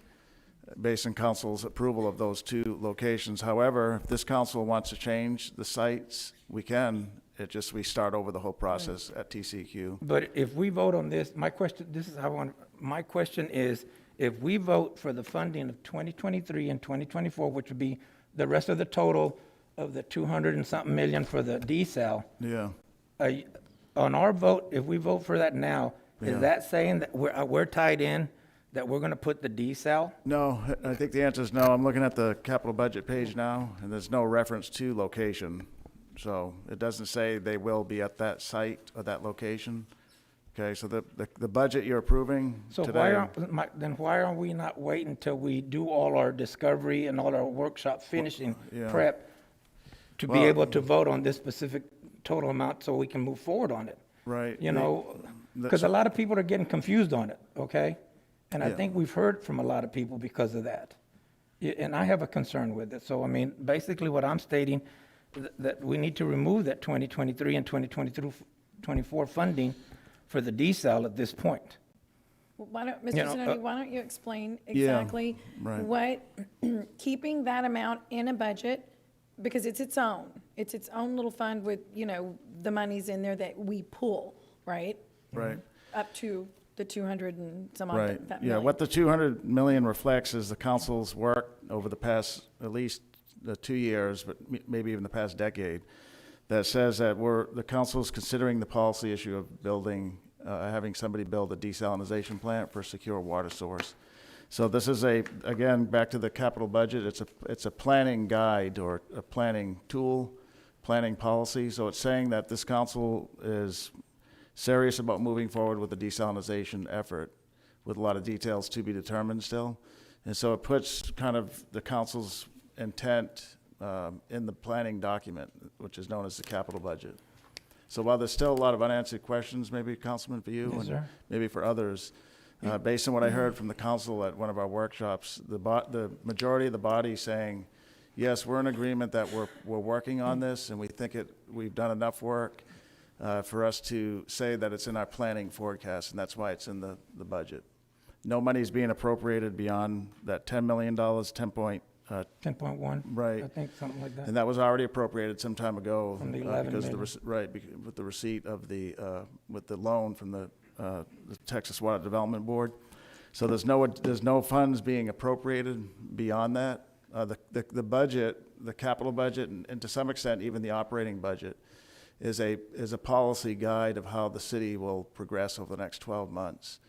It's a great planning and policy tool for any city to have. It doesn't mean that's it, come hell or high water, right? Because the council makes decisions every week.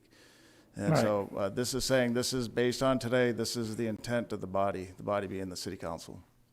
So then my comment is, why wouldn't we have put 36.2 million in year 23-24 for the North Beach Canal project that we already put 5 million in, because the council's serious about moving that project forward, but we still have a lot of details to work that out, for a total of 41.2 million that the council voted on 2019, that directed staff to find the funding source on that. So why wouldn't we have Right. done that for the North Beach project like we're doing for the desal plants, right? Right, and that's a great question, Councilman. The answer is that there's no identified funding source. So for the No, desal, for the I understand that. if I can finish, Councilman, for the seawater desalinization plant, there is an identified funding source. In fact, and it's an approved loan that the council has to consider if they want to take it or not. We don't have that for the North Beach Canal I yet. understand that, but this document that I hold here, which is the ordinance that October 29, 2019, that the council voted on 9-0, states in section 4, the city manager or designee is directed and authorized to take the steps necessary to identify funds and present items to city council for consideration to approve and appropriate. Right. It's the same process, so why aren't we moving forward on something like this? Well, we are. I mean, I'm yeah. looking at, I'm talking about two different things, I understand that, you know? Right. I don't want to confuse the people, but if we're able to do that for the desal, we should have been able to do this for the North Beach Canal project at the same time, sir. That's how. Right, both are moving Why forward. picking and choosing that way? I'm sorry, we are moving forward on the North Beach issue of drainage. Right now, we're working through council's direction, policy direction, which was to see through an RFP, is there a private individual or group that wants to help us fund the difference? The latest engineer's estimate was close to $80 million for the navigable canal. Well, I'm sure that 220-something million is going to go to about 300 million, because we talked about this several years ago, or the previous council did. So I'm sure prices have gone up quite a bit since then, sir. So we're actually telling the people that it's going to cost us 222 million, when it's probably going to be 400-something million by the time you finish this. Well, So, I- see, yeah. I'm looking at it the same way you're looking at it, sir. You know, I'm just stating, why is one process better than the other process? Nobody's That's saying not- that the better. That yeah. doesn't sound right. No, to nobody's me. saying that in the Well, budget my process. amendment is that we remove the decel for years 2023 and 2024, the funding, ma'am. Okay. Mr. Smith? Thank you.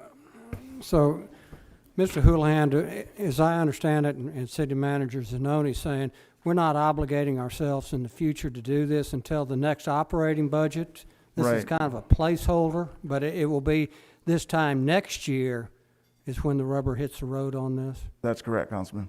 Okay, so it's no obligation. We're not binding the next year's operating budget or anything else with it. It's just No, sir. strictly a placeholder. And one other quick thing, I support Councilman Pusley's, that we do need a policy for our C of Os on there. I think that's an important thing, and at some time before the next budget that we have that policy in place. So, thank you. Councilman Barrera? Thank you, Mayor. I was one of the individuals that requested that we keep the $221 million for the sake of transparency. To remove it would be disingenuous, particularly to the individuals in the 40 some odd individuals that may have spoken today, the individuals that spoke last week, the 12 that spoke that aren't even in the city limits of Corpus Christi, what have you. It would be disingenuous to pull that money out, because we are still moving forward with regard to exploring desalination. We've applied for permits, and to do so, to pull that out would not be fair to those individuals, because we want them to know that this is the direction that we're moving forward, that there is a public process. And Esteban, how long have we been working on the site selection? Over a year and a half through the site selection. Okay, so no, but how long did the process work before the year and a half?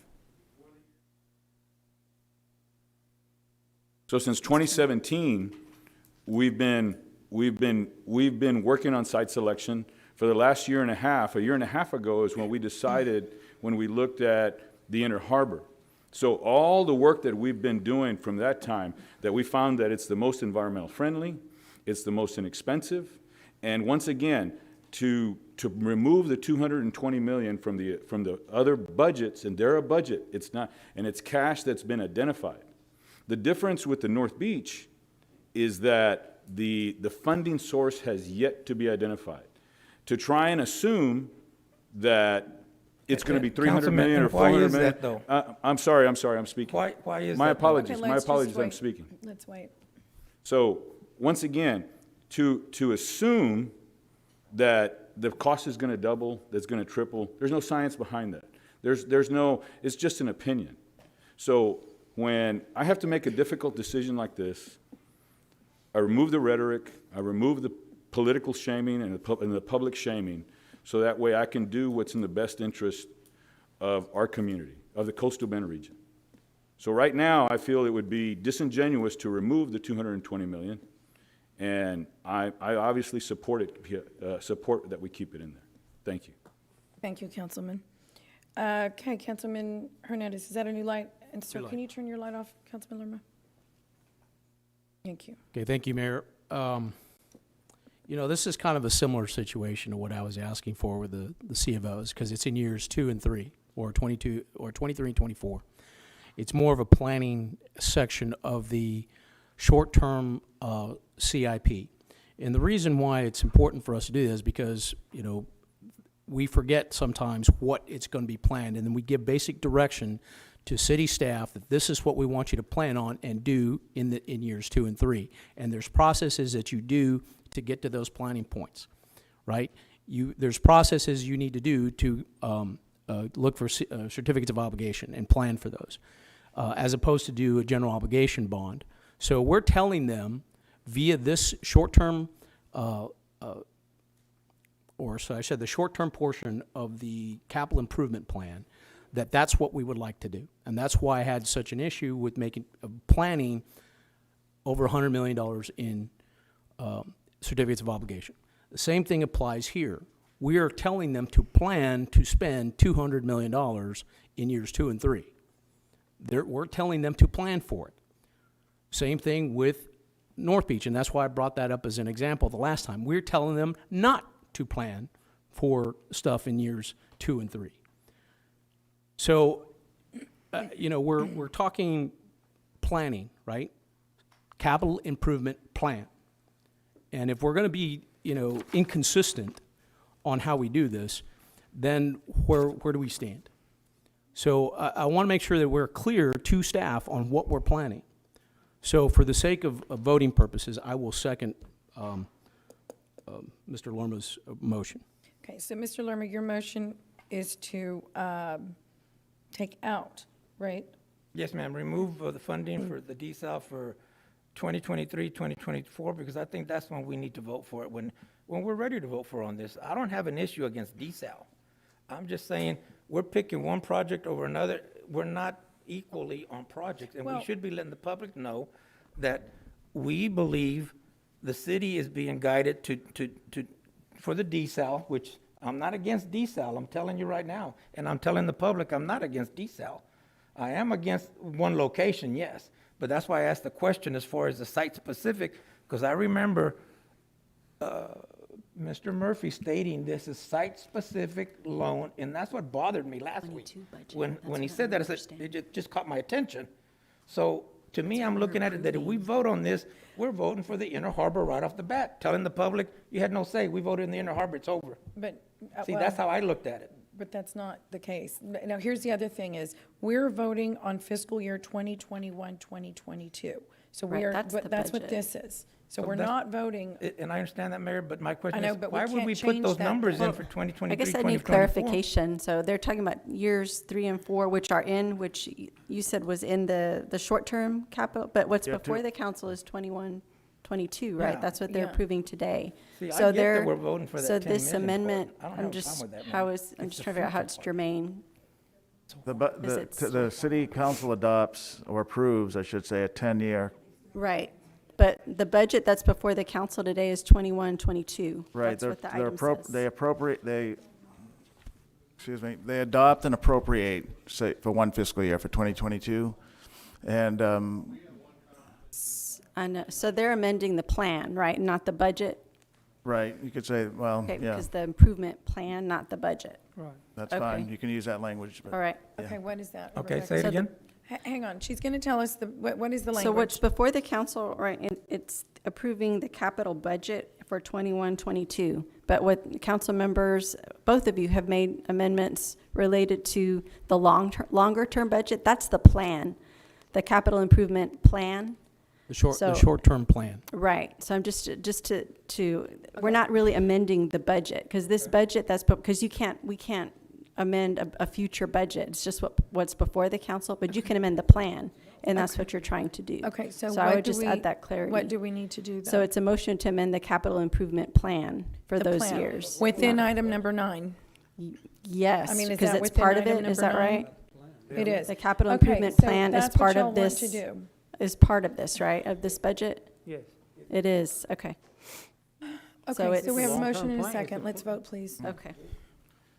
Yeah, Councilman Lerma was asking, is it part of it? So this city has a 10-year capital improvement plan.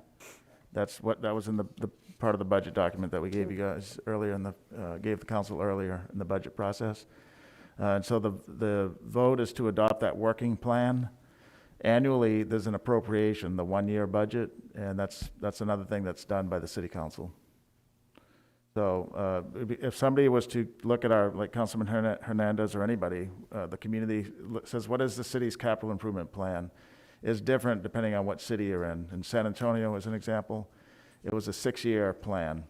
Corpus Christi has done a good job in adding more years to that, so we have a 10-year plan.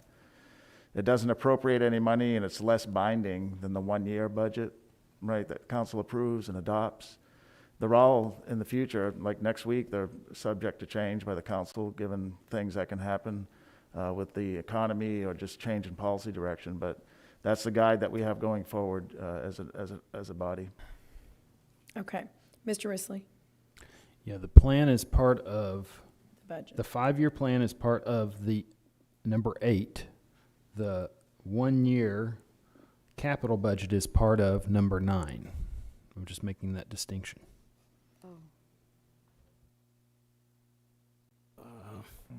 Yeah, the 5-year infrastructure management plan is part of Can't we just number vote 8, on the eight? operating budget. No, well, this isn't the infrastructure management plan. It's a capital budget. This is the capital improvement plan. And number 9 Is the capital improvement plan. the capital budget says the fiscal year 2021-22 capital budget in the amount of $444,548,826 is hereby So it's not a adopted, part of it. subject to the attached schedule of adjustments. A copy of the fiscal year 2021-2022 capital budget will be filed in the office of the city secretary. Okay, so number 9 is only 400 million. It's Okay, there's no and- money appropriated. Right, but no, we just need to identify, Councilman, we just need to identify where the plan is within the budget. So are you saying that is number 8, Miles? Okay. Yes, so- number 8 is the plan. Okay, so we understand what you want to do. Number 9 is the budget, 2021 and 2022. So your amendments are applying to the plan within the budget of number 8. No, Right. no, that is we already incorrect. approved number What he is talking about is the street plan. Okay, that is separate and in the operational budget. What we're talking about is the capital improvement plan, which if you look at the capital improvement plan has years 1 through 3 as a short-term capital improvement plan and 4 through 10 as the long-term capital improvement plan, and it's on the capital improvement plan side. So what Miles is saying is incorrect.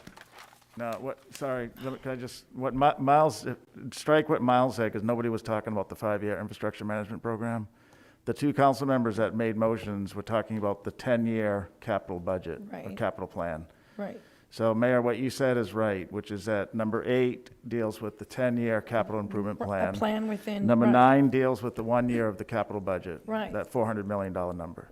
Okay, but 8 says infrastructure management plan. That that's has the- to do with the street plan. Right, yeah, That has that's right. nothing to do with the capital That's improvement what I plan. said, yeah, that's what right. I said. You're What right. Miles said You're- was off base, it wasn't even part of what we were talking about up Right. there. But So, the amendment, yeah. yeah, we voted on 8. So this has strictly to do nothing with the operation plan or the infrastructure management plan, which has to do with street reconstruction. Sorry. Okay, and residential streets. The capital improvement plan includes a short-range and long-range capital improvement plan. The only thing that affects the budget is the current year that we're voting on for the budget. We don't appropriate money for out years. Right. So, but the plan is part of it, and we're giving them specific instructions. Yeah, we understand all that. We just need to know what budget does the 10-year plan fall under? That's under number 8, Mayor. Number 8. Number 8. Okay. Okay, I don't know what we do here. Oh my God. Look, Yeah. If let me it say was in this. number 8, Let then me- it would not be included the 3 years in the That's how I capital looked at plan. it. And then on the last page of every one of these individual pages is the long-term plan, and it's in the capital improvement side under the capital, 10-year under the plan, CIP 10-year tabs. plan. The 10-year plan. The 10-year plan. So, and when I say 10-year plan, Under it's the- from years 4 through 10. Right. Look, Right. all I gotta say is this, look, if we as a council here amongst ourselves aren't understanding or everybody's thinking so differently, what do you think the public looks at? No, we're I just mean, trying to figure out this what is- number Well, that's what I'm it trying to is. say. Well, but If that's we what we're- already voted on this, that infrastructure management plan should have been totally separate with the CIP. I mean, We're confusing the public is what I'm saying. No, we're not. I'm confused myself. Well, we've had this for a full week, Councilman, so, that's why we have all of this information for a full week before. I understand that, So ma'am, let's but my not make meeting was more- canceled with Well, Peter Zanoni. Mayor- I was supposed to meet with him. These are the questions I had. Okay, Mayor, this was Mayor? not brought up last week when I asked to amend the CIP last week, and it included the plan. Okay, that's fine. I don't have a problem with it at all. We just need to identify under what number. So I understand you're saying one number and they're saying another, so let's figure that out. It's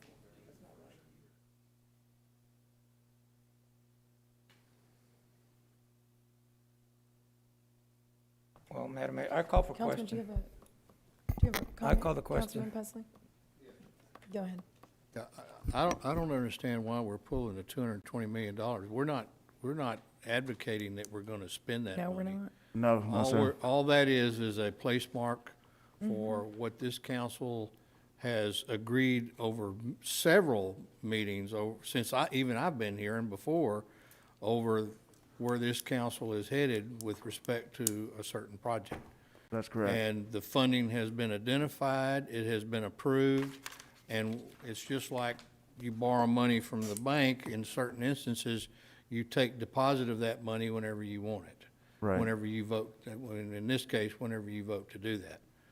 It's not that we're being allocated the whole $220 million like people have erroneously stood up here and said for the last 2 weeks. We're not doing that. Right. So all we're doing is we've identified funding for moving forward. It's not site-specific. Right. If we want to put the desal plant on a barge and park it out in the middle of the ocean, we could spend that same money to do that. Mr. Risley? I think it's important to go back to the language in this ordinance. The ordinance says the fiscal year 2021, 2022 capital budget in the amount of $444,548,826 is hereby adopted. This only adopts that 1 year. The other language that refers to other items in the out years is effectively surplusage. So you're not making a budget amendment when you make a change to those out years. Yeah, you're just amending the plan. Yeah. And that is correct, Mayor, in the sense for the budget, but in terms of the document, it is still have that information. So I want to be clear on that if we're going to be publishing a document, that it should have the correct information as we vote on it. Okay, Councilman Smith. Thank you. So, Mr. Ridley, what you're saying, and it's, I'm looking at page 255 of the book, that this is the capital budget, item 10. Item 9. 9. All right, yeah, I'm sorry. Item 9 on there. So that is the capital budget. The monies that Councilman Lerma is talking about is not included in that anyway. Correct. It's the only thing that it's not, the 220 million is not part of the 440 million that you are adopting. It is simply ancillary language that's contained within the document. The only thing you're adopting is that first year capital budget. Yeah, so to Councilman Hernandez's concern, it's not in 9. I don't know where it is, but that out money is not sitting in 9. What you're saying, it is only for the coming year, which $10.3 million is allocated for desal. It's mentioned in the document as a planning guide. It is not adopted as an item that will indicate an expenditure to which council has agreed. So in this item, it doesn't exist. It's as a guide in the item, but we have no standing voting for it in this item. It's very that is the reason for the specificity of the ordinance language. Yeah. Okay. Thank you. Can't make an amendment. Councilman Pesley? Oh, okay. Goodness, so where are we? Okay, so. So we have a second amendment. Well, we Is that have a correct? second amendment, but we can't amend the ordinance, right? Because it's not germane to this particular ordinance. It falls outside, right? I thought that's what Okay. what the city attorney said. So So what do we do with their? Point of inquiry. Then how do you amend that particular document if it's not during the time where you approve the document, including the budget? You're approving just the first year of the budget. Right, we're approving the budget, which is encompassing of this document. Where would be the appropriate time to make the amendments, to the actual document before it is published? I thought we couldn't bind future councils to this council's actions. That would be a future council decision. Well, that's correct. That's my understanding, so I don't know. And you're correct. look We to can't legal. bind future councils to this decisions. However, it's instructing staff to plan for those things, and that is done regardless of the year. You can plan for the following. Like we're planning right now for expenditures next year, but we're still in this year. Am I incorrect in that assumption, right? The planning process is multi-year. So when would be the appropriate time to amend the document if we're going to approve the document right now and publish it? I'll look to staff for that. My assumption was that it's included as either number 8 or 9, because we pass out In there, the budget, right? And it has plans in there, it has information on personnel, it has obviously financial information. So I assume that the adoption of the budget includes the 9 years of planning in the capital improvement program. That's done today. And that's why in the 2 years I've been here, we've published the approved plan by city council that takes place in a day like today, where they're approving the appropriation for 1 year, but also the plans that are set forth in the budget as well, to include that 9-year capital. It's a 10-year plan, but we know that the first year is appropriated, so, Right. Okay. yep. Okay, so we are going to do the motion then, okay. I'm sorry? So the motion to amend is germane. Yeah, I believe so. All right. Point of order, we did vote on the previous one, which was Correct. similar. We did. So now I'm going to entertain a motion. Okay. So the motion was made by Mr. Hernandez and seconded by Mr. Lerma, and No. it was, It's I'm other sorry, way. Mr. Lerma, seconded by ma'am. Mr. Hernandez. I'm sorry. That's right. So it was to remove the desal funding from the capital budget in years 2023 and 2024. The capital improvement plan. Plan, I'm sorry.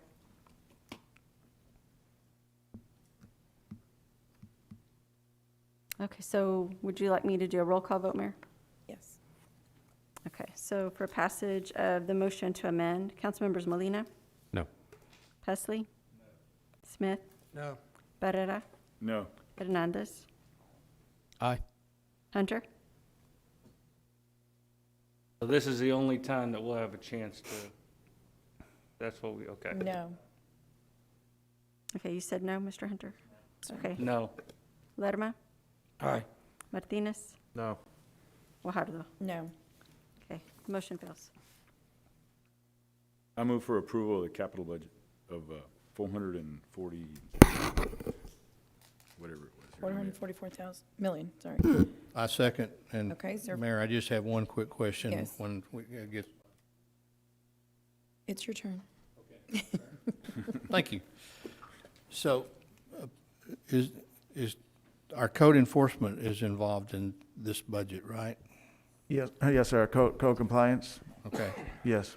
Okay, I just want to make a statement that, we're adding personnel for our code enforcement department, and we have to make the effort to clear our code enforcement caseload. And I'm going to support this time, but on a go-forward basis, I'll be inclined not to if we can't do that because we're adding code enforcement officers to add to the 4,700 case backlog we already have. And we have to figure out how to fix that. Right. And I know there's some people working on that. Yeah, right. And so it's very important that we do that. And Councilman, I would add to that, as Councilman Pesley brought up last week or the week before, whenever it was, I'm supporting it, of course, but we literally cannot put 5 more people out there until this is this is en route. And I we've would had a highly meeting. recommend we not hire them until Right. we get this under control. Right. And we did have a meeting for the record, with Councilman Martinez as the chair of The Municipal Court Committee, right? Yes. Yeah. And so they're working on it. But what we don't want to happen is for those five new people to be out there and it's just a complete backlog, even worse so. Right, yeah, later on this month, Councilman Martinez has scheduled a meeting, being the chair of the Municipal Court Committee. Great. And staff is ready to work with him and the council that are on that committee to address that backlog. It's going to take some time to fill the positions. There's a recruitment process, an advertisement, interview, and then we have to train as well. So I think within 3 to 4 months, hopefully, not hopefully, but pretty sure we're going to have a big dent in that backlog addressed at that point. Thank you for making that comment, Councilman. Thank you. Councilman Hernandez. Yeah, I want to make it clear, I voted on that because I don't like the process on how this works. I didn't like it for the certificates of obligation. I don't like it for how it's done with North Beach, and this, for me, this is a planning tool that gives instructions to city staff. I will be voting against the CIP. I don't, because of that, and but I want to say for the record, I'm not against desal. I've said that before. However, I still think there's other options where we could leverage someone else's money and expertise, which we have had some issues with here. So I'll leave it at that. Thank you. Okay. Councilman Barrera. Thank you, Mayor. I just want to reiterate, not to grandstand, but the comments that were made during public comment with regard to moving on without, I tell you what, Councilman Hernandez, you know what, you make that statement and I respect it. I disagree with it and I respect it. But once again, I want to speak out to the individuals that spoke earlier. It's disingenuous to imply that we're making decisions that it's not on the best interest of the voter, because cherry picking the facts is really frustrating and it's really political for the purpose of just trying to get a point across. In this particular budget, we've appropriated over $11 million for the airport, over $45 million, almost $46 million for parks and recreation, almost $8 million for public facilities, $39 million, almost $40 million for public health and safety. Public health and safety, okay? $84 million for streets, $10 million for the gas department, $58 million for stormwater, $111 million for water, not inclusive of desal. I guess you could say it's $100 million because the other $10 million is in there, and $80 million for wastewater. To come up here and to say that we're not listening to the voter and we're gonna burden them with $200 million that's only been identified, not appropriated. That's why all this debate has been for. And to appropriate over $440 million for the investment of this community, that just, in my opinion, shows the commitment that this staff and this council has to reinvest those dollars back into the community. That's why I voted for that. That's why I made the motion. Thank you. Thank you, Councilman. Okay. So we have. Mayor, can I respond to that, since I was targeted? I'm going to give you 5-6 seconds. Okay. Okay, Let's to go, that. because we're going to vote. We're going to vote. Since my colleague targeted me on specific comment about being disingenuous, I have my comments have been consistent since day one, since the time I started voting against this, because I was not getting the information from staff about doing alternative options and getting that information. We have yet to get information, solid information on alternatives, either through desal, through groundwater, to get provided from an RFP, which holds some legal weight to it. We have yet to get it. Nothing. In the 2.5 years, 2 years that I've been asking for it, I've gotten nothing. Zero. So I don't want to sit here and preach to about information on planning for $200 million when I haven't gotten a single piece of information that I've requested about alternatives. So I will leave it at that. Thank you. Okay. I just want to add one more thing. Sir, my apologies, my sincerest apologies. I actually was trying to speak as an appreciation for your consistency. So my apologies if it was perceived as I was preaching to you. I just wanted to preach to our friends who have made several statements that I don't feel are completely accurate. But you have my respect, sir, and I appreciate your consistency. Councilman Smith. Well, thank you. And I'd just like for the record that we were given a very in-depth presentation by a number of water suppliers. Was it in 2018, 2019? So the groundwater, two different groundwater sources came here. They gave us estimated prices on that, and a lot of valuable information that was done in council that is in public. So we have had this information. Councilman Molina. Thank you, Mayor. Yeah, I want to acknowledge the amount of people that came for public comment, and many of them said some of the same things, that there was a lot of questions that are still unanswered that need to be answered before we move forward with desal. And understanding that by approving this, this does not obligate us to desal to a site or a plant. But with the amount of questions that are still out there from the public, I think moving forward with this would allow us to get to a point where we have those questions answered. And I think from that point, we still have time to make that decision on whether we are going to move forward with desal or not. But moving forward today allows us to get those answers. And at the end of the day, if we get information that says indefinitely that desal is not the right choice for our area, then I think we still have time to move it in another direction. So I just wanted to put that out there. Thank you. Thank you, Councilman. So we have a motion and a second. Rebecca, would you like to take the roll call? So This for is item number passage 9. of the item number 9, the capital budget on second reading, Council members Molina, Aye. Pusley, Smith, Aye. Barrera, Aye. Hernandez, No. Hunter, No. Lerma, No. Martinez, Aye. Guajardo. Aye. The ordinance passes. Okay, thank you. Item number 10. So this one we need to pull for the verbiage, is that correct? Yes, ma'am. And also we had public comment for Right. that as well. So let's see, here's Heather. Good afternoon, Council, Mayor. Heather Hurlbert, Director of Finance. So I'll run through the Heather, rules would short- you just, I'm sorry, yeah, thank you. You're welcome. Next slide, please. So what we have today is our proposed tax rate of 0.646264.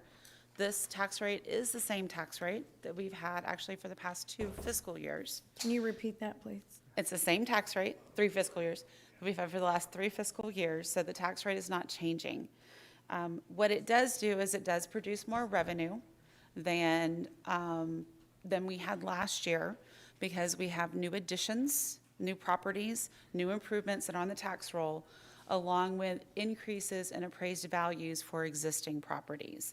So our no new revenue rate of 0.616436 is the tax rate that would produce the same amount of revenue on the same property. So this is just solely based off of increases in existing values. And the voter approval rate of 0.652503 is a formulaic that takes the no new revenue rate for our maintenance and operations, increases it by 3.5%, and then adds in our debt service rate. And so the proposed rate of 0.646264 is not a tax increase, though it does produce more revenue than last year. Okay. Do any council members have any questions for Heather? Okay, I will go, Mr. Pusley. How much revenue? How much revenue that it produces? So it's about 9 million, which council will be ratifying in the next item. And of that, about 2.4 million of it is produced by the 300. And actually, last week I said 300. You told me it was in the neighborhood of 20 million. 20. Well, that was for all revenue sources. We're talking about just about sales tax right now. I mean, property taxes right now. Okay, so property tax only was 9 million? Yes. Okay. Yes. Almost 9.1, right? Yes. Okay, so I will go ahead and open up public comment. Do we have anyone in the audience that would like to make a comment on item number 10? Yes, ma'am.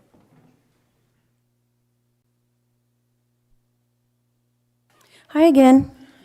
Rachel Caballero, 522 Hancock, here in Corpus Christi, District 1. Thank you, Mr. Lerma, for fighting for us. I appreciate it. And Mr. Hernandez, that will not go unnoticed come 2022, that I promise. Wendy, I don't know if you're still here, but be very appreciative that the council responded to you, because I got 1/3 of a response to my requests. I think that we've lost the big sight, the big picture here. While people were worried about COVID, all these mandates are getting put out, and now we want to do this tax increase that isn't a tax increase, because guess who decides the property values? You guys. So if it's raised by, or the county, so if it's raised by $100, okay, well then, there should be no reason to add an additional tax increase. It is not a tax increase. Okay, are taxpayers going to be paying more money in their taxes through this ordinance? No. Right, Okay, so who does the evaluations?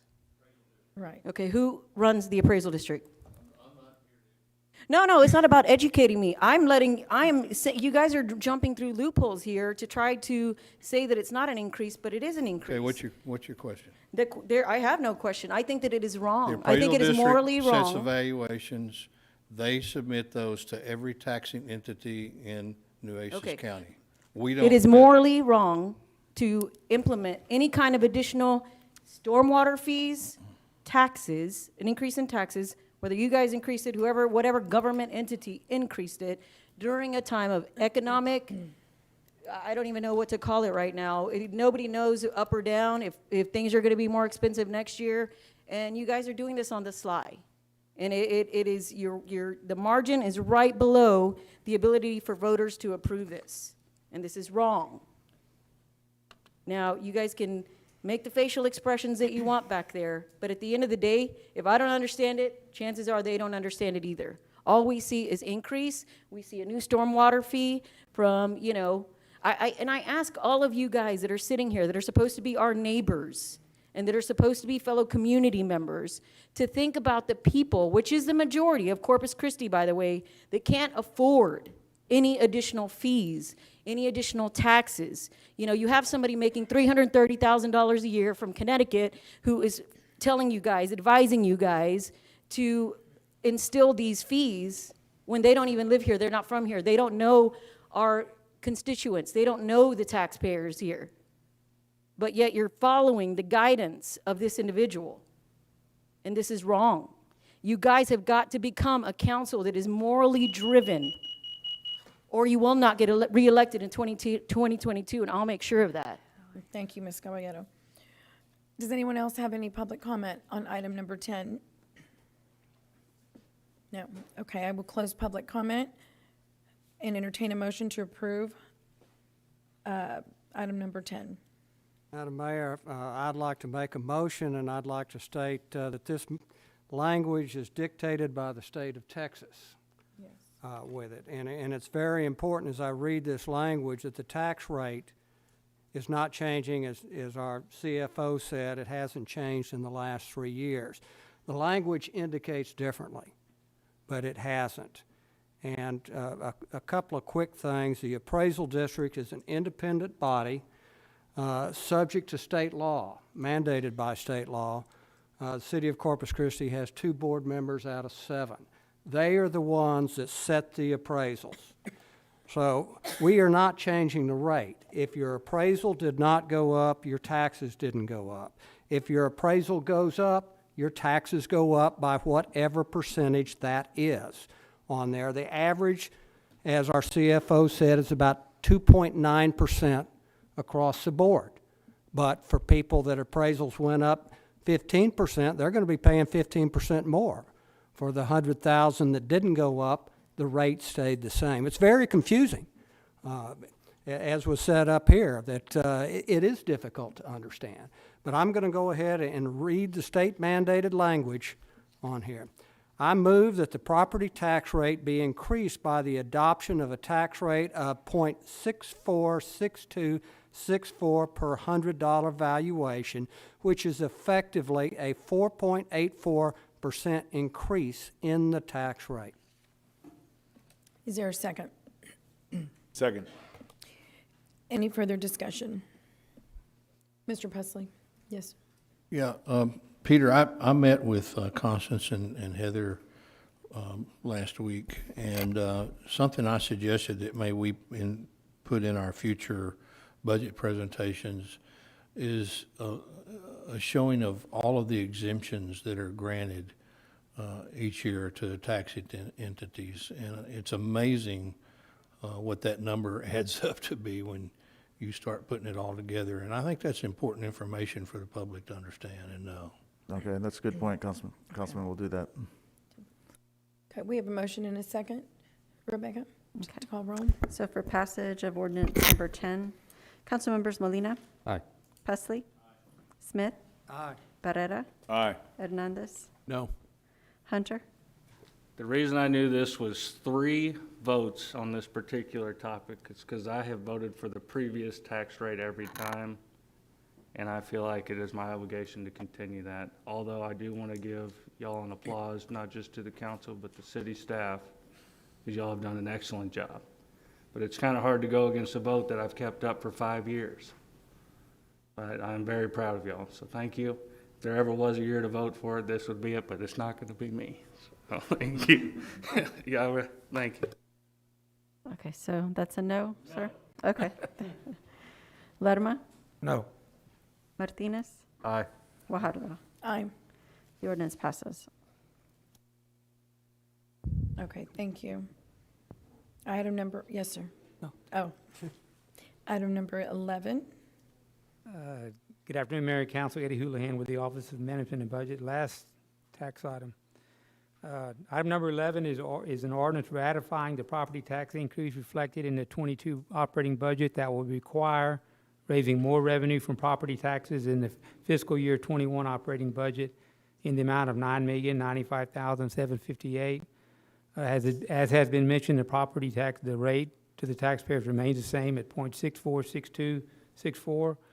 The government code requires that the adoption of a budget that raises more revenue than the previous year requires a separate vote of the city council, separate from the vote to approve the budget and separate from the vote to approve the tax rate. I'll stand by for any questions. Mr. Pesley, do you have a question? Okay. Mr. Hernandez? I made this amendment for this last week regarding churches, to the extent that 50% of the drainage charge is applicable there to property used as a church for religious services that is exempt from taxation pursuant to section 11.20 of the Texas Tax Code. So I make that amendment. Am I on the right one? No. Sorry, What? I thought I was reading it, sorry. Yeah, I know, I was a little worried. No, sir. Okay, We're on you're- 11. Sorry, never mind. I'm going to vote no. You voted no. Okay, where? Right, we just did that one. So that one just, okay. So we're good. Okay, was there a motion and a second to approve item number 11? Right. I move for, Greg. Oh, thank you. I Greg seconded. did? Yeah, I seconded. Greg voted, right? Okay, so, No, that 10. was 10. We had 3 no's on 11. no, ma'am, on 10. I'm We haven't sorry. voted on 11. 10, good Lord. I move for approval. Okay, thank you. Okay. Was there a second to? Thank you. Okay. Any further discussion? Okay, Rebecca, go ahead. All right, so for passage of ordinance number 11 on its second reading, Councilmembers Molina, Aye. Pesley, Smith, Aye. Barrera, Aye. Hernandez, No. Hunter, No. Lerma, No. Martinez, Aye. Guajardo. Aye. The ordinance passes. Okay. number Item 13. number 13. Well, no, 12 we already passed in our, so 13, we needed to pull 13, Peter? Or did someone pull 13? I think Councilman Hernandez pulled 13. You pulled 13, Yeah, this okay. is on the, Okay, this sets the fees for the stormwater program that was approved in number 12. hi, Gabe. Brill. Good evening, Council. I move for approval. We have a Wait a second. minute, I was called on first. Oh, you called him? You called on him? He has a question. Oh, he has a question. Yes. Okay, but that doesn't take No, back from my no, motion. right, you still, right. Okay, again, I'd like to make the amendment that I made last week. I just read it. Item G, to the extent that 50% of the drainage charge is applicable thereto, property used as a church for religious services that is exempt from taxation pursuant to section 11.20 of the Texas Tax Code.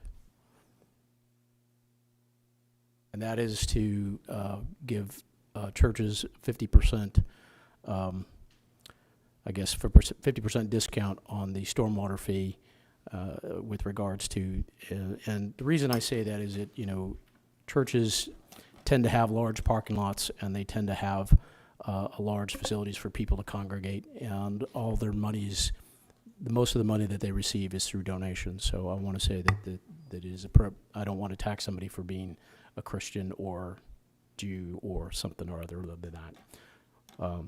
So thank you. Okay, Councilman Pusley. Okay, Miles, I'm going to ask this question one more time. I don't understand how we keep making amendments to a motion before a motion is made. If we make a motion to approve this and somebody wants to amend it, they can make a motion to amend it. We vote on the amendment, then we vote on the main motion. That's how I've always done it in every elected body I've ever served on. And we keep offering amendments to something, but we haven't even Now, voted this is a on. second reading though, right? My Yeah, misunderstanding but the ordinance it's before us, It right? doesn't matter. It's in your We're- book, Right. and it's But what's in the there. what's the proper way? Because then you will always have an amendment before we Whether are it's able first to or second vote. reading, either one, you're making an amendment. Well, the way we've typically done it, the motion's listed, the ordinance, the action that that is before the council is on the agenda already, right? So Right. we're just making amendments to that document. But we I guess have, we can make the motion first, but sometimes you have to make a motion. I mean, we have an item on the agenda to vote on, right? and somebody will make a motion in a second to approve that. And at Right. that time, from my training and background, you have the opportunity to offer an amendment. I mean, Is that- sometimes council doesn't like to do that because they want to discuss it first before, so, I mean, But you what so our is- practice has been to just, to But what's but on what the is the agenda. right way, though? A lot of, what is the right way to, what is the right process? So even before we have discussion, we would have a motion and a second on whether this ordinance Okay. was, That's what he's was, saying. That's what Mike's was saying. proper. That's what Yeah. he's saying. Yeah. So this is another, I'm going to call it housekeeping because there are a lot of little things, and I've said this before, that have evolved under other mayors or other city managers or staff or whomever. So we need to bring it back. So I'm going to ask you, Rebecca, I'm going to ask you, Miles, to please hone in. We need to do things the way, and I said that earlier in terms of, respect to public comment. We need to do things the way they are supposed to be done. And that is me as the mayor running these council meetings.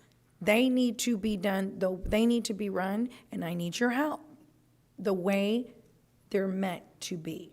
Not if someone gets to slide in a, motion here or a this or a point of order here. No, the way they are supposed to, and maybe you need to send us something as Okay. a refresher to say, here is how a meeting should be run or should be the process of one based on, Robert's rules and et cetera. Because I think that's the point Councilman Pusley is making, and I really appreciate it. Because a lot of these things, a lot of us don't know offhand, and a lot of things seem to have evolved in the last, years, right? Okay, so before we start discussion, we will do a motion and a second to approve the ordinance and discuss at that point. Even if someone doesn't want to approve it, we would still do a motion and a second because it's not worthy for discussion unless that happens first. So as Okay. long as that's understood too, sometimes people get confused. Right. If I second it, then that means I'm in favor of it and you're not. It just No, means it's it's a worthy of discussion. discussion. Correct. Councilman Smith. Well, thank you. I guess we've been doing this Yeah. ever since I've been on council, and it works. So I'd like to, as the mayor said, what is the proper procedure? But I don't want to switch because we don't know. It's Okay. a procedure we've been doing. Is that the proper procedure? We've Well, never had an issue with it in the past. When I started, we didn't even do motions and seconds on the ordinances, so we're evolving, I guess, so.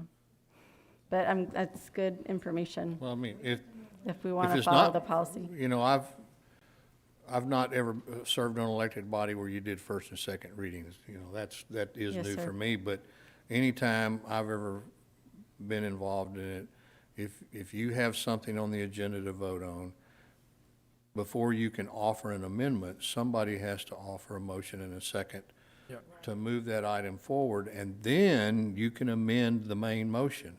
And you could even have 3 or 4 amendments behind that. But in the final analysis, you vote on the main one after it's been amended.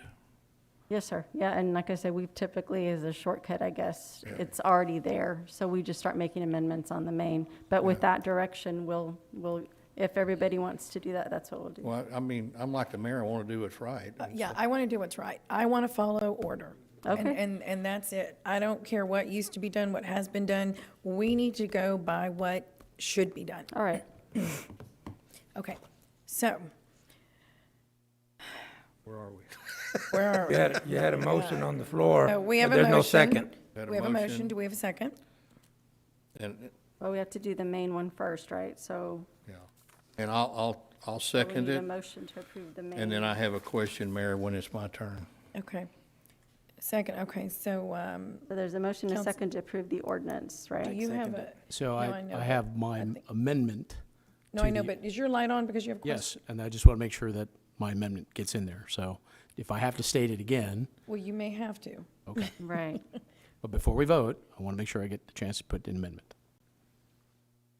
Mr. Presley, no, yes, are you, okay, y'all, make sure y'all turn your lights off, please.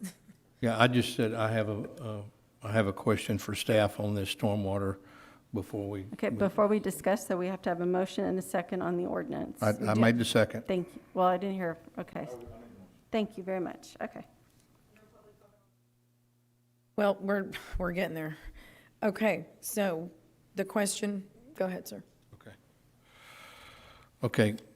And maybe more a statement than a question. I've read through this thing numerous times. I've had numerous meetings with you and your staff and with Richard, God rest his soul.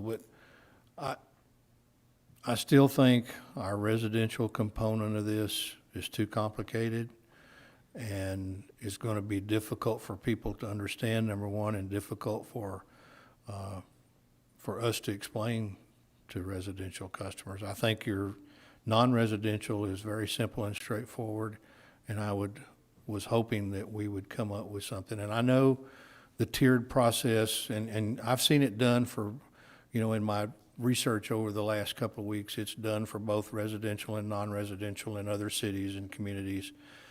And I would have rather have seen us do it, a tiered system for both than just do it for one. But I'm going to support this to go forward so that I have an opportunity to fuss about it whenever we have problems.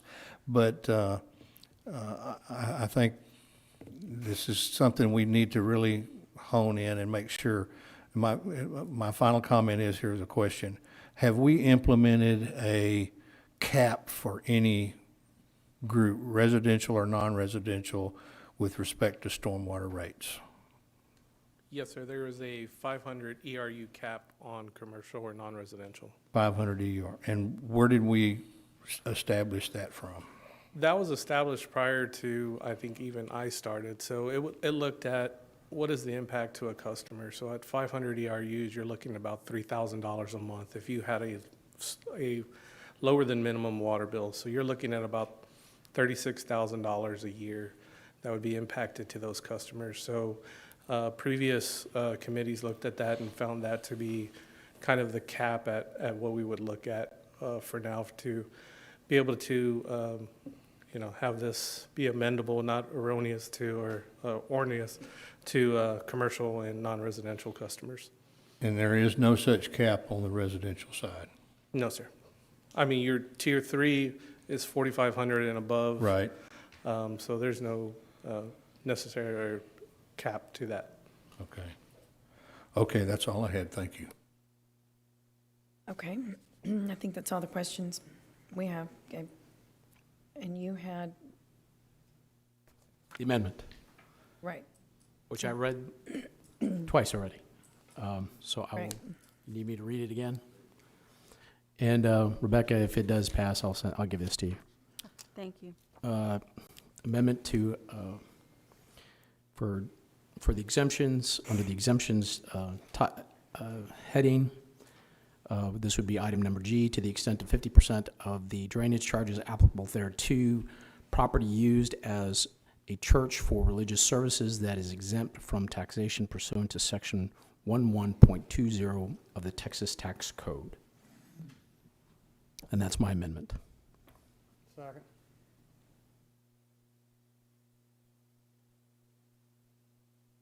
okay.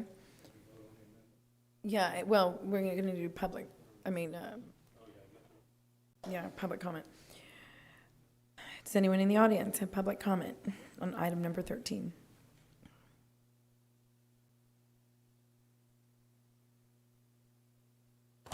Rachel Caballero, 522 Hancock.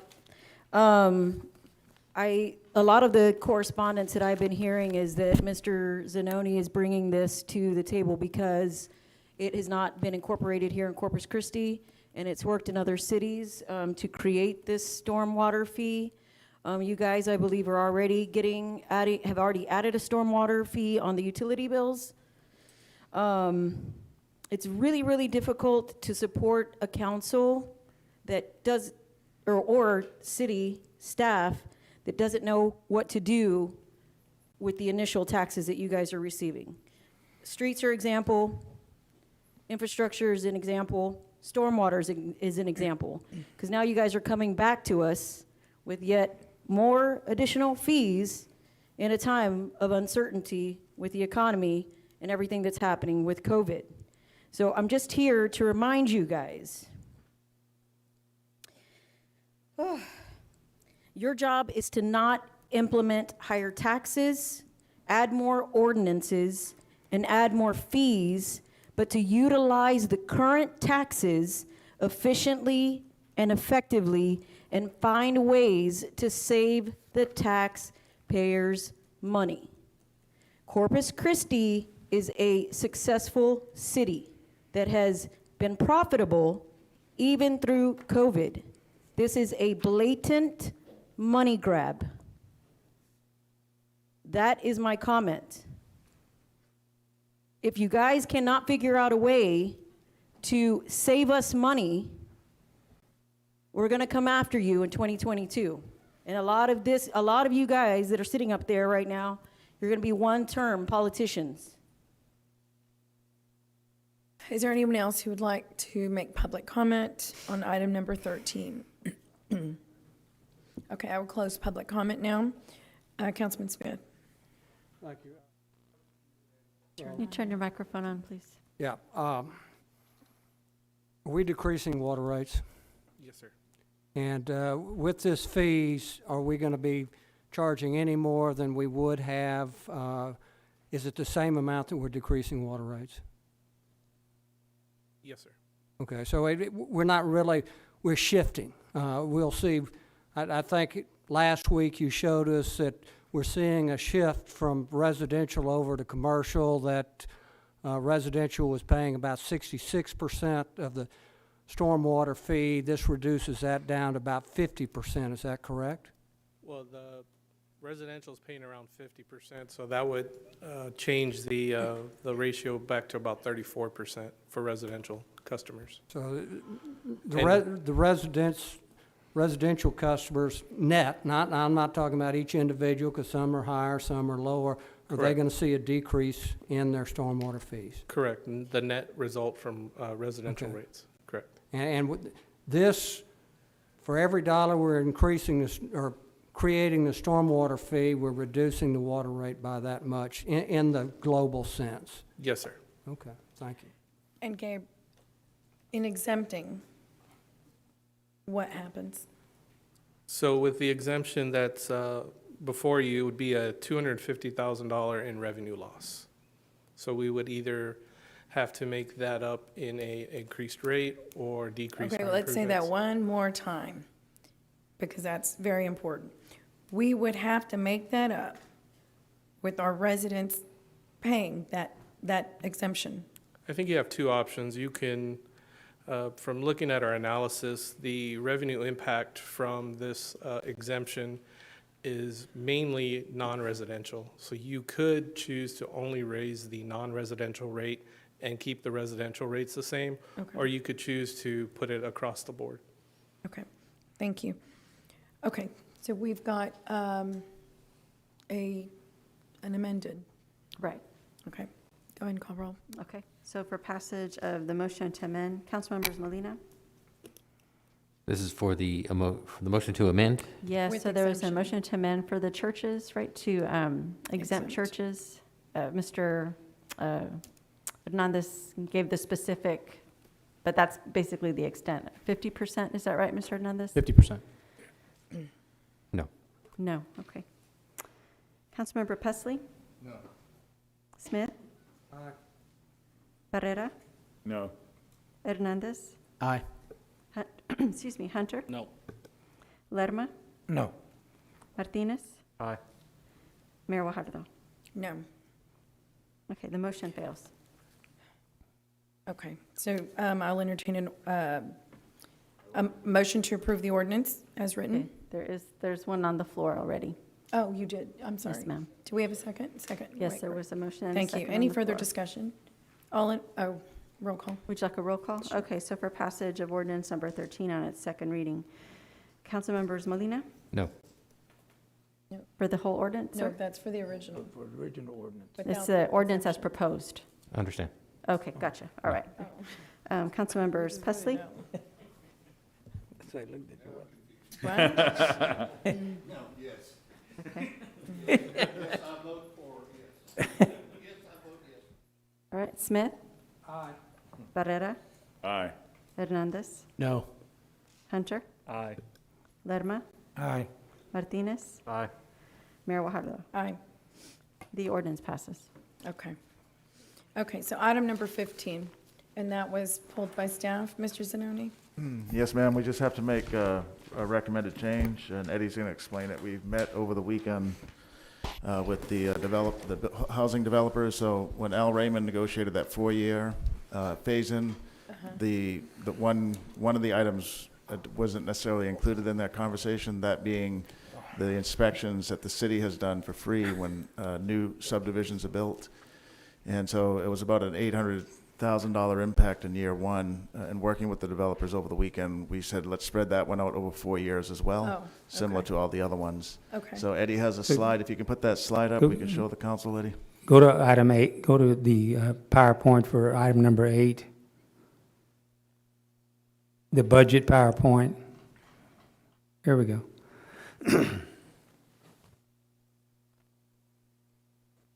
Slide 15, right, Eddie? Yes. Go to slide number 11, actually. Yeah, there it is. Perfect. There you go.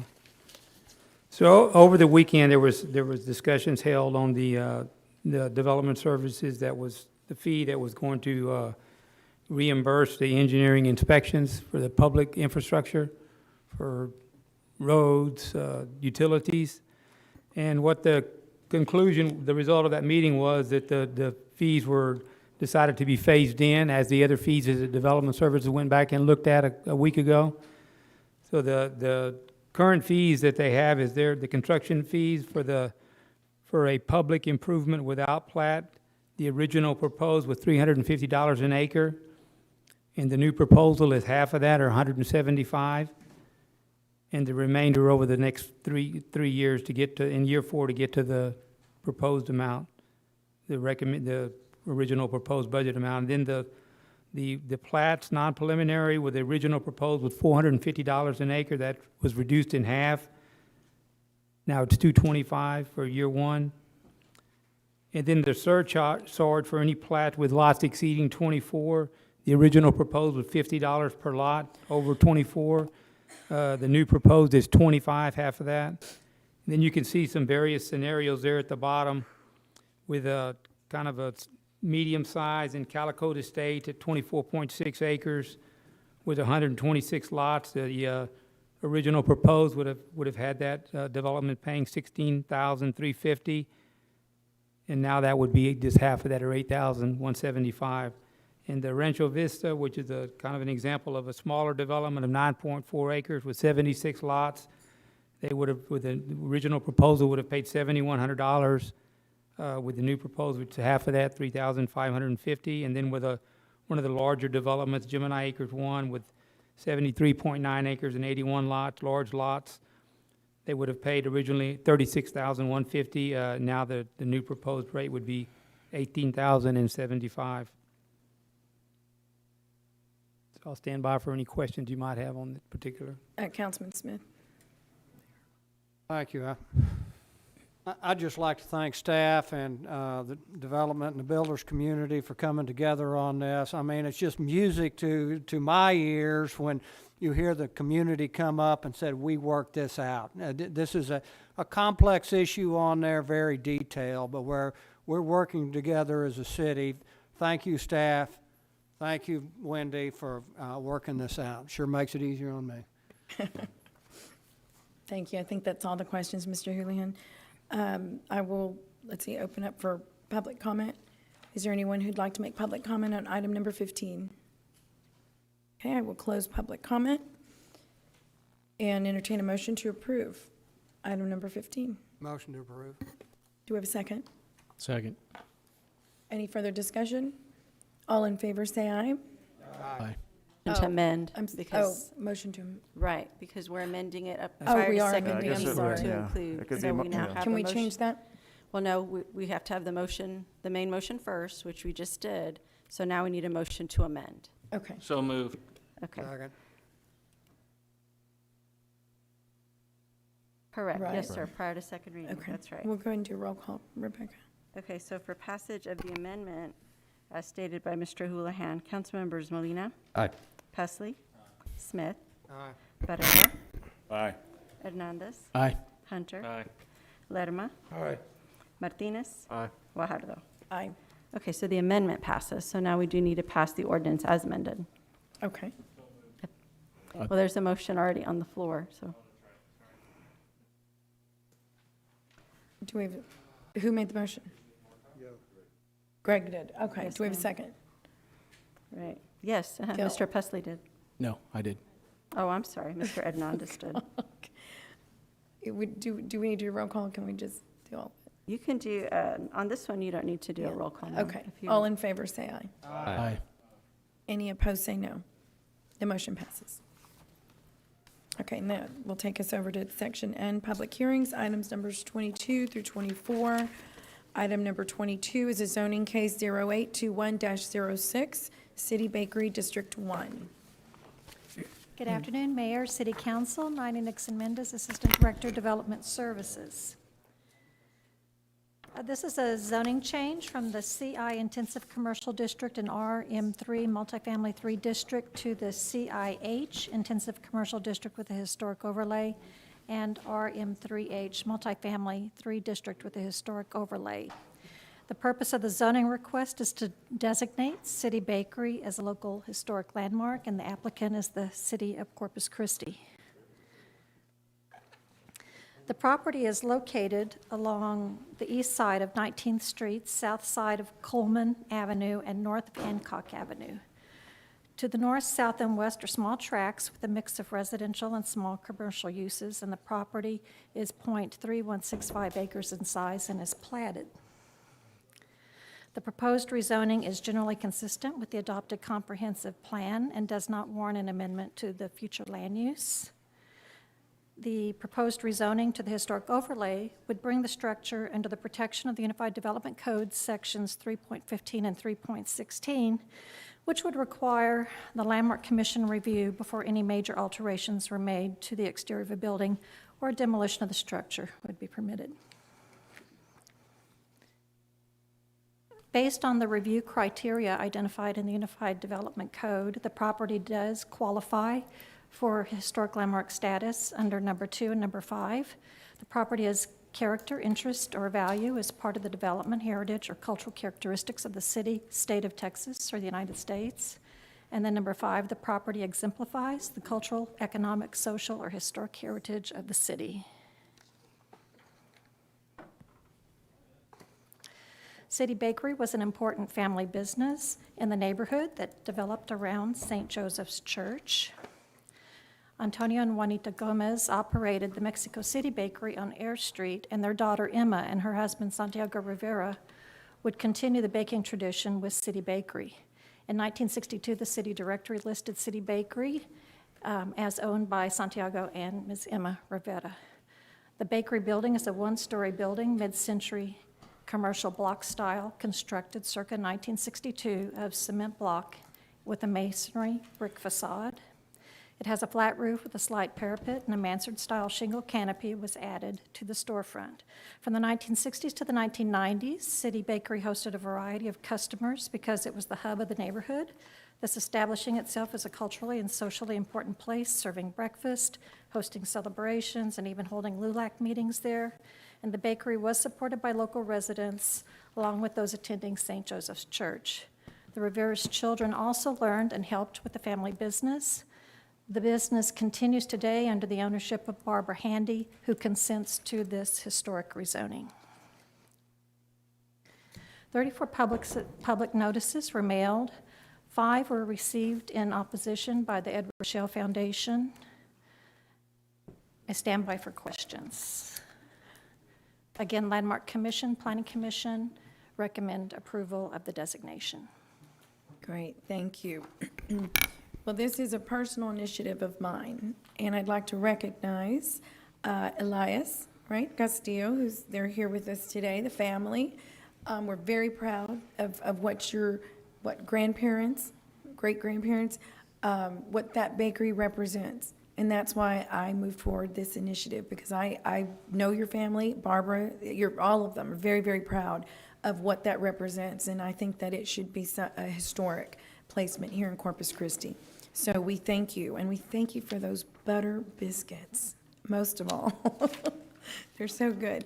But thank you all very much, and thank you for being here as well. Does anyone have any questions, council? No? Okay, we've got to open up public comment. So I'm going to go ahead and open up public comment. Is there anyone in the audience that would like to make comment? Yes, sir.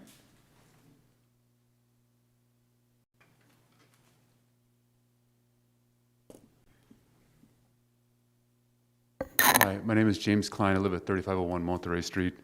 Hello again. I'm speaking today now as a former chair of the Landmark Commission for the city and as the current vice chair for the Nueces County Historical Commission. Very much in favor of this. I hope that this council moves forward on it. Thank you. Thank you, Mr. Klein, very much. Anyone else? Yes, sir.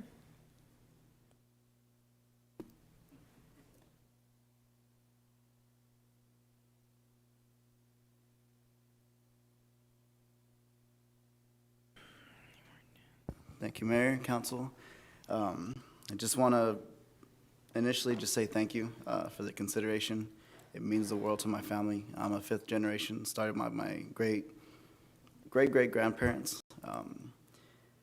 Even now, I still have paint from my hands.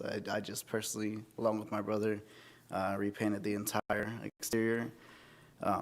This is something that's going to mean the world not only to my family, but to everybody that's spent time within that area, to grandchildren and children who went there with their parents, with their grandparents.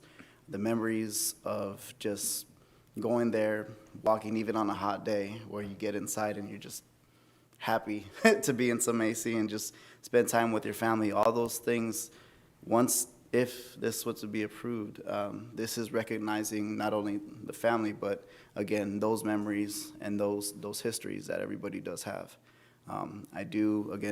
I understand y'all have had a long day, so I do appreciate it, and that's it. We really appreciate the time, and this means more than can be said. So we'll just keep it short. Thank you. Yes, sir. Thank you. Mr. Molina. Thank you, Mayor. Can we close the public I'm so hearing, sorry. Mayor? Yeah, let me make sure there's no one else, Councilman. Yes. Is there anyone else that would like to make public comment? Okay, I'll go ahead and close public comment. And go ahead, Councilman Molina. Well, Gil wants me to ask you about the biscuits. No, a question for staff. Does, and I'm happy to support this, but does, by making this a historic landmark, does this place any additional requirements to the property owner whenever they go to make building improvements? Yes, if the property owner desires to do improvements that go beyond ordinary repair and maintenance, it would require a certificate of appropriateness, and so those improvements would be reviewed by the Landmark Commission. And also, any demolition also would require a certificate of appropriateness. So it does provide some additional requirements related to a building permit. Okay, and then you had, I think it was 5 letters of opposition from the same property owner. Yes. But what I saw, it didn't give any reason why. Yeah, there was no written comment on those Yeah, and I forms. just didn't know if maybe they had reached out to you to I'll be give any reaching reason. out to them. Yeah, we did have staff Just so you know. that did reach out to the Ed Rochelle Foundation, and I think their concern was more with respect to neighborhood safety in terms of inappropriate behaviors that have been in that area. Okay. That doesn't make sense to me right now, but I'll let you know, though, because I plan on reaching out to them directly and asking about that. okay, yeah. And with that, that's all I had. So thank you. Okay. Okay, I'm gonna, let's see here, we'll entertain a motion to approve item number 22. Move to approve. Do we have a second? Second, unless you want to do it, Mayor, because you've been part of the I would love project. to, that's so courteous of you. I'll second that, thank you. I owe you after today. Thank you. Any further discussion? All in favor, say aye. Aye. Any opposed, say no. The motion carries. Okay. Item number 23, zoning case number 0721-01, Southern Builders Company LLC in District 2. This case is to rezone a property from CG2 and RS6 to RSTH-PUD Townhouse District with a planned unit development. And the purpose is to allow for development of 8 single-family townhomes. The applicant is Southern Builders Company. The property is .44 acres in size and is located along the east side of South Staple Street, north side of Cole Street, and south of Clifford. Cole and South Brownlee Boulevard, which front the property, are local residential streets, and the property also fronts South Staple, which is an arterial street. To the north, properties are zoned CG2, General Commercial, and CI, Commercial Intensive Zoning. And to the south and east are RS6 properties with General Commercial Zoning further to the south. Across Staples to the west is RSTF two-family duplex districts and the Winsealy Junior High School, also known as Metro Elementary School of Design, which is zoned CG2 Commercial. The proposed rezoning is consistent with the adopted comprehensive plan, compatible with adjacent properties, and does not have a negative impact on the surrounding properties. The property is designated as per the future land use as mixed use. And per plan PC, there is no maximum density for a mixed use area. This does add to the character of the neighborhood and helps establish an urban village, which is an intention of Plan CC for this area. We do have an update to our public notification. There were 2 opposed, totaling 4.73%, and 2 in favor at 5.69%. Staff also received 7 letters outside of the notification area in opposition, mainly located along Delmar Street to the south. The following tables provide the deviations with the PUD plan. The lot area would be 1,100 square feet in terms of the minimum size. And then the other deviations include an internal drive width of 24 feet with no internal curb along the drive, and short-term rental is proposed to be allowed. This shows the master site plan for the development. There's a 5-foot buffer yard and 6-foot fence that will be installed to the north, and a fence to the east to buffer the rear backyards from this single-family home is also required, plus a 5-foot setback. The height limitation will be 35 feet. This master site plan also shows the proposed parking, which is 19 spaces, and the PUD plan itself identified 35 spaces, and that's an error.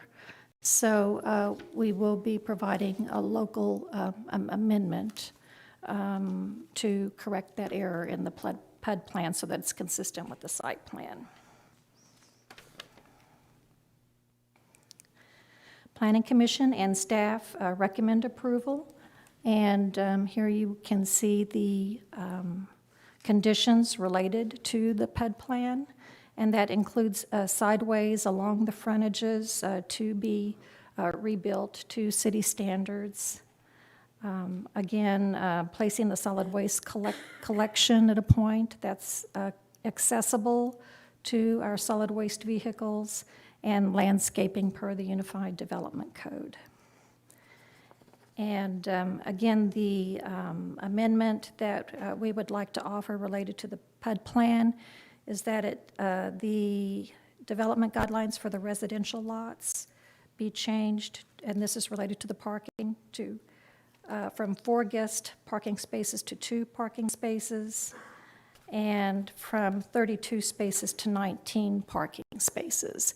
And that does meet the townhome requirements of the Unified Development Code. Again, it was just an error. And I stand by for questions. Councilman Molina. Thank you, Mayor. You know, for this particular project, I honestly had just about as many people reach out to me that were in favor of this project as I did people that were in opposition to this project. And some of the opposition that I heard maybe had some misinformation, and was wondering if you can clear that up. First, I'd like to start with the building height, because some of what I heard out there was that these are going to be 4 stories tall. Is that correct? No, sir. They are placing a restriction of 35 feet in height, so that would be about 2.5 stories. 2.5. 2.5. So, does that mean it's essentially 2-story? Yes. With So 35 feet, that's the height restriction that you would find in any single family. and that's the Yeah, height like in to an the top of the roof. RS6 district, yes. Okay. Yeah. Yeah, it's like Okay. 2.5, yeah. And then another piece of information that I heard from the opposition, which I'm sure is incorrect, is that by allowing this, we were going to essentially rezone the entire Del Mar neighborhood. No, that is incorrect. It's That is just the incorrect. proposed parcel that would be rezoned. So this is just for this piece of property itself? Yes, sir. Not the entire Del Mar neighborhood? No, sir. Okay, thank you for clearing that up. And then the type of screen fencing, do you know what is that going to be, a wood fence, or is that the brick and mortar fence? A wooden fence is proposed for the northern section, Just for the northern adjacent section? to the commercial. And then there is actually an existing wood fence now between the subject property and an adjacent residential lot. However, we are putting a fence as a condition of the PUD because we would want to assess the condition of the fence to see if another fence would be required if it's not in good condition. Okay, and then really the last thing I have here, one of the last things is, can you go on to explain the landscaping requirements per the UDC for this piece of property? Yeah, this would address the area that's visible from the street yard, and shrubbery would be planted that would, in essence, conceal the parking area. And I guess this would be a question or comment for the city manager, but Peter, I know that here lately we've been trying to get more trees installed or planted into our neighborhoods, and I understand the reason for shrubs to kind of hide or mask what would be a unsightly type of fence. But if and I'm not trying to make any changes right now, but I think moving forward, if we can amend that UDC to include more trees instead of some shrubs, I think that would help our efforts here. We agree to amend this PUD, to this part in particular, you're saying, Councilman? Or the? No, I don't want to amend it UDC in from general? here, but just Okay. in general. Yeah. For this type of development. Okay. And then the last thing I have, and I guess what the part that I have some discomfort with is the short-term rental part. That particular neighborhood has had a bad taste left in the mouth from some previous short-term rentals, and I'm not opposed to short-term rentals, but for this particular neighborhood, we've had some bad actors in the past, and that neighborhood is not, at this time, I believe, willing to accept another short-term rental in their neighborhood. So I don't know if the developer is here, if they would like to address that, but where I'm at right now, I don't see myself supporting this as long as that short-term rental component is still involved in this. Right, and again, that could be an amendment to the PUD plan. Okay, that's right for now. Thank you. Councilman Hernandez.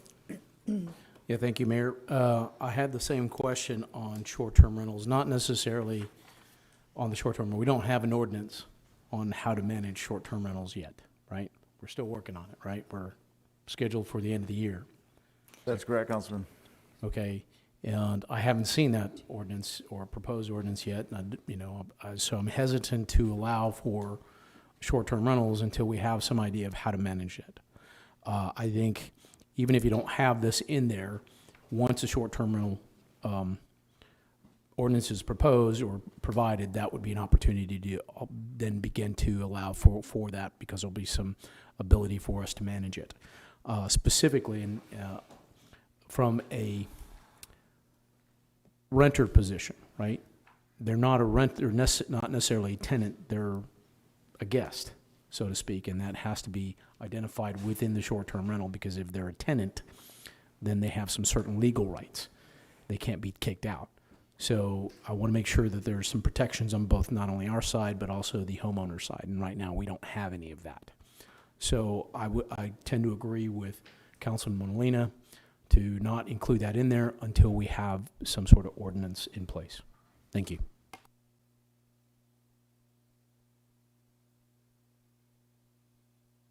I think that's all the questions or comments. I will open The public hearing. public hearing. Is there anyone in the audience that'd like to make a public comment on item number 23? Yes, ma'am.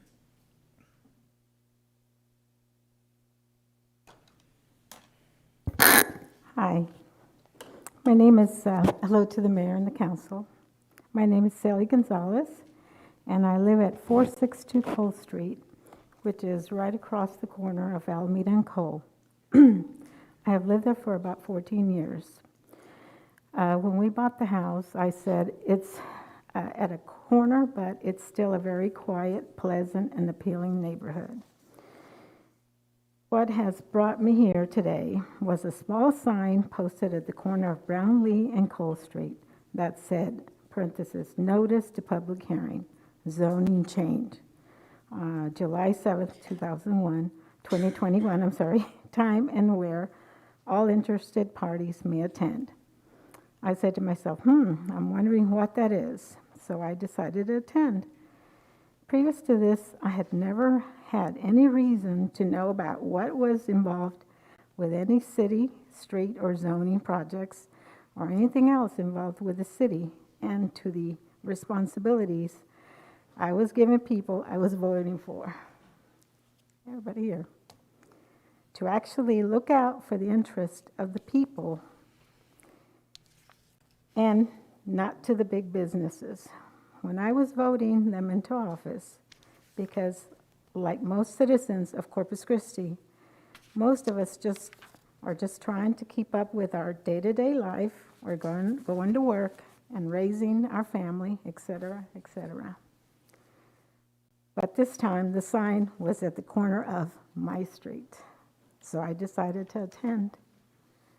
I had no idea how and what was the process of a meeting, but as I sat there on July 7th, I heard some people get up and present personal reasons to object to whatever project was being presented that was to affect them and where they lived. What happened next was stunning to me. After this young lady expressed her concerns and objections, the committee that was on that stage that day all voted unanimously in favor of that proposed project. Again, I was stunned. Was it because the rest of the people from her neighborhood were either not informed or just too busy with life, or whatever, they just too afraid to come and speak their concerns at a public place? I applaud that young lady for her bravery and effort.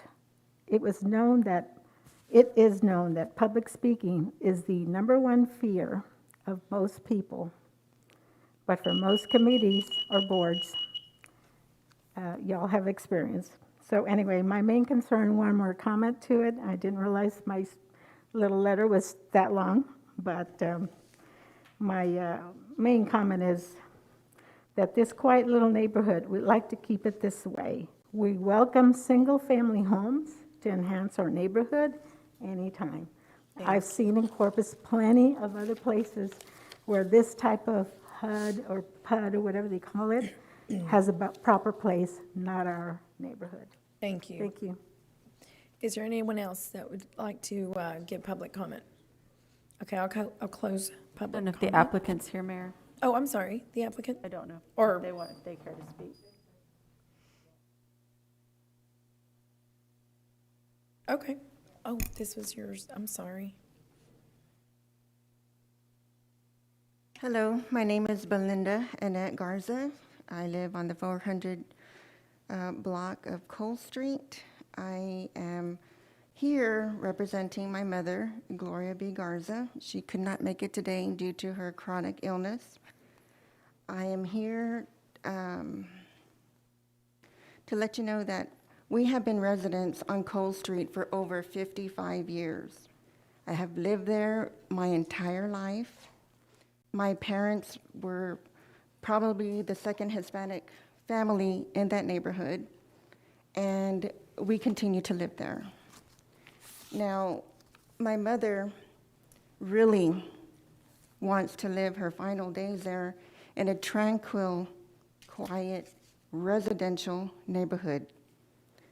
This is a traditional neighborhood, and with a PUD coming in, there's going to be chaos, traffic, noise, crime, and it's going to come trickling down Cole Street, Delmar Street.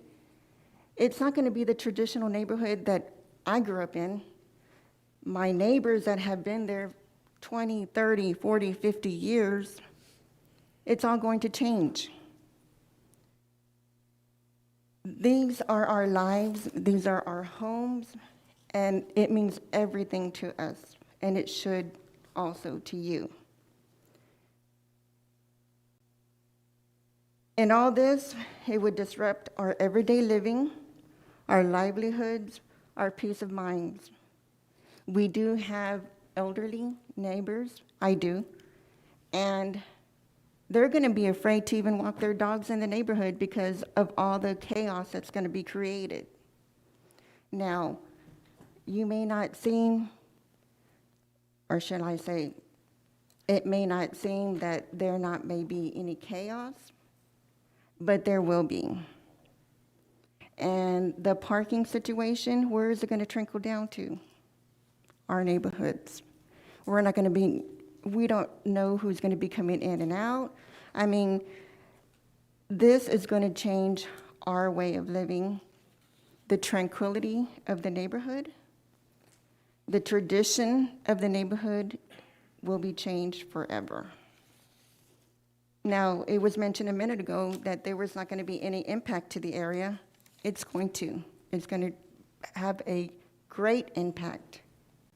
There are, like I said, there are elderly families that live there, and they couldn't make it today. They're up there in age.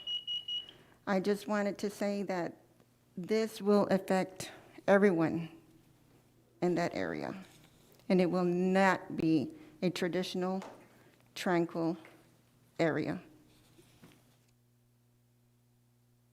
Thank you. Anyone else, please, on item number 23?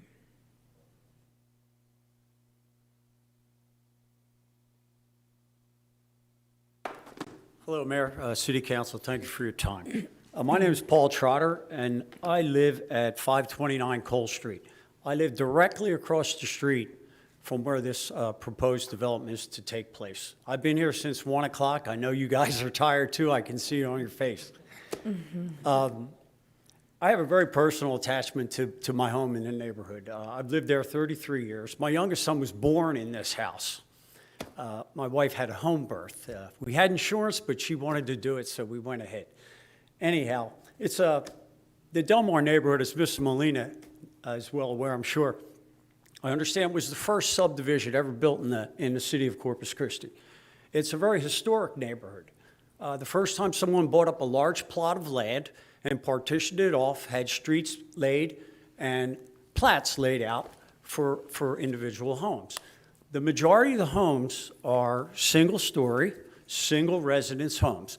The two-story homes, the majority of those in the neighborhood are on Delmar, which is a very large boulevard, as you may be aware. And they're not as imposing, even though they're mostly 2 and 2.5-story structures. However, Cole Street, where I live, it's a very narrow street. It has a small private median that runs from Staple Street all the way to Santa Fe. They have that on Delmar Street also, and that's on both sides of the street. The changes that are proposed are going to ruin the feel of the neighborhood, if you can grasp what I mean by the feel. This is where it's comfortable and you're used to it. It's quiet, not a lot of traffic. They want to take, and this is my personal opinion, you have builders involved. They're interested in profit. I think you might agree. They're taking a section of the city that's really zoned, if you were going to change it to residential, for 3 homes. They want to jam a 35-foot structure into that space, put 8 units in there. The parking, and I've looked at the designs, it's nominal. It's minimal. You're not going to park an SUV or a pickup truck in these spots that they're talking about. The street is going to be flooded with people parking on the street. Who knows? Let's say there's 2 or 3 vehicles for each person there. You're looking at 16 to 24 different vehicles that are going to be in this little slot that's designated really for 3 homes. I can't see how anybody who's lived there as long as I have, or even shorter, that would feel this is a good deal. This is going to change the whole complexity of the neighborhood. The garage plans are too small. The parking is going to be outrageous on the streets. I'm thankful that Mr. Molina did mention about the short-term rentals. That's a nightmare. You know what it means. It's Airbnb and VRBO. I can see spring break, 10 college kids from UT or wherever coming down here, renting one of those condos to party for a week big time. I think you might agree that people of that sort might not have the full respect for the neighborhood that you would like to have. I've also heard comments about them possibly removing and doing major repairs to the street, changing the whole layout of the street. About 20 years ago, that neighborhood, and I lived there, was completely redone. They gutted all the streets, Southern Atlantic, Naples, Delmar, Cole, I'm not sure about Clifford, and put in all new infrastructure. We had all new storm drains, sewer drains, and water was all moved to the front. These were 10, 12-foot holes dug in the street. Now my street drains well because they have culverts that are catching the sewers, catching the water, and it all drains to the bay, by the way. Thank you, all those Mr. streets Trotter. in that neighborhood. The little timer went off already. It's 3 minutes, Okay, but I ma'am. appreciate your comment. All right, I'll just close quickly on this, that I think there's a lot of other viable options for this plot of land, and I would hope that the council members and our mayor will consider those carefully, and I'm expecting the support of Mr. Molina, who did, by the way, get votes from our house the last several elections. Thank you. But really, the developer, he's looking at dollars. He wants to get as much out of the land as he can. That's my opinion. Thank you for your time. Thank you, sir. And thank you for serving the city. We need folks to support the city across the board. Sir, did you receive one of the, sir? Mr. Trotter, Sir, did you receive one of the little Over here. Over zoning there. flyers? I'm sorry, man. I'm sorry. Did you receive one of the little zoning flyers? Did you fill one out? I'm just curious that we The only had forms? two in opposition. Yes, sir, filed Mr. with Pusley. you. I filled one out about a week ago, and I mailed it to oh, right. Chris Garrison, who works for CC Development Services. And I spoke to him today, and he said he did not receive it from me. And I mailed it maybe last Saturday. Okay. Okay, thank you very much. Like 8-10 days ago. I'm surprised I didn't get it because they told me the postal list, they get it in 2 days. Right. I don't know if it was lost in the Okay. shuffle or what. Okay. Okay, thank you. We've got you down. Thank you.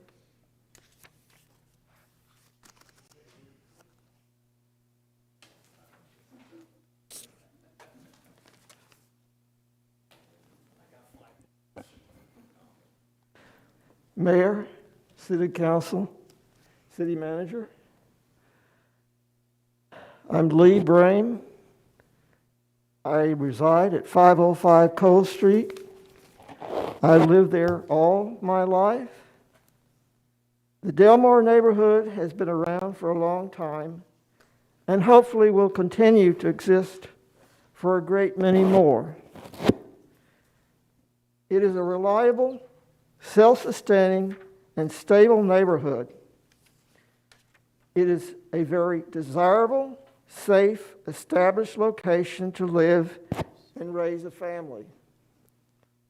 Residents have lived there for many years, and some their entire lives. It is close to hospitals, medical offices, a local post office, bus stops, restaurants, grocery store. It's close to the city hall and county courthouse, and some schools and churches. It is close to the bay and Cole Park. A neighborhood community is a part of one's personal home. To take away a part of an established neighborhood is to take away from one's own personal home. Also, the neighborhoods are, in a sense, a sanctuary, a holy place. It is a place away from work and to leave behind the everyday world with all its tensions and problems that come with it. It is a time out, a place to rest and relax in peace and quiet. It is a place we can be ourselves and exercise our rights to life, liberty, and pursuit of happiness. For these and other reasons, neighborhoods should never be zoned for business. Businesses tend to be risky and can be unstable over time because they are subject to a fluid variables of change. Businesses can bring in more traffic, parking problems, pollution, and noise in a neighborhood. Businesses can destroy a neighborhood and take away the intended purpose of a neighborhood. Businesses belong outside a neighborhood, not in it. Most people don't want to live next to a business.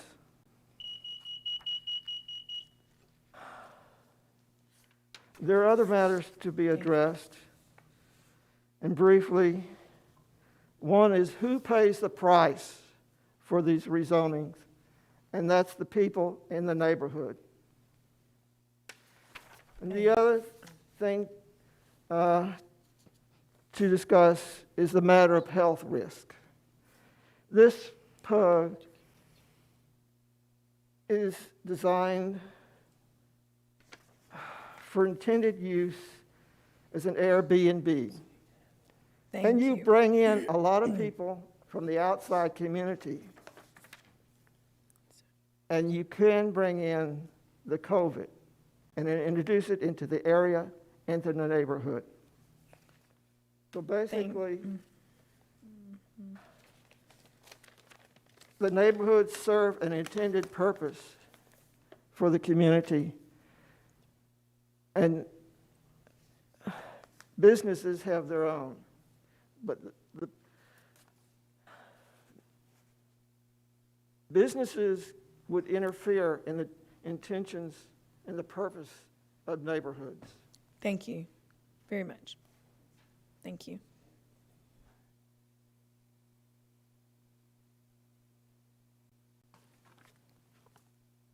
Hello, my name is Paul Perez. I live at 533 Cole Street, exactly across from where the 548 Cole Street project is being held. I'd like to thank the mayor and the city council.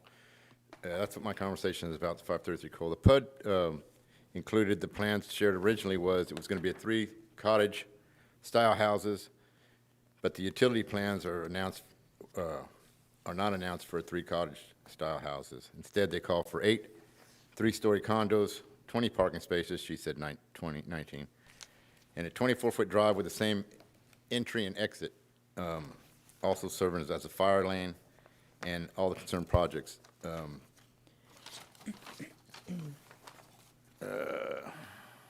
And the construction is going to be taking place on a less than a half acre. This creates increasing parking on the narrow street, which has already been said, and at least one of their plans show removal of that island. I don't know, on that one photo that was up there, like that protective little island that we have, it's on that drawing, it's not there anymore, so I was wondering about that. And then I know it's going to be a problem, like was already said, about the ill parking. So the 538 Street Cole project plans to modify the standard regulation means the loss of our single-family zoning and condemning with mixed-use zoning. That means, what, anything goes? And this does not match with the existing single-family zoning house of our Del Mar District neighborhood. Please ask that the mayor and the council deny this 538 Cole Street. My mother, I'm here speaking in half by my mother, too. She's 80 years old, and they've been living there for over 40 years. So I just hope you guys disapprove this plan and keep it in a traditional family setting, which would be just great. Thank you. Thank you, sir. Is there anyone else who would like to comment? Okay. I will go ahead and close public comment or public hearing. Does any council member have any other question? Mr. Molina, yes. Can you please clarify, a comment was made that the Triangle Island was included? Is that the case? No, that is not correct. That's part of right-of-way. This proposal does not address that. So this proposed project does not cross over Brownlee onto the little, I don't know what you call it, the green island The green there. space, Okay. yes, that, it does not include that. Okay, and it is not 3-story, correct? It's planned for 2 stories. 2-story. I'm done. And Mayor, can I finish my comments? Okay, so the current zoning is commercial, is that correct? It's partially commercial, CG2, and partially RS6. About 2/3 of it is commercial zoning at present. Okay, so I'm looking at the subject property map here, the satellite image with the red hash. The commercial portion of this property is the larger portion? Yes, sir. Okay, and then the residential portion is the property that abuts the adjacent residential property? Yes, sir. So as it stands today, if the developer wanted to build something out there, he can build, or they can build a house on the residential property and a commercial business building on the commercial property there at the corner? That is correct. Okay. Okay.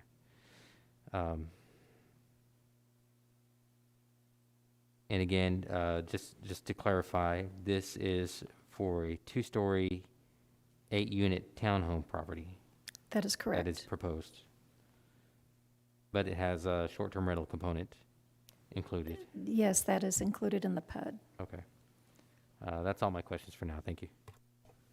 Okay, Mr. Presley?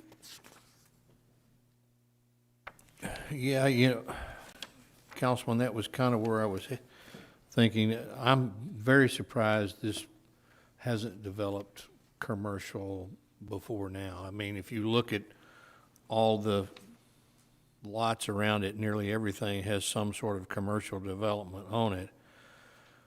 But having said that, if I were living in a house next door, there's only, according to the plat I have here, there's only a 5-foot easement between these apartments, or whatever you want to call them, and the residential housing next door to it. Is that correct? Yes, it's a 5-foot setback. Yeah. And these are, it's my understanding that these are going to be sold fee simple, so they're individual lots, the townhomes. Okay, so they, And then there would be an HOA related to the common Okay. space. so I guess from that standpoint, you kind of flip a coin and take your choice. Do you want to have a striped store on this corner or residential development? But maybe the developer could sit down with the owner or the property owners surrounding them and work out maybe a little better buffer between these, because he's got the swimming pool located right next to their property as well. And so, and I don't know what the hours of operation on that swimming pool are going to be. I guess the HOA would establish that. But, it's a very complex situation. But anyway, Councilman Molina, I assume this is in your district, right? Yeah, okay. Councilman Hernandez? Thank you, Mayor. And I was kind of going the same route with the CG2, and I was wondering if you could also mention what can be put in a CG2 zoning. Well, again, this is just, little less than half an acre property, but, convenience stores, office, you could have some, Paint store. yeah, paint, exactly, paint store. You could have a car sales lot on that parcel, for example. Okay. I don't know, would that be a better use for this property versus a townhome? We don't have the developer here, right? I don't believe he's here today. No? No. Okay. Is there a representative for the developer here? No? Okay, the biggest concern I had was a short-term rental, and I mentioned that earlier. I would not approve of this with a short-term rental. It would be a disservice to the neighborhood. I can understand if people are living there and it's long-term tenants, but I'm not going to do that. That would be inappropriate. But since the developer is not here, it's a little hard to have that discussion whether or not that's a key factor for them or make or break. So what's, I'll leave it up to Councilman Molina. Councilman Smith? Thank you. Oh, sorry. Thank you. Ms. Mendez, as I looked at the drawing, and by reading it right, there are 11 parking spaces that are in the parking. They're counting 8 parking spaces in the garage. So there are 8 in the garage. There's 8 plus 3, yes. There's 11 surface spaces. 11 surface spaces. Yes, sir. Well, I agree with my other council members. If we're talking short-term rental, that's just totally inadequate on there, and it would spill over into Cole Street. There's no doubt about it. There's such a difference between short-term and long-term. Any islander, or a lot of the Bluffians can tell you that, just in the character and what it does for it. And typically, a short-term rental, they don't use the garage space. They park in the drive. And if you run 2 to 3 cars with it, it'd be definitely spilling over into Cole. So, thank you. Okay, I think that's all. All the comments. Well, I think, right, because you've already spoken. Right. Mm-hmm. Right, but you can't, if you've already spoken, then you can't, we can't do it twice. I'm so sorry. Okay, so I'm going to go ahead and close. Did we close? Yes, ma'am, you did. We did? Okay, so I'll entertain a motion. Mayor, I really would like to hear from the developer on this particular project, because I have some questions for them, and it looks like some of the people in the audience might have questions for the developer also. So with that being said, I'm going to move to table this. Second. Okay, until when? Until the, I guess, Ms. Nina, do you think you can have the developer or the representative present for the next meeting? Or are they out of town and? Well, we can request that, or we could, bring it back in October, the first meeting in October.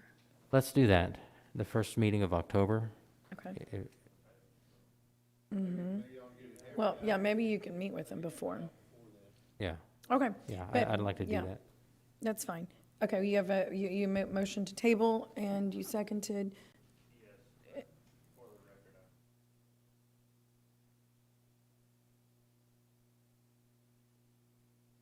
Okay. Thank you. All in favor, say aye. Aye. Any opposed, say no. Okay, motion carries. So we will table that to October. Okay, and not our last item. Item number 24, zoning case 0621-06, the estate of George T. Smith, District 5. This case is to rezone a property from the FR Farm Rural District to the CN1 Neighborhood Commercial District. The purpose is to allow for the construction of a 15,500 square foot shopping center, and the applicant is the estate of George T. Smith. The property is located along the north side of Lipes Boulevard, along the west side of Airline Road, and to the east of Giants Drive. It has approximately 500 feet of street frontage along Lipes Boulevard, which is designated as a C3 primary collector street, and approximately 200 feet of frontage along Airline Road, which is designated as an A1 minor arterial street. To the north is a vacant property zoned CN1 Neighborhood Commercial District, and an apartment zoned RM3 multifamily district. To the south across Lipes Boulevard is a property zoned RM2 multifamily district which is the Manhattan Apartments. And to the east, across from Airline Road, is a vacant property zoned CG2 General Commercial District. To the west are single-family residences zoned RS6 Single Family District. The property is 3.288 acres in size and is unplatted. The proposed zoning is consistent with the adopted comprehensive plan and compatible with the adjoining properties. The proposed rezoning warrants an amendment of the future land use map. The property is currently vacant and has never been developed. While medium-density residential uses are indicated on the future land use map, the size, shape, and limited access to a residential street are not conducive to a single-family development. If the CN1 Neighborhood Commercial District is approved, the retail development will still need to abide by all requirements of the Unified Development Code pertaining to buffer yards and additional setbacks. Additionally, a CN1 does not allow bars, pubs, taverns, or nightclubs. Both Leipzig Boulevard and Airline Road were improved as part of the 2008 bond. 21 public notices were mailed. 1 was received in favor and 1 in opposition.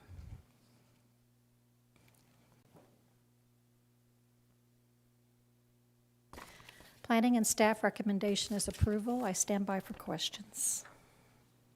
Mr. Hunter.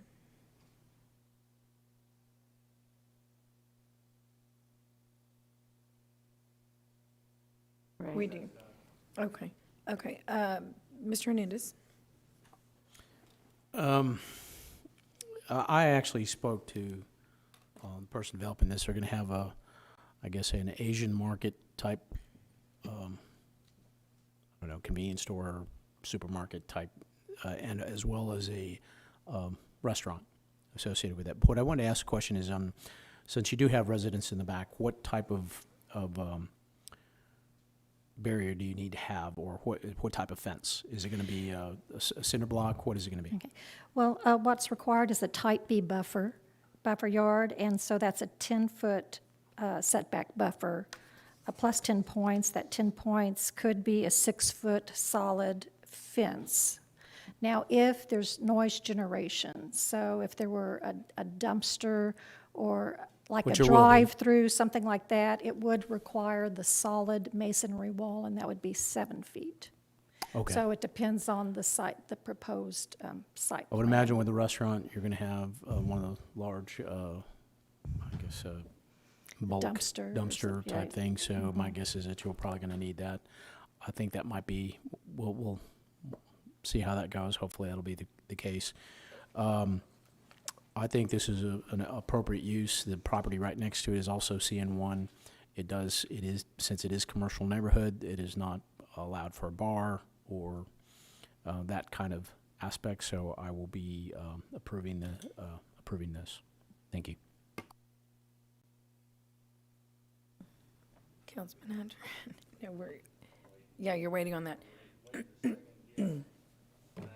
Okay, so we are going to go ahead and open a public hearing. Is there anyone in the audience that would like to make public comment on item number 24? Okay, I will close public comment, and I believe we have a motion. Thank Councilman. Could I have a motion to approve the zoning change? I would like to second this, but I will tell you, this is going to be devastating, because that is one of the best sign locations in the city, and it's been there forever. You should work that out now. But I'll make sure to remind him I made the motion. Yeah, okay. We'll need a sign spot. Make sure We they have a little motion grass and a area. second. Any further discussion? All in favor say aye. Aye. Any opposed say no. The motion carries. Aye, Wade. Okay, moving on to our last item, P. First reading ordinance, item number 25. This is an ordinance approving addendum number 1 to lease agreement with Foresight Corpus Christi Golf LLC for the renovation of the Gabe Lozano Executive 9-hole golf course property. I move for approval. Second. Any discussion? All in favor say aye. Aye. Any opposed say no. The motion carries. Okay, golly. Okay. Well, thank you. Yeah. Thank you. Well.